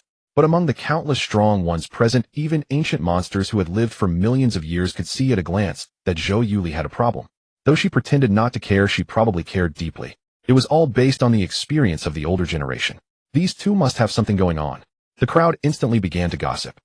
On the bloody battlefield, upon hearing that Zhou Yuli was actually going to help Zhou Yun, the other 7 princes became extremely tense. Zhou Yuli was a formidable figure with exceptional talent, and just days ago, she had obtained a supreme treasure like the supreme bone. Her strength was even more terrifying. Against them, it was like having a loaded gun. Surprisingly, Zhou Yun refused her offer. This made the 7 princes breathe a sigh of relief, while their hearts burned with rage. The Grand Princess was someone of great importance, the white moonlight in their hearts. No matter how they pursued her, she remained indifferent. And now, this Zhou Yun actually caught the attention of their white moonlight, and even wanted to help him. This caused their faces to turn green with anger, their hearts filled with rage, as they glared at Zhou Yun, who was surrounded by them. Zhou Yun, you simply deserve to die. Zhou Yun, stay away from the Grand Princess in the future, or don't blame me for being Zhou Yun. As long as you don't approach the Grand Princess again, I will consider sparing you today otherwise.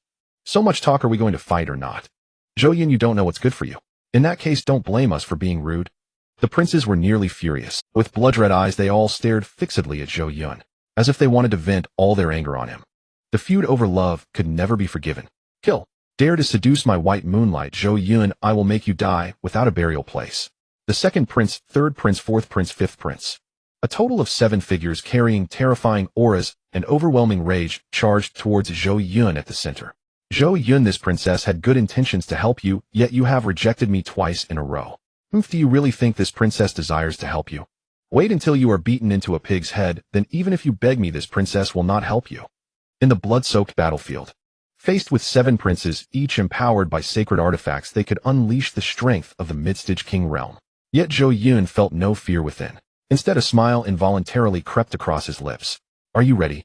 This prince is about to show off. Just then, an angry voice from outside Zhou Yuli echoed. She appeared somewhat jealous. Zhou Yun chuckled, not replying. Woman, no matter how much you look down on me now, I will make you realize your folly. Let me show you what true genius is. Provoked by Zhou Yuli, Zhou Yun's interest was completely piqued, with battle intent surging within him, the chill of ice growing fiercer, like a beast of ice ready to pounce.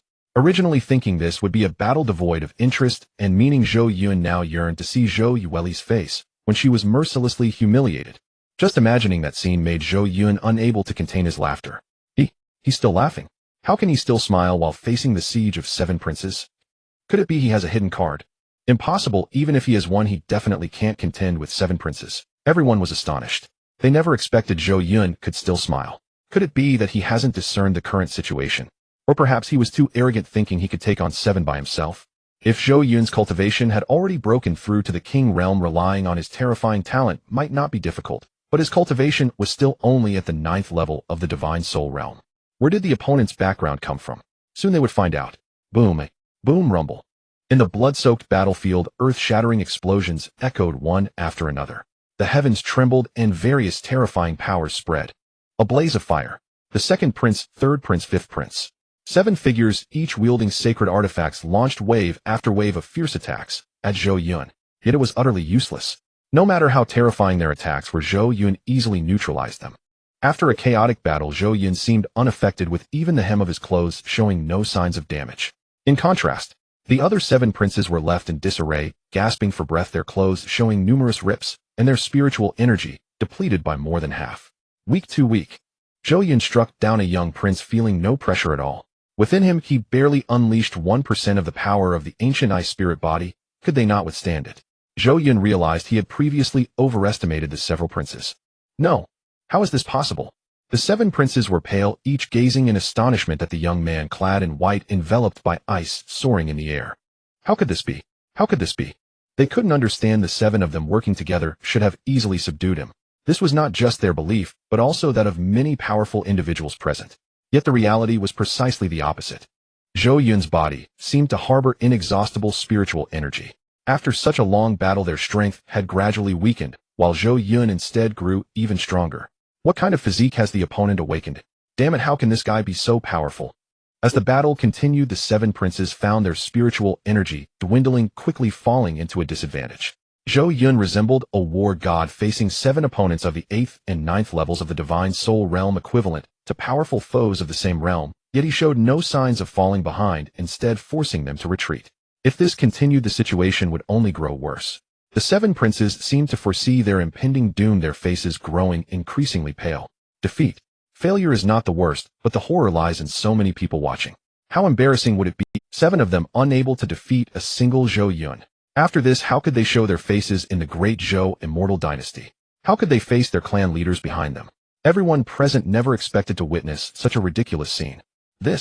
How is this possible? Zhou Yun hovered in midair, her entire being dazed, staring blankly at the battlefield, at the figure in white, who was crushing the 7 princes almost single-handedly. He shouldn't be this strong. Previously, Zhou Yun had always displayed the image of an arrogant young master in front of others, and there had been no intersection between Zhou Yun and him. As the embodiment of the empress, she was like a phoenix in the sky. How could she care about a duckling on the ground? Until 10 days ago, the two made a bet. Zhou Yun, this prodigal son, finally caught her attention. Thinking back to her gloating expression when she saw Zhou Yun being besieged by 7 princes, Zhou Yun felt a wave of shame wash over her.